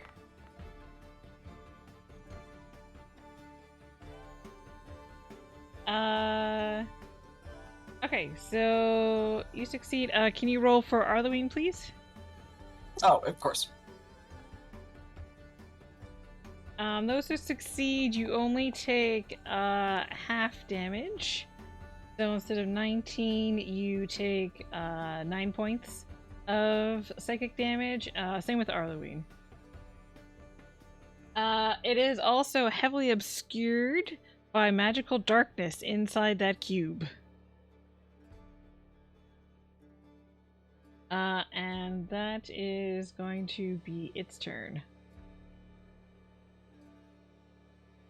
So up next then is Annie. Annie's going to rush over to the window next to Atlas and look down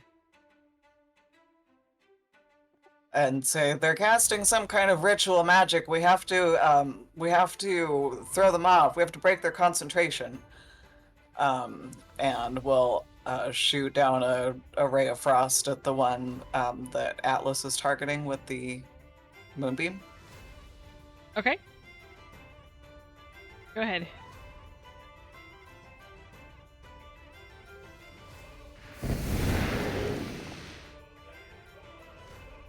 Nice. Okay. 28 does in fact hit, so that is 13 cold damage. And I have to make a concentration check. Which they succeed. Anything I would else? like to give them a 3 with my portent. Nice. Alright. Okay, so they fail that save. And they lose their concentration. Which is just to explain for chat, because I'm a divination wizard, I get to roll 2 d20s and then use those numbers to substitute for a d20 roll.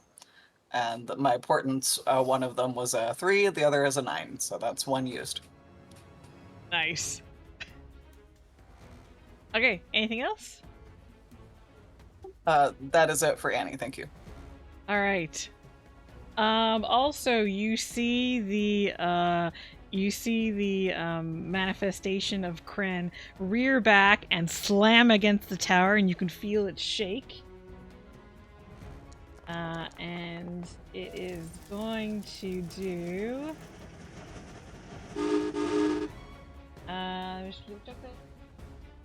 Yeah.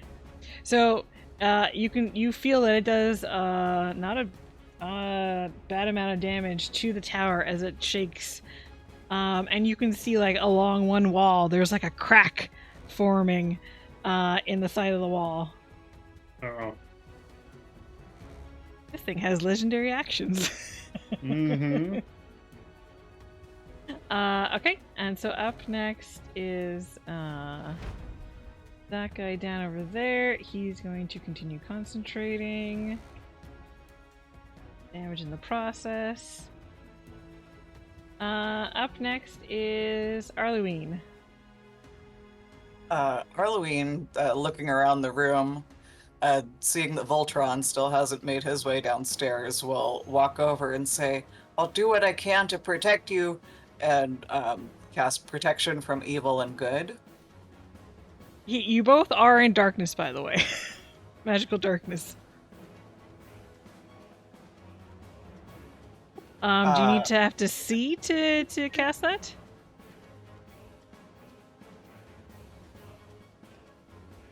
It affects a willing creature that you touch. Okay. So since we're in the place where she lives, I'm going to assume that she kind of has an idea of the layout of the room and where people were standing a second ago. Okay, yeah, I'll allow it then.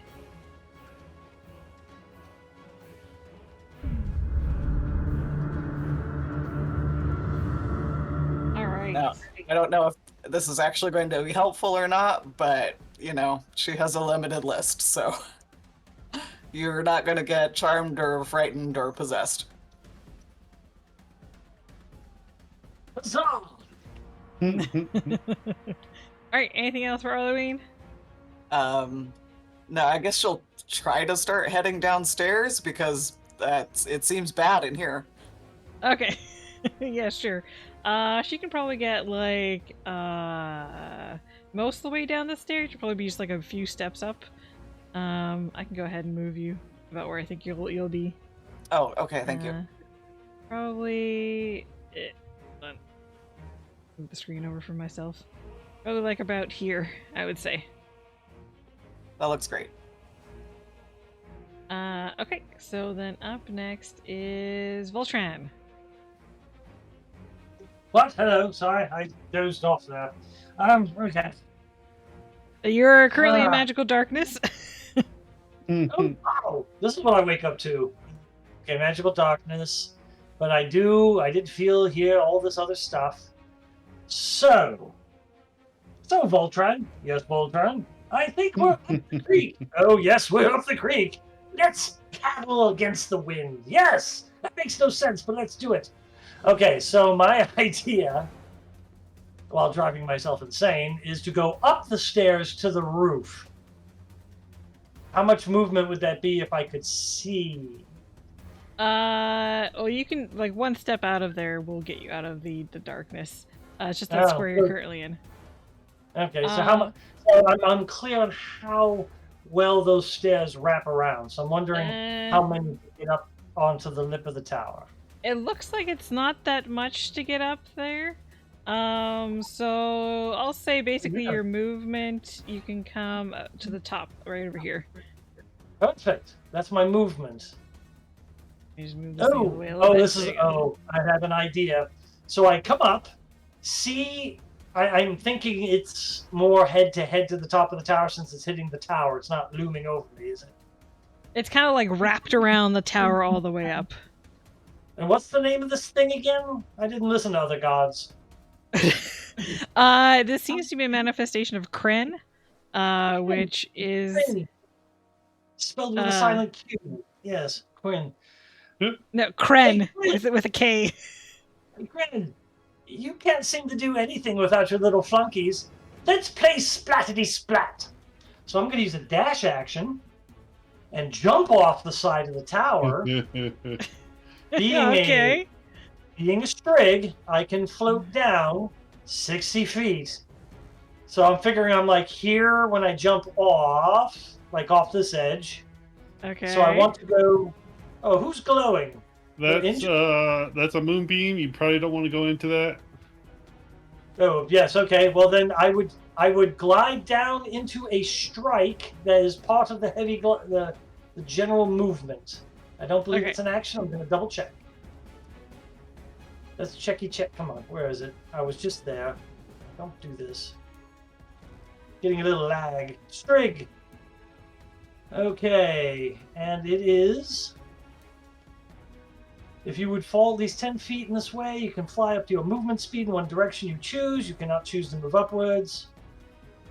Okay, where's the heavy? Okay, so there's another movement if you're on a heavy glider. Where'd it go? Oh, come on. Where's my heavy glide? I'm holding things up. I don't like that. Let me see if I can find it.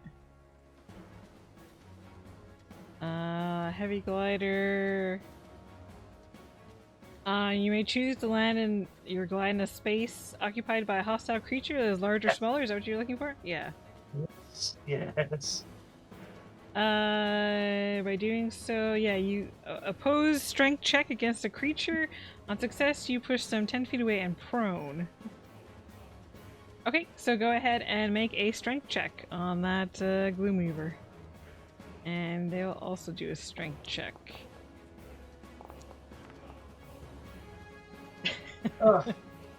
You rolled terribly, but he rolled worse. Not more than me, and I'm feeble. So you push him 10 feet away. If he's in going this down direction. prone, I hope he has to do a concentration check. I don't know. I think it's only damage that counts. Okay, then I will do an action surge for my bonus. Alright, go ahead. Now I'm going to stride up to him. I'm going to hit him with advantage, and if I hit him, I just get advantage. He's not paralyzed, so it's not a critical hit, I think. Mm-hmm. Correct. Yeah, you just get advantage. Oh, poop. Here we go. Let's see. Battle Axe. And Battle Axe. And I get advantage on the first. You get advantage on both of those. And then advantage on the second one. Okay, so 18 hits, and yeah, 20 also hits. Okay, so that is... So first there's 11 damage, and let's do a con check. Just managed to succeed. And then another hit. And a con check. That one fails. They lose concentration. Oopsie, oopsie. And you guys can see, because this thing is so huge, that the manifestation seems to be like, there seems to be like some of the shadows kind of like sloughing off of it, sort of thing, and like some of the stars are peeking through. You can see that it's getting weaker. as That more of them break crystal- concentration. Nasty it's shedding. tricker. All right. Anything else you want to do? Gloat. Oh, dare I say, hoot? And my other head goes, oh, hoot. God. Two of me. You do see, though, that it is still able to make another legendary action. As there is, as like one of its eyes kind of turns and like gleams like this sickly green color of starlight. And so it is going to target Voltron. Oh yeah, I knew it. Voltron, let's say Dino, Atlas, and Annie. All of Okay. you make a charisma saving throw. Ooh, I think I have an advantage on that.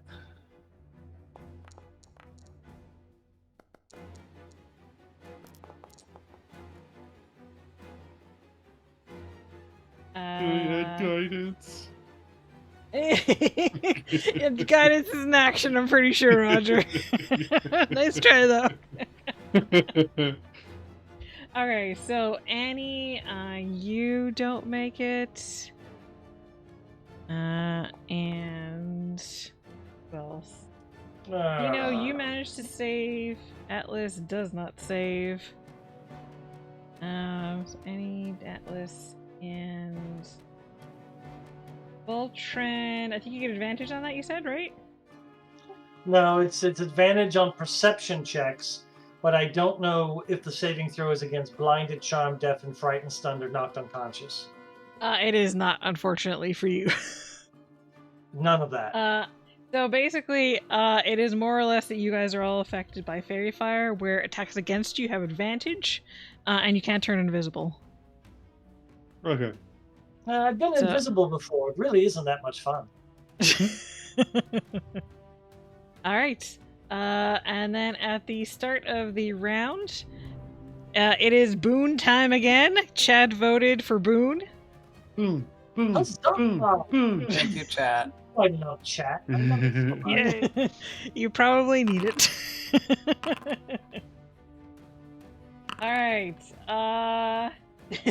Atlas, you can blow a raspberry at a creature, which acts like a command spell. And you can use that once. Dino, you can vomit a mass of thick, sticky webbing in a 20-foot cube adjacent to you once as an action.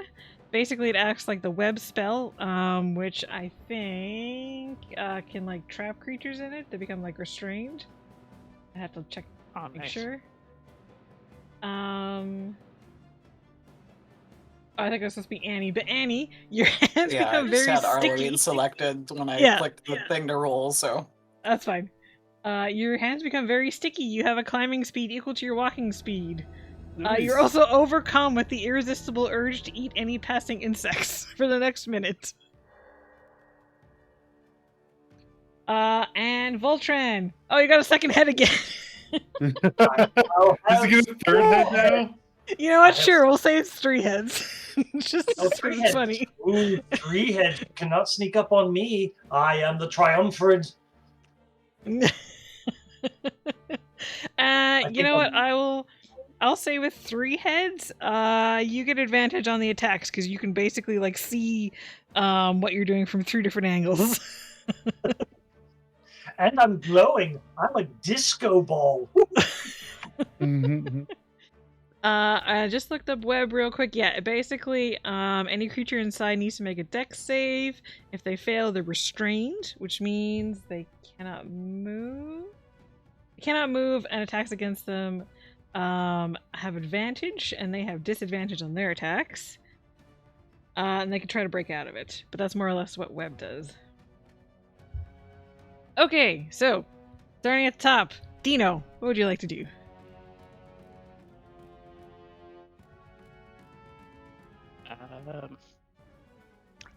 How long does the web effect last on them?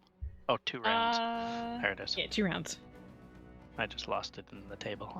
Okay.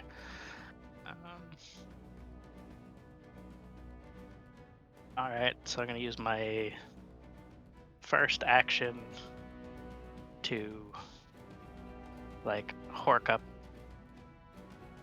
this, like, ingestion in my throat. It's just, Okay. so unpleasant. And I'm going to basically just coat the guy in front of me, not getting myself or our new super chicken friend Here we covered go. in it. Just Yeah, I just made a spell scroll for it, and so if you go in your inventory, you can cast that, more or less, to use up the spell scroll, just so you can just place it wherever you want, sort of thing. It is going to be somewhere adjacent to you, so you can't just cast it further away. Yeah, no, it's going right on the person I'm standing next to. Oh, thanks, Siren. I will remove that Boonerbane. And so it should give you a template to place on the screen. Oh, All right. that's cool. Okay, so they have to make a dex save. Which, unfortunately, they do save. So they are not restrained. The effect is still there, right? The effect's still there. Okay, You could attempt to push them into it again, if you want. yeah, I'll for a allow second it. attack, I want to try and, like, knock them down into it. Okay. So this will be your athletics versus their acrobatics or athletics. Okay. I'll do acrobatics. Unfortunately, you do not win. They win. Can we bonus attack it for? Yeah, you The can same go thing? ahead and bonus attack. Not with a. You can do your sword thing. Okay. But yeah. All right. Well, we're going to cut you so bad you'll wish you had fallen into it. All right, go ahead. Okay, 23 does hit. Awesome, 9 And slashing. I'd like to use a superiority dice Go ahead. to do a distracting strike. Okay, go ahead. So the next attack gets an advantage. All right. Let me go ahead and put fairy fire on that guy then too, so we remember. And so you do an additional 5 damage to him. Okay. Yep. Concentration check again. No, that's part of the same one. Sorry, it wouldn't be a concentration check again. So he does keep concentration. All right. Anything else? Nope, that's it. Okay. Up next then is that one who needs to save against Moonbeam. Yep. Wisdom save? It is. Where the fuck did it go? I think it's wisdom? Or is it dex? Constitution. Oh, constitution. Okay. Yep. One 16. save. Hey, Fuck. oh. I think they still take half damage though, right? Yeah. So 7. 7. Okay. That's Alright, so they still take. a concentration check. Unless Okay, I already. No, I already lost it. Never mind. Yeah. So he's going to run out of that because it seems silly to stay in it. Actually, course. he's going to run this direction. And he is going to take aim at Dino. And fire with his longbow. Which does not hit. He can do more though. Also does not hit. Alright. That's Ding, his ding. turn. Yeah, that's it. Okay, so up next is that one. Oh, that one there. It's gonna move out of the webbing because it doesn't want to be in there anymore. Oh, and that gives Arvis the ability to make a opportunity attack. Okay. While you're I keep doing forgetting that, I'm Arvis. yeah. While you're doing that, he is going to. Oh, you know what? I'll let it happen. Oh, okay, never mind. Mhm. Actually, he didn't move out of there. He shadow stepped Oh! out of there. No. Oh, okay. Never mind. Oh, what were you gonna say? I was going to say Dino did the distracting strike, but if he Oh, shadow that's right. steps, I don't think I can attack. You know what? Go ahead and do it. I'm gonna let you guys. I'll let you have it. Yes. Do it with advantage. No. Fuck you, dice. I'll throw you in the trash if you weren't digital. Okay. Unfortunately Oh for my fucking you, god, Roger, why would you do that? that is the advantage gone. Yep. Because it's only the next stack. Okay. So then he's gonna shadow step. He's gonna shadow step over to. Actually, gonna shadow step inside. Now the door's open. Nice. And he's gonna go. We'll do it over here. Go whip over there. All right. And that is going to be. Let's see, is that? That's a bonus action. He's gonna make an attack. So he's gonna make a longbow attack against Dino. He's gonna miss another one. Which hits. So that is 10 piercing and 2 necrotic damage to Dino. Weak. Alright, that's that guy's turn. So up next is Atlas. Okay. I can't. The one guy ran to the side. Can't really see him. I see the one over by Voltron. But that one looks like Voltron kind of cleared up. Wait, why am I over here in the center? I think you moved there by accident at some point. I must have. I saw that happen. Okay, yeah, There there you we go. are.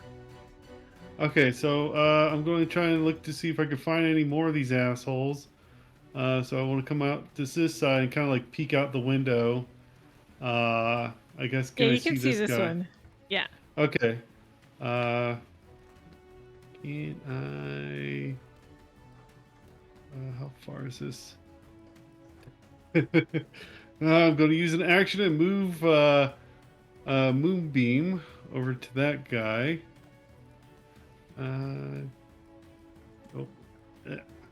Because I can move it 60 feet.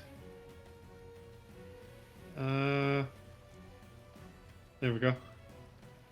And then I'm going to use my bonus action and shoot another radiant beam at that one. Okay. So that is that was the 1d20 plus 3 to attack. 15. 15 does not hit. Okay. I think that's all I can do. Okay. Yep, that's it. All right. Also on your turn, the shadowy form, the shadowy manifestation swoops through the air and across the battlefield, causing. This is going to be a little big, so give me a second.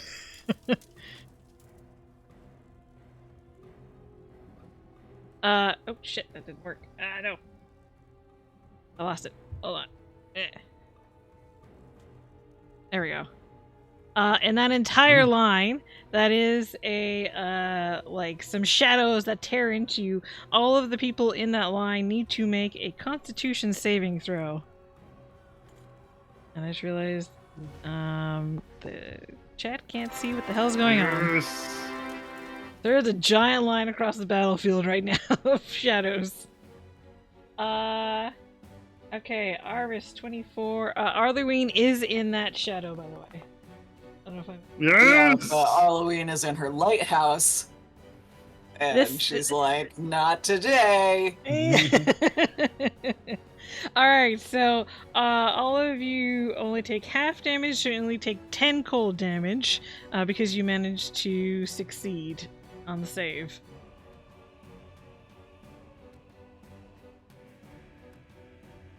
And that just applies for that round, so let me get rid of this thing. Yep.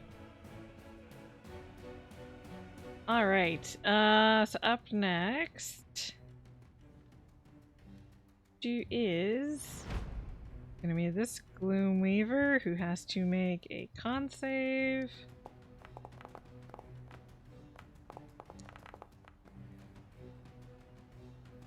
Uh, 19 I'm pretty sure passes. Yeah. Okay, so only takes half damage, which was. Hey, why'd you do a con save? I thought it failed first. Oh, I was trying to do a concentration check for Halloween. Okay. Where is my? Yeah, I don't know how much damage that is. Yeah, so it'd be half. So Five. 5. Okay, Still gotta do a concentration check from that damage. that is true. I managed to make it though. Yeah. And then he's gonna get the hell out of Moonbeam. He is actually going to move over here, trying to hug the wall a bit, and take a couple shots at. No, actually, he is going to take a. He's gonna shoot next to Voltran. Oh no. Landing next to Voltran and conjuring out of the ground a shadow. So let me add this thing to the roll, just because I want to make my life more difficult, apparently. Alright, that could be that guy's turn. Up next is Arvis. And Okay. 3 voices ring out. Oh, fuck off! Okay. Okay, that guy's definitely. So Arvis, it's like, get back here! Fucking rushes in here. And is going to take 2 swings and a slap. They're gonna say 2 swings and a miss. Probably, we'll see. Alright, come on, Arvis, you can do this. Arvis! Nope. Yeah. Come on, Arvis! You! Okay, I got money on you! Come on! No! Your dice literally says no. This guy is the most cursed NPC I've ever seen. And I have your sword when you die. He's like, sure, you can have it. I'm not using it very well. Yeah. He's going to take a free action and cry. And then end his turn. And jump into sorry. the fire. I really wish you would hit. He has a really cool sword. Mm-hmm. If I could crit, I could do some cool shit. Oh my god. Okay, so that's his turn. Up next is the Shadow, which is going to target Voltran and try to sap his strength. Does not hit though. Oh, except he has advantage on that attack. Not that it matters. Nope. Didn't Why hit. does he have advantage? Because the Kren did something to cause. Hold on a sec. What was it again? Yes, I'm sorry. If they ask you if you're a god, always say yes. I got Yes. You a god?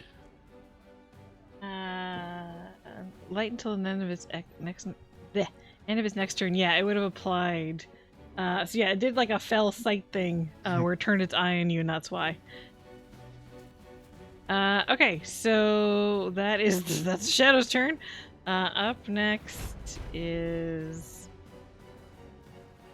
Kren is gonna try and take on.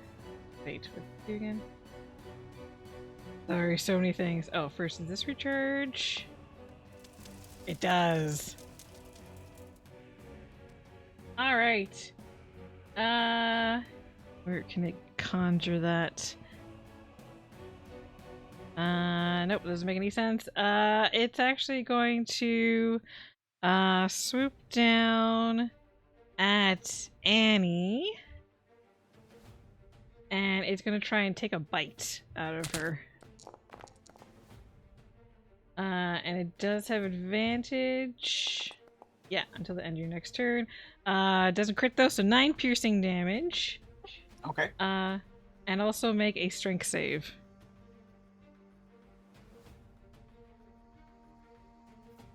Roll bugbears behind a curtain. Oh yeah, that was funny.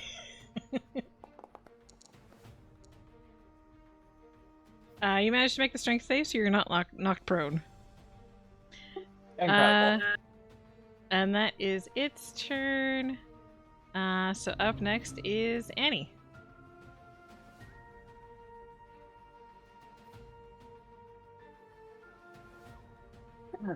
So this thing just bit me, is what happened? Yep. That's, yeah, don't like that at all. I'm really not, I don't fancy getting eaten on this adventure. So Annie is going to, using the stickiness of her hands and her hooves, attempt to crawl away down out of the window of down the wall of this lighthouse tower. Okay, so you're going outside and down the wall? Yes, and if I have to disengage so that it doesn't get an opportunity attack against me, I can do so. This thing is kind of everywhere, so it doesn't really get reactions, so there's no opportunity attack. I see. Wonderful. Yeah. And seeing that Voltron's getting ganged up on here with this shadow suddenly appearing behind him, I think Annie will try to throw some support over and do a Ray of Frost at this Shadow Weaver. Okay. You probably get down to like here. Oh, as I move you. 10 does not hit.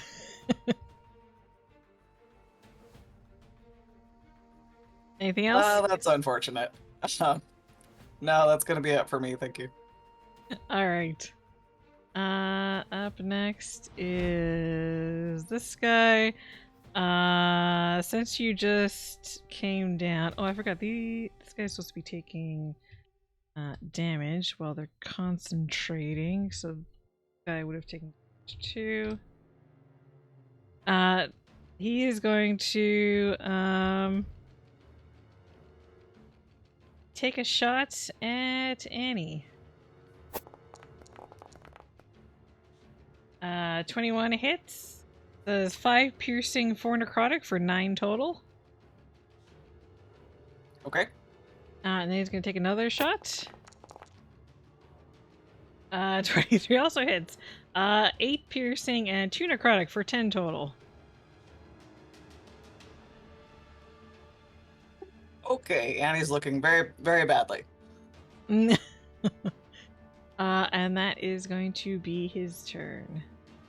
Arlewine is next.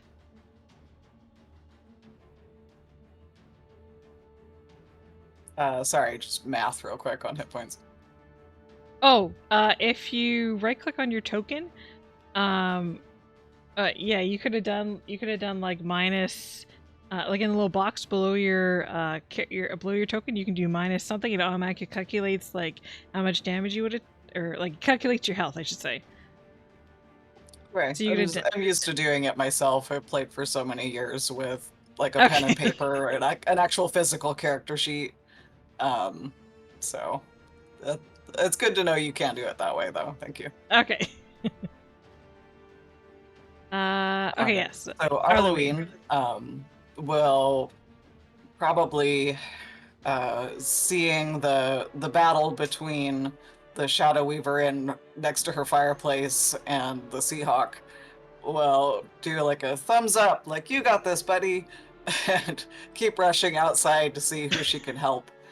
And seeing that Dino is just outside the front door and injured, she'll run down there and do cure wounds. Okay.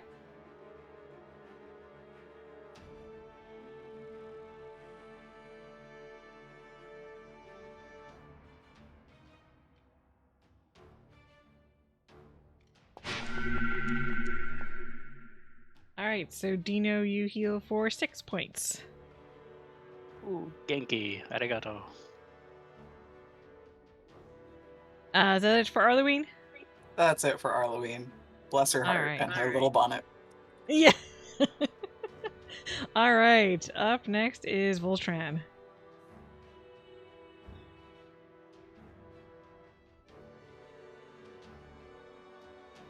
You're kind of between a rock and a hard place.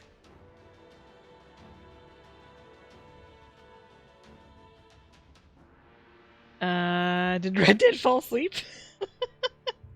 No. Oh, okay. You're Doing some fine. measurements, sorry. Okay, just making sure. Three-headed madness. No, with the 3 heads, they're droning on, and it's kind of driving me a little. Anyway. All right, Shadow. Yeah, whatever. That guy is still prone. Did he get up? He hasn't had his turn yet since you shoved him down? No. No, because I go last. Oh. I He guess. had to have Yeah. had his turn. I Or guess is he he. so stunned? I mean, a 3-headed maniac. That would put me on the ground. Yeah, I don't know how I managed to skip him then. Yeah, I guess he would be stood up. Unless I did do his stuff and I just forgot to make him not prone. Yeah, go I ahead. was Yeah. muted. Sounds like it, because I swear I heard someone stand up. I know what happened. The guy here, you made do 2 turns because I was wondering how come I didn't have a chance to do Oh. Moonbeam back on him whenever he got to go again. So you made him Okay, move my twice. bad. That's what, but that's what happened. Okay, got it. Looks like your friend stole your thunder. I guess I'm going to steal your lightning. Thumb Alright. chop! Thunder. Ba-da-da-da-da-da-da-da.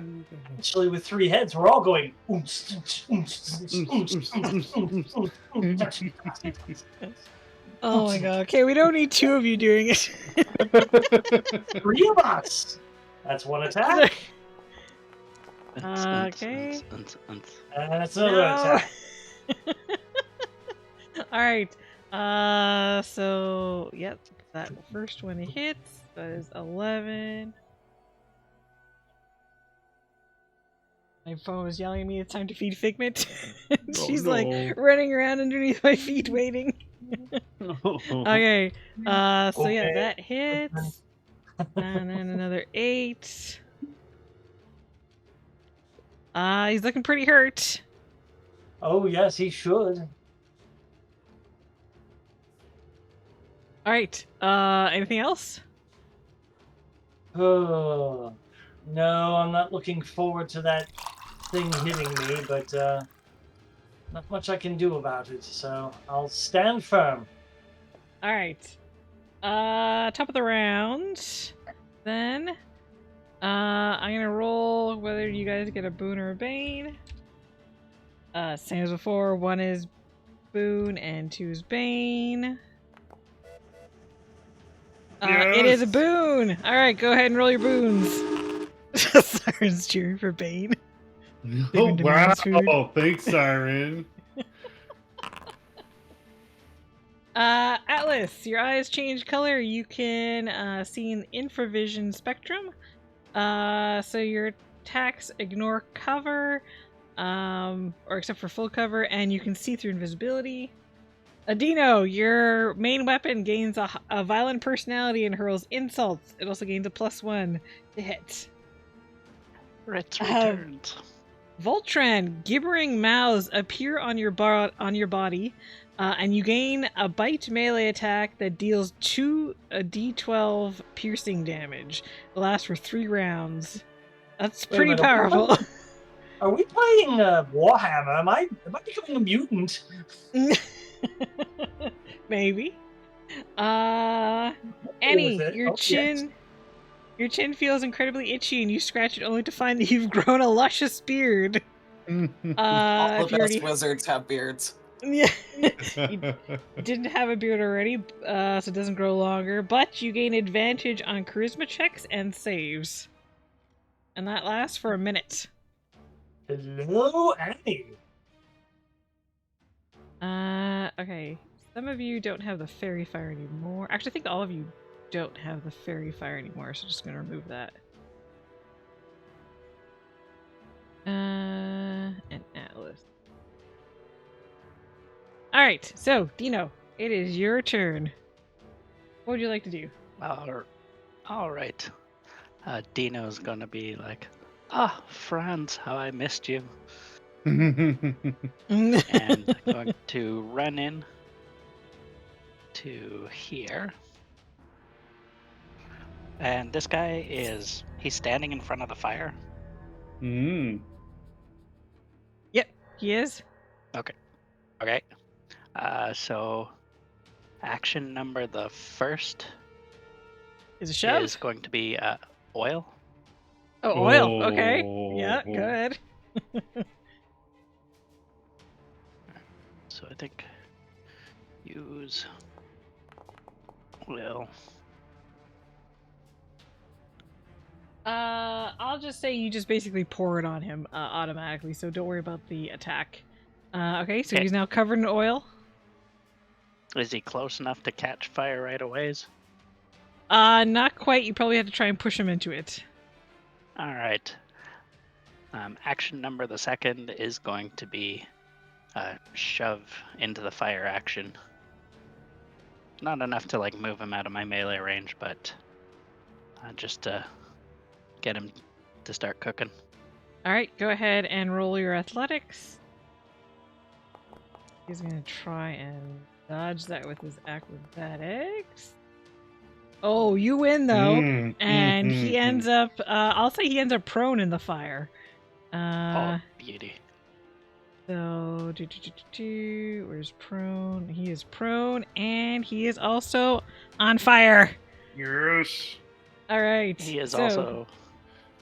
And with my bonus attack, I will strike him and fan the flame. Okay, you get advantage on the attack because he is prone. Okay.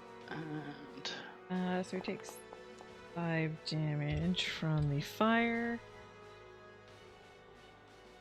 23, yep, that hits. So he takes the 8 slashing. He is looking pretty bad. He also has to make 2 concentration checks. 1, he saves. 2nd, he fails.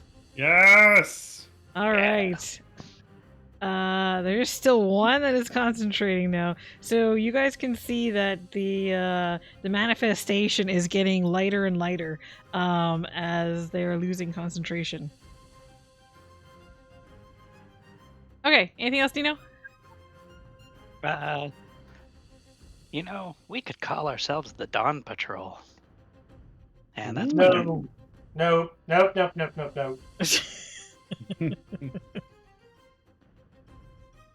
Okay. So up next then is that guy. He is actually going to try and regain concentration. Does he do it? Yes. He regains concentration. You see the manifestation is once again becoming darker in color.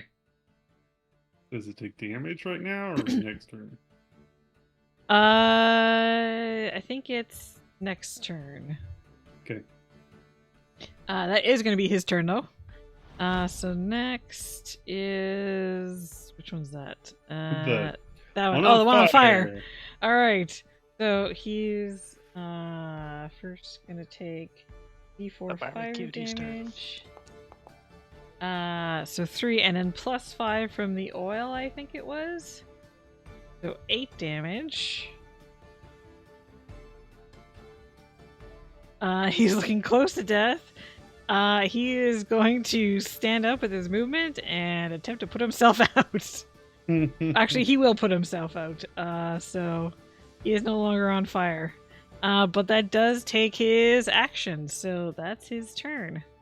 Up next, Atlas. Okay, Atlas needs to get down fast and help Annie.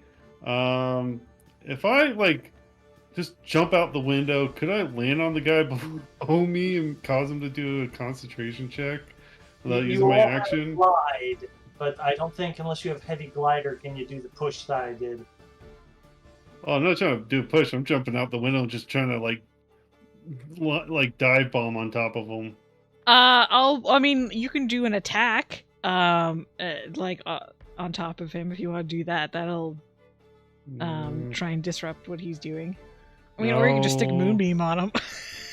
I was trying to save my action and stuff. I was trying to use Alright, so I'm going to jump out the window and glide down over next to Annie. Okay. Okay. With that, the constellation on my starry form changes into a chalice. Using my bonus action, and then for my action, I am going to cast Cure Wounds on Annie. Okay, go ahead. I'm looking for the Cure Wounds. Alright, get 12. Plus, because I'm now in chalice form, I'm giving you another, I think it was a 1d8 plus 5. I was just looking at it. Yeah, I'm pretty sure it's a 1d8 plus 5.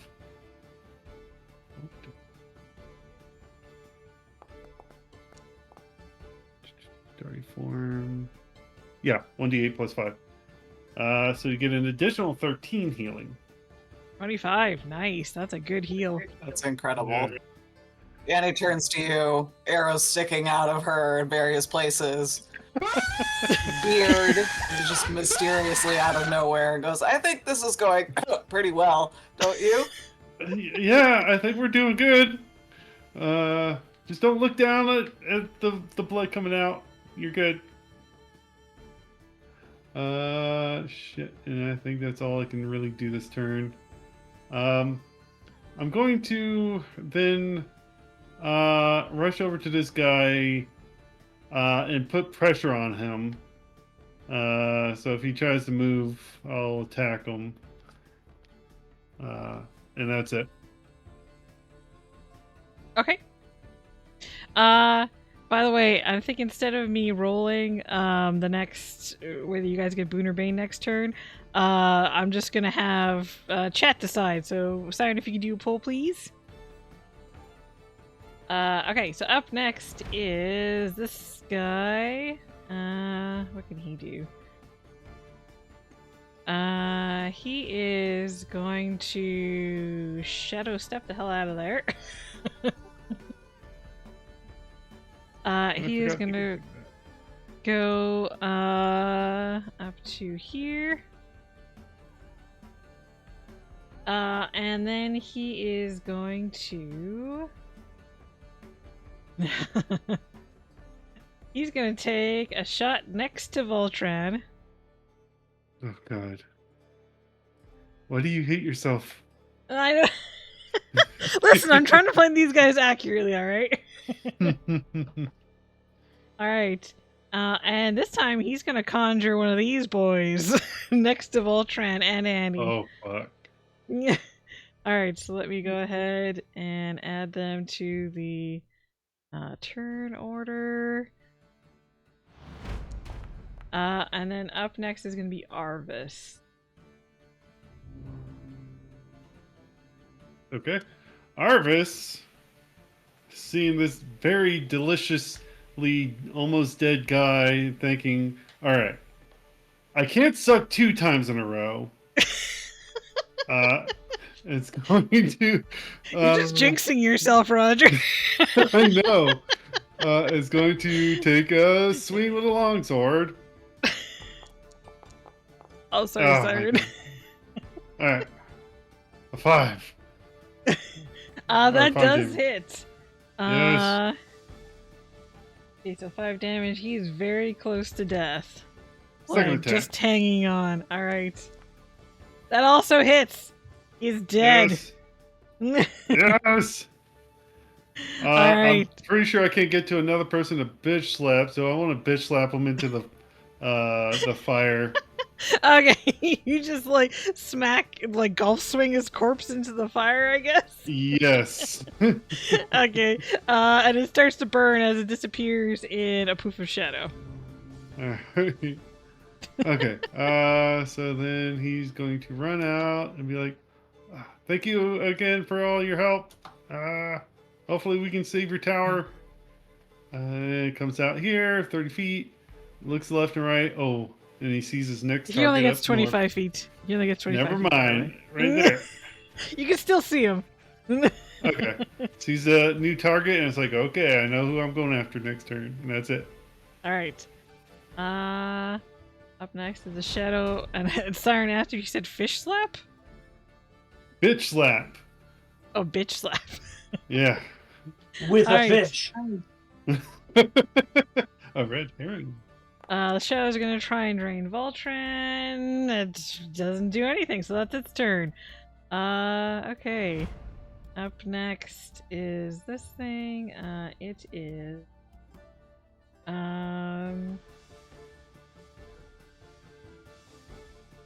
Let's see, what can it do here? Yeah, it's gonna do another one of those shadowy things. And it is gonna place it over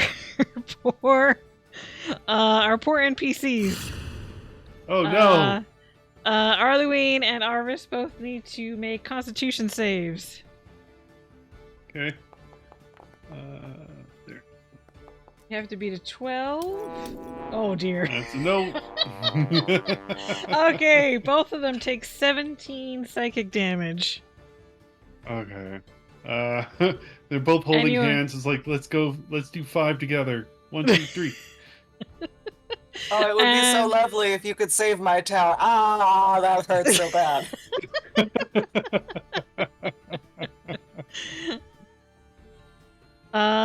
Okay. And they're also in shadowy darkness right now, so they're basically blinded. Okay, so up next then is Annie. Well, Annie just finished saying to Atlas, I think this is going well, and then an enormous shadow dog appeared next to her.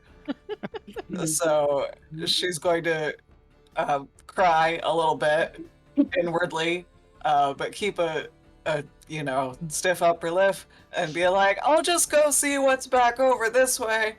And I will run up to the north side of this island. All right. So you're doing disengage or? Yeah, I'm gonna have to, I think. Okay. But as I run, I'd like to cast Dragon's Breath on myself. So she takes a deep breath and kind of goes into a defensive position as she backs off and gets away from these new threats on the field. And a set of spectral kind of dragony wings appear from her back for a moment as she does this spell.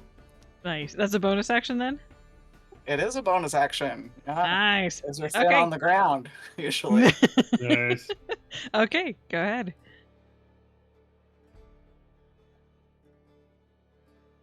All right, and once you've done that, thanks for the hydrate, by the way. Mhm. Concentrate on Dragon's Breath. Damn, that is awesome sounding. That sounds so cool.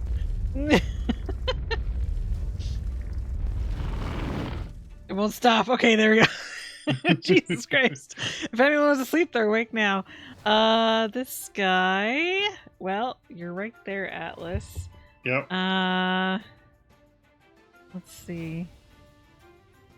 He is going to. He's gonna try and bite you. You. Rat. He hits. He hits, yeah. Piercing damage. Alright, keep Moonbeam. Yeah, you keep Moonbeam, so you're good. And then he is going to shadow step out of here. He's gonna shadow step. Double Rat. Shadow step in this direction. Alright. That's his turn. So up next, Arlewine. Well, Arlewine, I think being near death, is going to cast Cure Wounds on herself. Okay. Probably a good idea.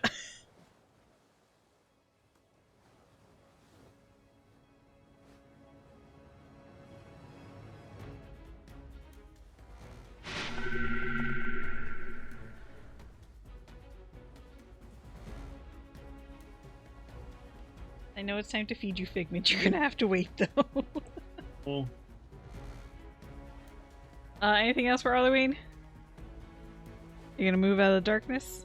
Yeah, I think maybe she will kind of scooch down. Like, she could see that she knew there was that web in the area before the darkness happened.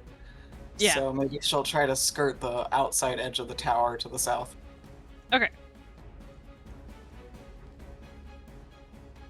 Alright, so up next then is Voltran. Right, so I we've think dealt with the these web things only before. I lasts know for the 2 shadows are rounds, so it resistant can to go away. non-magical damage. The big dog also has the same thing, correct? Resistance to necrotic? Non-magical. From your experience before, didn't seem to have that. Oh, goody. I just have to turn to the dog and say, "Get in my belly!" Oh, God. Now, that bite attack, if it's a melee attack, would I get 2 attacks with that instead? Yeah, it says it's an attack, so yeah, you can do 2 of those. No. Off track with my head fouls. I've lost it. If you want to make it easier, you can just roll your normal attacks and just roll the damage after. Like just with your sword or battle axe or whatever. Yeah, normal attack. And Okay, and this is against the dog, the shadow dog? Oh. And crit. Alright, so the first is the normal attack, 2d12. The second is a crit, alright. So the first bite, 17 points of damage. And the critical just doubles the dice, correct? Yeah. Okay. Am I adding my strength to my bite? I mean, either way, this thing's dead. You took on half its health the first attack, so... If you've ever seen Dead Alive, old Peter Jackson, it's like a lawnmower going into a meaty pumpkin. Here we go. Oh god, I love it. 17. 17. The exact same amount.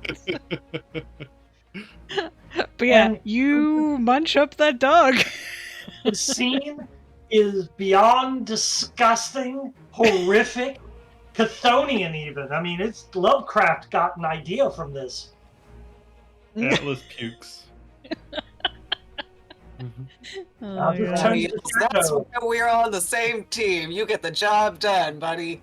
I'm going to need a bath and some ice cream after this.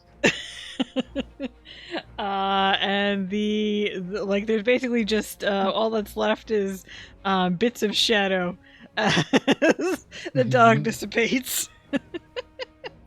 I'm sure I can still eyeball that gloom stalker across that little mini garden, and I'm just like 2 pairs of eyes, 2 pairs of hands on 3 heads pointing to him.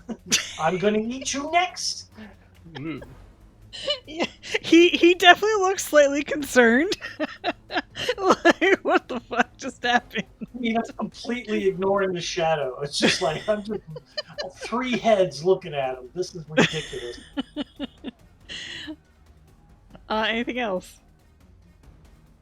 No, ma'am. All right. On your turn, the manifestation is going to slam against the tower,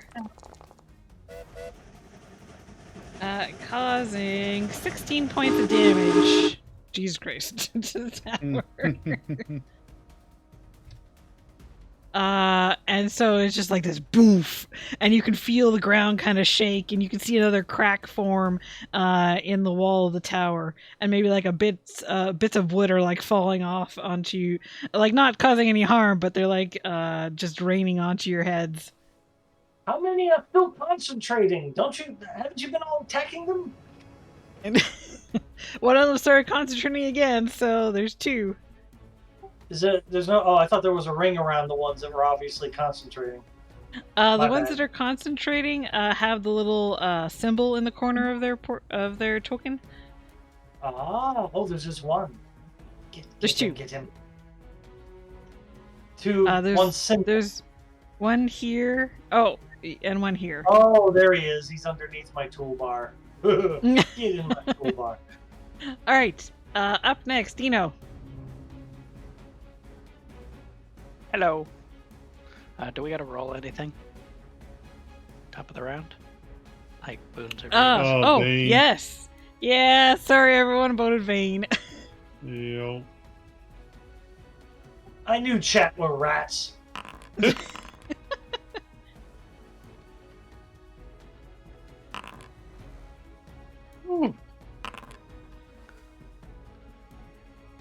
Oh yeah, the reason you guys can't, I have the thing, it's it's automatic right now, so basically it zooms in on whoever's turn it is. That's why you can't see the whole map at once.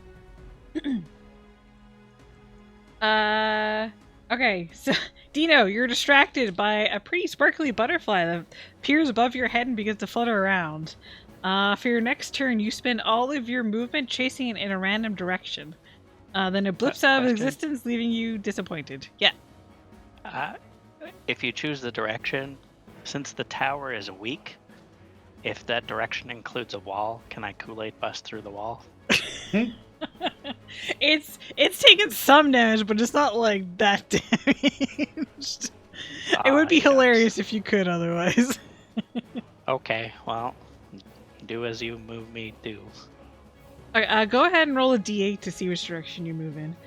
Atlas, you lose inspiration if you had it. Never had it. On Annie, gibbering mouse appear briefly all over your body and proceed to insult you and your mother. You take 2d10 psychic damage, and your feelings are quite hurt. Oh no, I'm spreading. Would you like me to roll that, or would you like to? I'll go ahead and roll it. 2d10.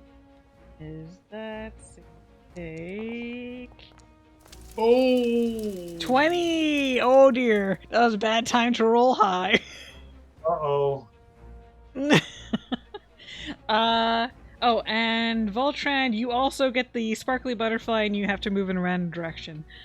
Go ahead and roll a d8 to see. Well, we do that when we get to your turn as well. Yeah, because it burns your turn, so I'm just out. Yeah. It burns the movement, not what you do on your turn, not your action. Oh. Alright. Hopefully it doesn't lead me to this. Dino, you basically head to the northwest. As far as you can. Basically, you can get like that far before you hit a wall. All right. But you still I'm gonna have... use- Go ahead. Yeah, I'm gonna use a full action for drinking a potion at full points to get the 10 points back. Okay, go ahead. And that's it for you? Nothing for your bonus action? I don't think you have much in bonus actions. I'm gonna use my bonus action to pause and ponder about making a beautiful chair that the butterfly inspired me with. Okay.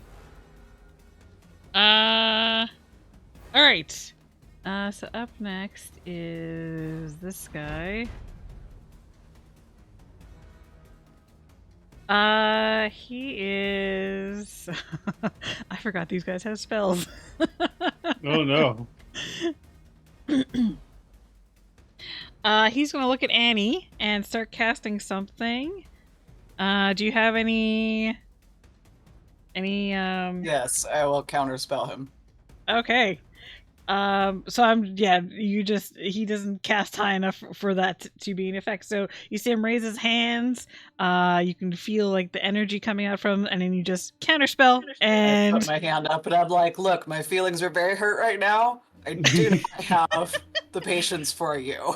Stop whatever it is that you are doing immediately, sir. And he's also gonna take the 10 damage because he's concentrating. Okay, so that is his turn, pretty much. So up next is going to be Atlas. Okay, Atlas just looking back and forth like, I need to get that guy, but Annie's really hurt. And he's like, and he looks at the moonbeam and tells it to move over. And he's like, fucking dodge this, asshole. And moves on top of him.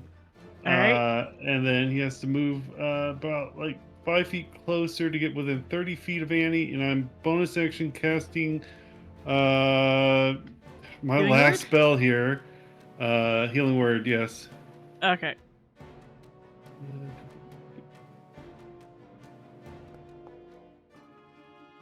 Alright, you get 7.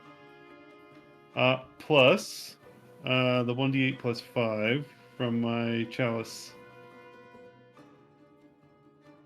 45. 5. 7 plus 9. Healing. Thank you very much. You're welcome.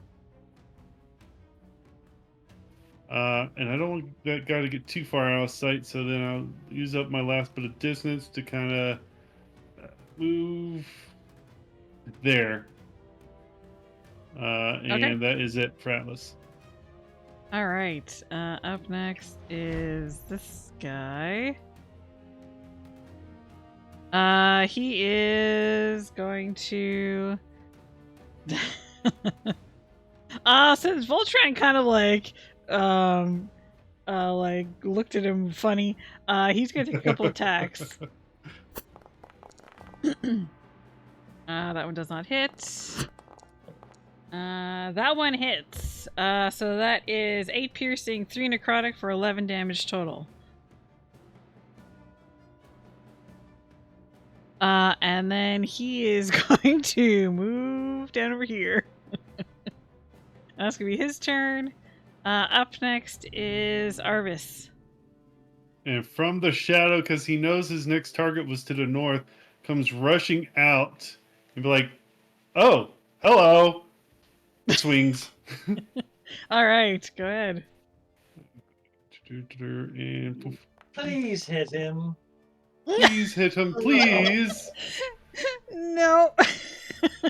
10 does not hit. Oh, hey!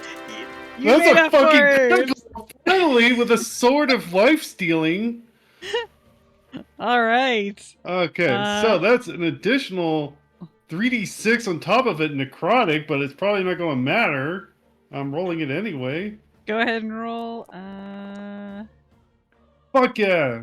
And that's 15 temp HP back to me.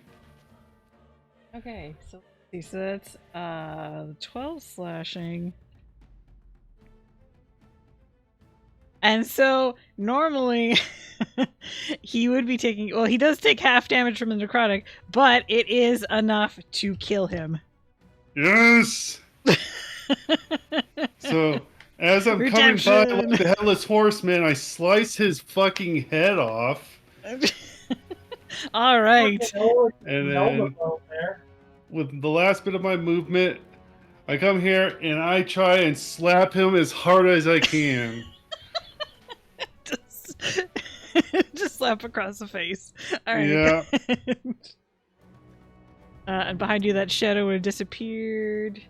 14, no. 14 does not hit. Yeah. All right, is that it? That's it. All right. This shadow is gamely gonna try and still attack Voltron. I'm just gonna eat you. I don't care what you're made of. No, Oh, it no. misses. You're gonna Okay. spend the rest of your life in my colon. Okay.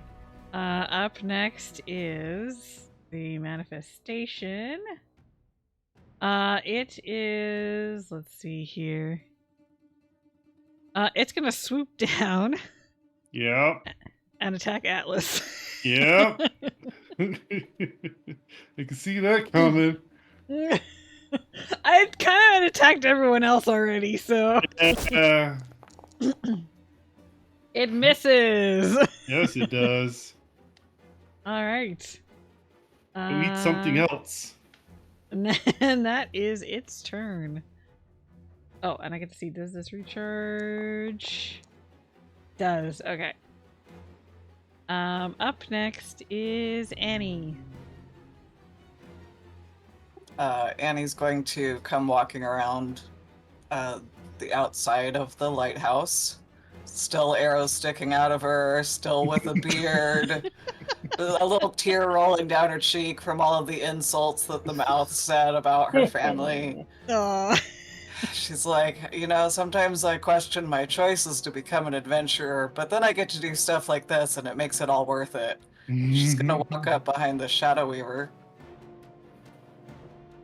and breathe her dragon's breath on him. Nice. So he can make a dex save. My DC is 17. Okay. Dex save. He succeeds. I'll give him a 9. Yes. Nice. All right. So with a 9, yeah, he would fail. So how much damage did you take? Let's see. I should have said when I cast this. I apologize. I get to choose which damage type the breath does. Okay. I'll go ahead and say it's going to be cold, just because I kind of went for a thematic cold thing with my other spells. It's going to be 3d6 cold damage. Okay. Go ahead and roll that.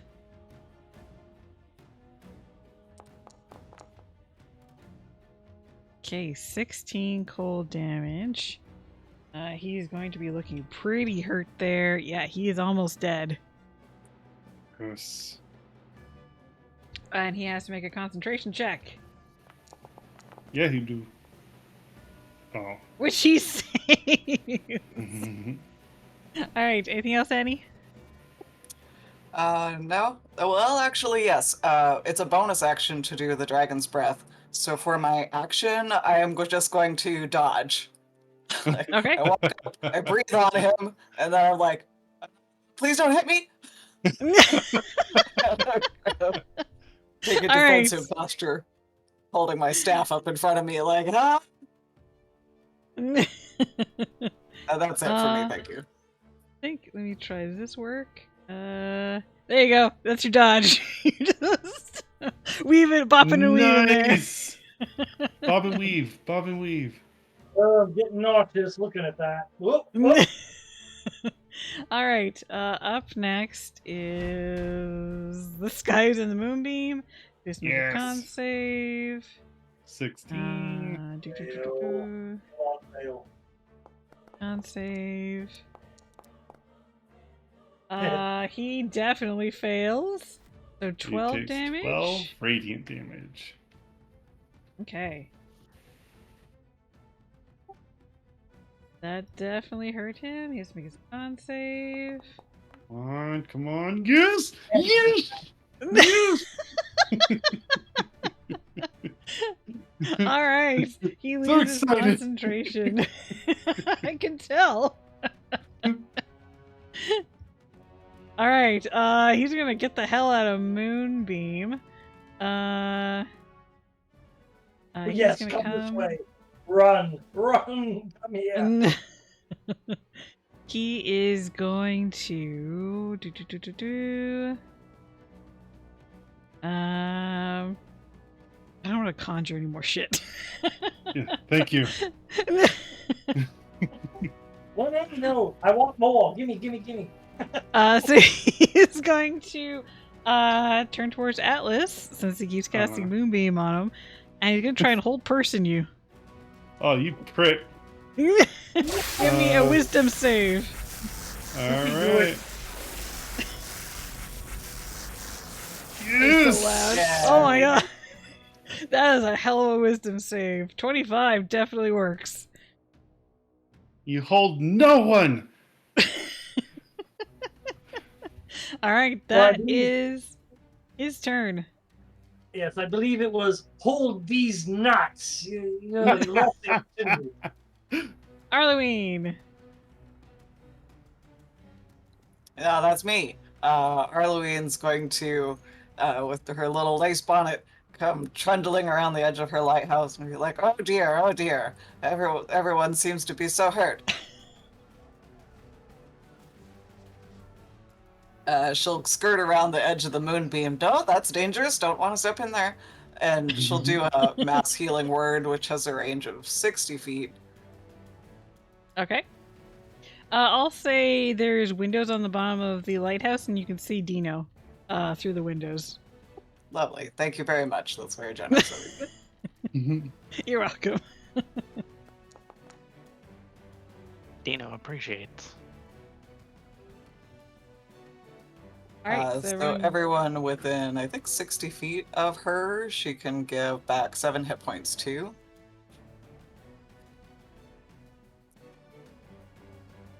Sorry, how many feet?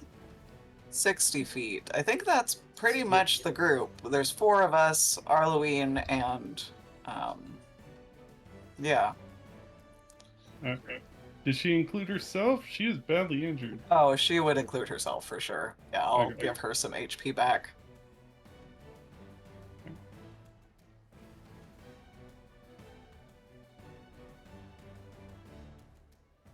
That's all she can do. Okay. Up next is Voltran. Well, looking at the shadow, yummy, cold and lumpy. It's biting time. Alright. I've been keeping track of how many turns I have. 3 heads and 2 heads and bites and oh boy, we got a lot of timers going here. Yeah, Alright. I'm glad you're See keeping more? track because I can't. That's 1 hit, I believe. That is 2 Another hits. It's not magical damage, but it's gonna suck for them. So the first roll. So that's 7 points. And the second one.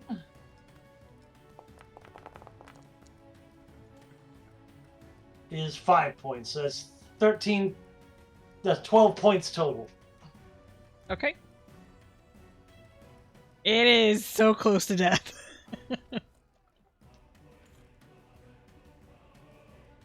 Could I spit on it for a bonus? No, I don't have any attacks. Okay. Yeah, if you don't have any bonus actions, then that's it.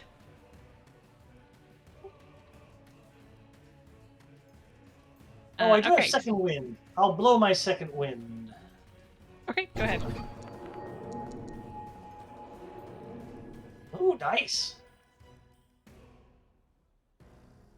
Alright. I'll let you apply that. It is going to be the top of the round again, so let's roll to see if you get Boon or Bane. You get Bane, unfortunately. Yay. The dice have spoken, it's not my fault. Oh, we have to randomly determine my movement. Oh, that's right. I forgot about that. Give me a D8. to see what direction you move. Gotta do D8. 6. So 1, 2, 5, 6. You basically move southwest, kind of as far as you can. So you'll basically move towards this wall, and then I'll say you just kind of like skirt around in this direction. Okay, but about then up you to get an there. opportunity attack. Yes, he would get an opportunity attack against you. So Shadow is going to try and drain your strength. He does not hit though. Oh, but now I'm starting to turn the corner. I go, oh, hello, sweet meat. All right. Oh no, Dino! A Hogdra appears directly next to you with murder in its eyes. Oh, Okay, put that one there. What else do we got? Oh, the rolling stuff. Atlas. Something awesome happens to, that just happened, and you're the only one who saw it. You have to spend your next turn convincing everyone around you that it happened. Annie, your hair is on fire again. You take 1d4 fire damage at the start of each of your turns. So let's put that on you.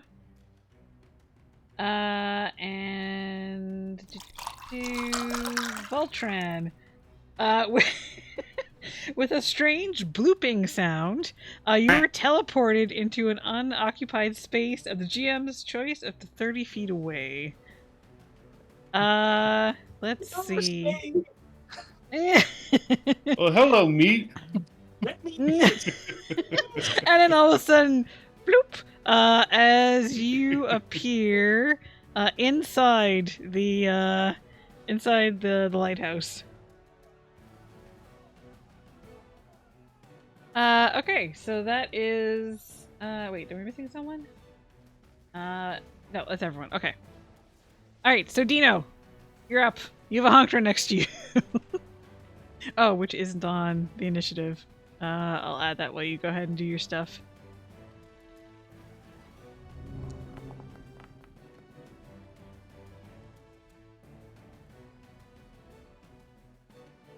Oh, are you there, Mobius, or did you fall asleep? I'm muted. Oh, okay. Yeah. The Honkra's not trapped in here, or Nice. the Honkra's trapped in here with me. You know the line. Yeah. Yeah. All right. Also with me. Yes, hello.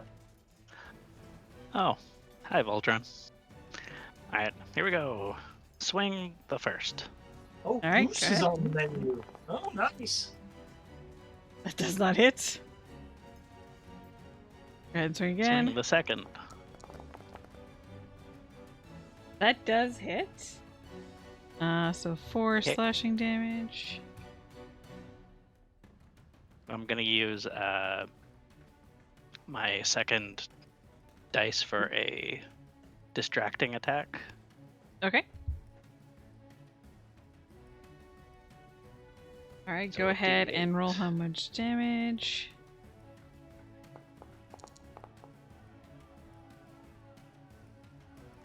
Okay, you managed to cut off one of the Honkra's heads, but it's still up and going. Okay, and my third bonus strike. That does hit. 4 Okay. slashing. It is close to death, but not dead. All right, I'm going to honk at it and end my turn. Honk. Alright. Up next. This guy next to Annie. And Arvis. He's gonna go ahead and do a bite on Arvis. Which misses. Yes. And then he's gonna shadow step the fuck out of there. You prick. And he's gonna go to here. And then he's gonna keep moving. And that'll be his turn. All right, Atlas. He sees that same sign as before, the sign of the Night Father in the sky, and it's like, Arwen, you saw that, right? It was there. I swear, it was there this time. You seen it? That's it. I'm not going to Yeah. play it too hard this time. All right. Up next is Arvis. Arvis. Fucking, like, where'd that prick go? He went around this way, I think. I see him just down there. And 25. It's like, oh, no, you don't. Pulls out his bow, pulls back, and shoots him. Come on. Hopefully, shoots him. You can do it. Come on, crit it. This battle's taking way too long. 14, no! Multi-attack is for his weapons only, right? You know what? I'll let you do multi-attack for his bow too. Okay. You fucking prick. You can only do 2, or is it 3? Well, the other one was like 2 longsword attacks and a talon attack. You can fucking do 3. Just Okay, fair. yeah, this is going. I should not have had the other combat. I didn't realize this was going to take that long. No. Okay, we give this guy over to the shadow foxes. We're like, you know what? Just take him. Take the guy and leave us alone. He is cursed. My God, that was 1 under what he needed. Oh no. Oh my God. You know what? There is. I'll just say, I'm just give you a +1 because this guy is so close to death. So I'm just gonna say you get him. Okay. He's out. He had like 5 hit points left. If you hit it, you would have been dead. So, Okay. so there we go. That is 1 less that is concentrating. Actually, no, none of them are concentrating now. So at that point, you see that the manifestation actually dissipates into just clouds and stars that eventually return to their proper places in the sky. Yay. Oof. Arvis is All saying right. it's like, okay, I'm putting this up. I'm no good with this. I don't even know why I have this sword and this bow. I'm gonna go live a life of like a monk and just live a life of pacifism because this isn't for me. All right. Up next is the shadow. Oh. Well, its current target has left. So. Well, it's got 2 targets. Okay, so I'm gonna flip for this. 1 is Arvis, 2 is Atlas. Uh-oh. 1 is Arvis. Alright, so it is going to move towards Arvis, which it can do, and then it is going to attempt to drain his strength. He wasn't using it anyway. He misses anyway. Misses. The shadow doesn't hit shit either, so the 2 NPCs can just not hit each other. Alright. Up next is Annie. Your hair is on fire. I think it's a D4. So you take 2 points of fire damage from your hair being on fire. Okay. I'll make a concentration check, so I'm concentrating on Dragon Breath. Yeah. If you do the damage, it should ask you for a concentration check. I think it should pop up in chat for you.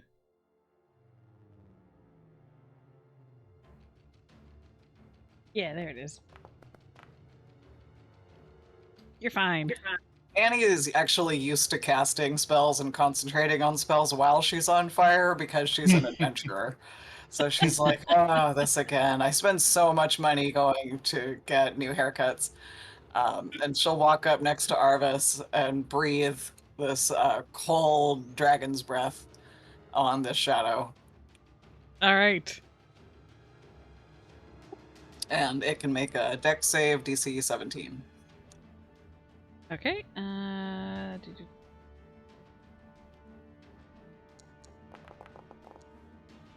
It fails. So go ahead. Oh, you know what? It has 1 hit point left. It's gonna die either way. Yes. So yeah, with the fiery breath, it dies and dissipates into shadow. There's 1 guy left. Uh-huh. Let me. And the one person that only has healing spells is right next to him. And the Hogdra. Oh, and the hunter. Slowly we turned, step by step. Anything else, Annie? I mean, I guess she'll carry on around the building a little ways more just to go see what her friends are up to. Okay. I'll let you go ahead and move. This guy. He is. Ooh. Arlewine is looking low. Would he be Mhm. that mean?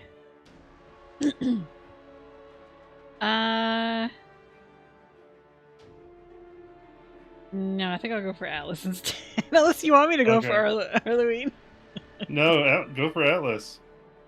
Alright, so he's gonna take a couple shots. Ow!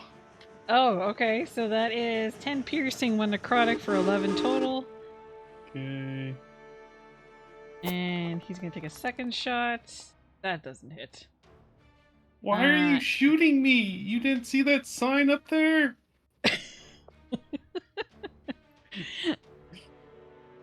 And then he is going to. Does he need to see where he shadow steps?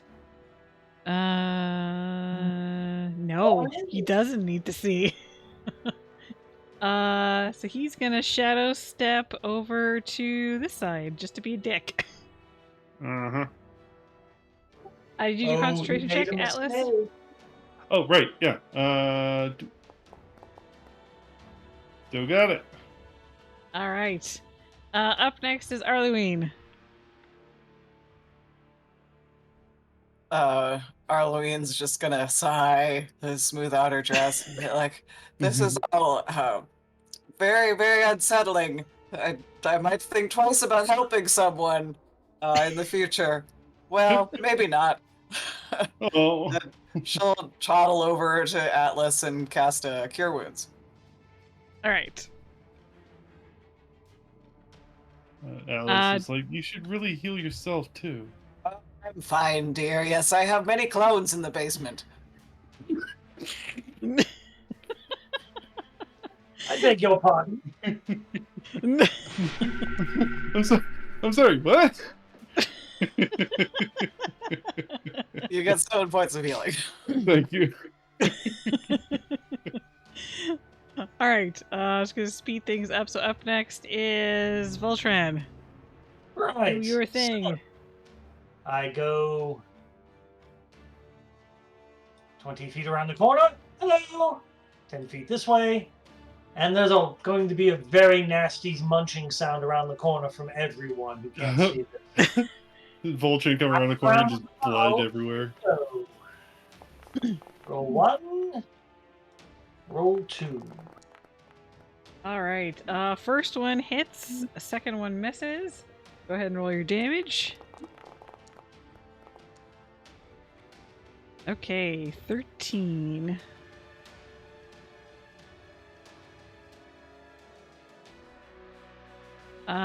He's looking closer to death, that's for sure, with that big chomp you just did. I think that's your last turn for doing that, right? Yes, I just marked off the 3rd turn, but it hasn't just disappeared, and I still have 3 heads, and I'm looking at I bet you can shadow step all day, because you're gonna have to. Alright, anything else? No, if I could do a bonus action to peck him with one of my heads, I would. Alright, up next is the good old Honkdra.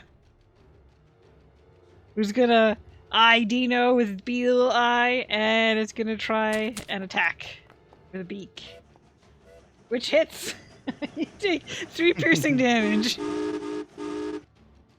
And that is going to be its turn. Dino, you're up. You eyeballing me, punk. Mhm. And I'm gonna take first attack.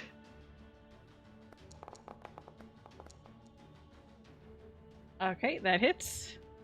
And it's dead. Yay! And it disappears into a poof of feathers, which also disappear. Okay. All right. Anything else? I still can't Kool-Aid smash through the wall. You know what? Sure, why not? It's the end of the night. This is the final boss. Kool-Aid smashed to the wall. All right. Halloween I'm in gonna the move here. distance. My insurance premiums. I'm gonna move under the stairs here, It was Okay. an act of gods. Don't worry about it. and I'm gonna like punch my arms and my fans through, and All right. take my next 2 attacks. Go ahead. Like some Jason shit. Yeah. Oh yeah.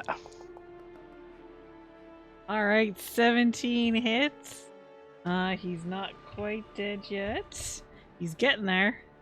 Wow, finish him off. Just in case, I'm gonna use my last superiority die. All right, probably a good to, idea. Distracting shot. Okay. So there's an additional 6. He is barely hanging in there. One more hit will probably do him in. My last bonus attack. That Yes! hits. How do you kill this bastard? I'm going to put him in a chokehold and tell Voltron to peck away at the appetizer while it's still here. Okay. So you just let Voltron just peck away with his 3 heads? Yep. Alright. Okay, and that was the last one that dissipates into shadow. Woof. That went 2 hours over. Sorry guys about that. And then another god appeared. No! No, we're done. Okay. Let me just double check. Let me turn off the music. I'll just play some nice rain. Since you guys are all standing outside, so the last Gloomweaver has fallen. The manifestation of Kren has dissipated. Yes. You can all take a breather. At this point, because I guess he was trying so hard, Arvis does just pass out from exhaustion. And Arluine will go ahead and bring him back to the bed to recover. Tempted to switch swords with him because he's terrible at it. I will say, if you guys stick around after a few minutes, he does wake up, and he will turn to you as a group and say, "Oh yeah, Annie's no longer on fire. We need to get rid of that." There we go. And he just lets it burn. She's like, eh. Yes, but if you set a fire for a man, he's warm for a night. But if you set him on fire, he's warm for the rest of his life. Yeah. That is true. Yes. So, when Arvis wakes up again, he will turn to all of you and say, "Well, I was gonna say this earlier, but didn't really have the chance. I would like to give you my sword," and he kind of laughs. He's like, "As you can see, I wasn't terribly good at it. Good at using it. So, honestly, I would prefer not to fight again, and I feel like it would do more good in your hands." And so he kind of offers it forward to whoever wants to take it. Oh wow, it's still pristine. No.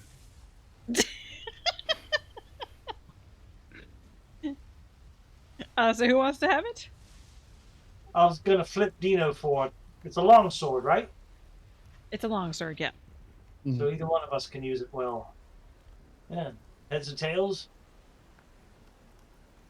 It doesn't match my style. I'm all about the fan quando. Style points are lovely, my lad, but drinking the blood of the enemy. Okay, not a problem. Yoink! Yeah. I'll let the mutant have the blood drinker sword. Suits him. The sword doesn't mentally talk to me or anything, does it? My fans talk to me. I just want to go ahead. I put it in your inventory there. No, the sword doesn't seem to talk to you. You do need to attune to it if you wanted to use it. But yeah, it is now yours. And Arvis says also, I've given it some thought. What were the things that you guys offered? Someone was gonna like take him in, and someone else. I can't remember exactly you guys offered again. Do you have any experience crafting anything? No, I don't. No? Well, one option is I could introduce you to my cousin Tony. He runs a shop. You can start by cleaning the floors, and eventually they'll show you some good stuff. I mean, I appreciate that, but is that like? I mean, I want to help people. Do you think that would do that? You get to build some of the finest, lushest furnishings this side of the ocean. I mean, I guess I can build for people for free if maybe they don't have any furnishings in their homes. They can't afford it. Oh, yes. if- Wizard apprentices are very poor, actually. So we usually have to sleep on the floor. If you wanted to start some kind of charity for interns and wizarding apprentices, we need 7 desks, hours we later. need bookshelves, all kinds of things. Didn't you get a scholarship? I thought you were in the dormitory. Well, I'm not talking about myself. I'm talking about those less fortunate than me. All right. I think I've got a spare bedroll. If you're sleeping on the ground, who is less fortunate than you?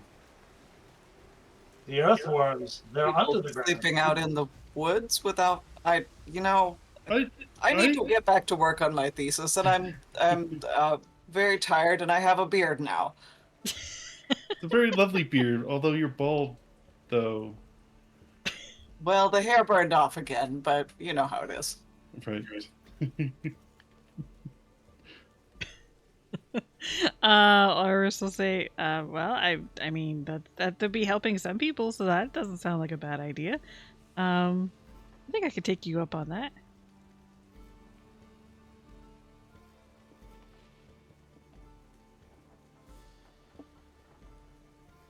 Well, it's all settled then. All right, so our Arvis is gonna go learn a craft with Dino's family, and that is pretty much it. So yeah, that's the adventure. Ooh, that took way too long. I'm so sorry for keeping you guys up late. Oh, I had a lot of fun playing, though. Yeah. Thank you, did. Felder. Yeah. Lots of Yeah, and thank you guys all so much for playing. You certainly made it very entertaining. And thanks to everyone for the donations as well. That is, yeah. So we're at, what are we at now? We're at $1,179, and the original goal was $1,000. So that is fantastic. If you guys we still have tomorrow's game at 2 p.m. If you guys still want to mess with the players, there's one boon or bane, and there's 5 of the boons and banes left, so you can still mess with them later on.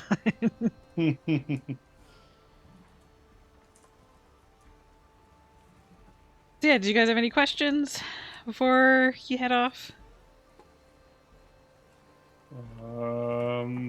That was something I wanted to ask, but I can't remember what it is now. Please Suggestions on always what I should keep have for your dinner? reserved player list. Sorry, what was that about the player list? Please keep me in your thoughts for any reserve player lists if there's an injury before the game. Okay, I'll keep that in mind. Because I obviously hated it 100%. You could tell every Yeah. word ripping the palace. Only if you play a bard next time. Oh, yes. Oh, I'll take that. Yes. The least sexy bard in all Christendom. I'll have to practice my Irish accent for that. Oh no. Oh god. Roger, we gotta make sure that he never gets on the list. Nobody gets injured. You're not supposed to. You're supposed to mute yourself before. Oh, you're very bad villains. Very bad. Very bad. All right. I'll go ahead and let you guys go, so I can wrap things up. And you guys can get to bed. I can get to bed. Yes. And Figment can eat. Most importantly, Yes. kitty dinners. Yeah. What should I get for dinner? Pizza. Sure. That sounds good. Pizza's always good. I had pizza for breakfast. Pizza for lunch and pizza for dinner, my dude. All right. I'll Indian? go find pizza. Thanks, All right, everybody. Good night. Good night. Yeah. All right. Good night, guys. I'm gonna head off to Good you. night. Okay. Let's go ahead and quickly wrap this up here. There were a bunch of stuff that happened. Quickly go through. Sorry if I miss everyone in chat, but thanks. Sakura Scoops for the follow. Also, this rhymes with orange for the follow. That's a great name. Captain Sword Lady for the follow. Mischief of Mice for the raid. And Ningo for the 17-month subscriptions. Is there anyone to raid? Let's see here. Let's do magical indeed.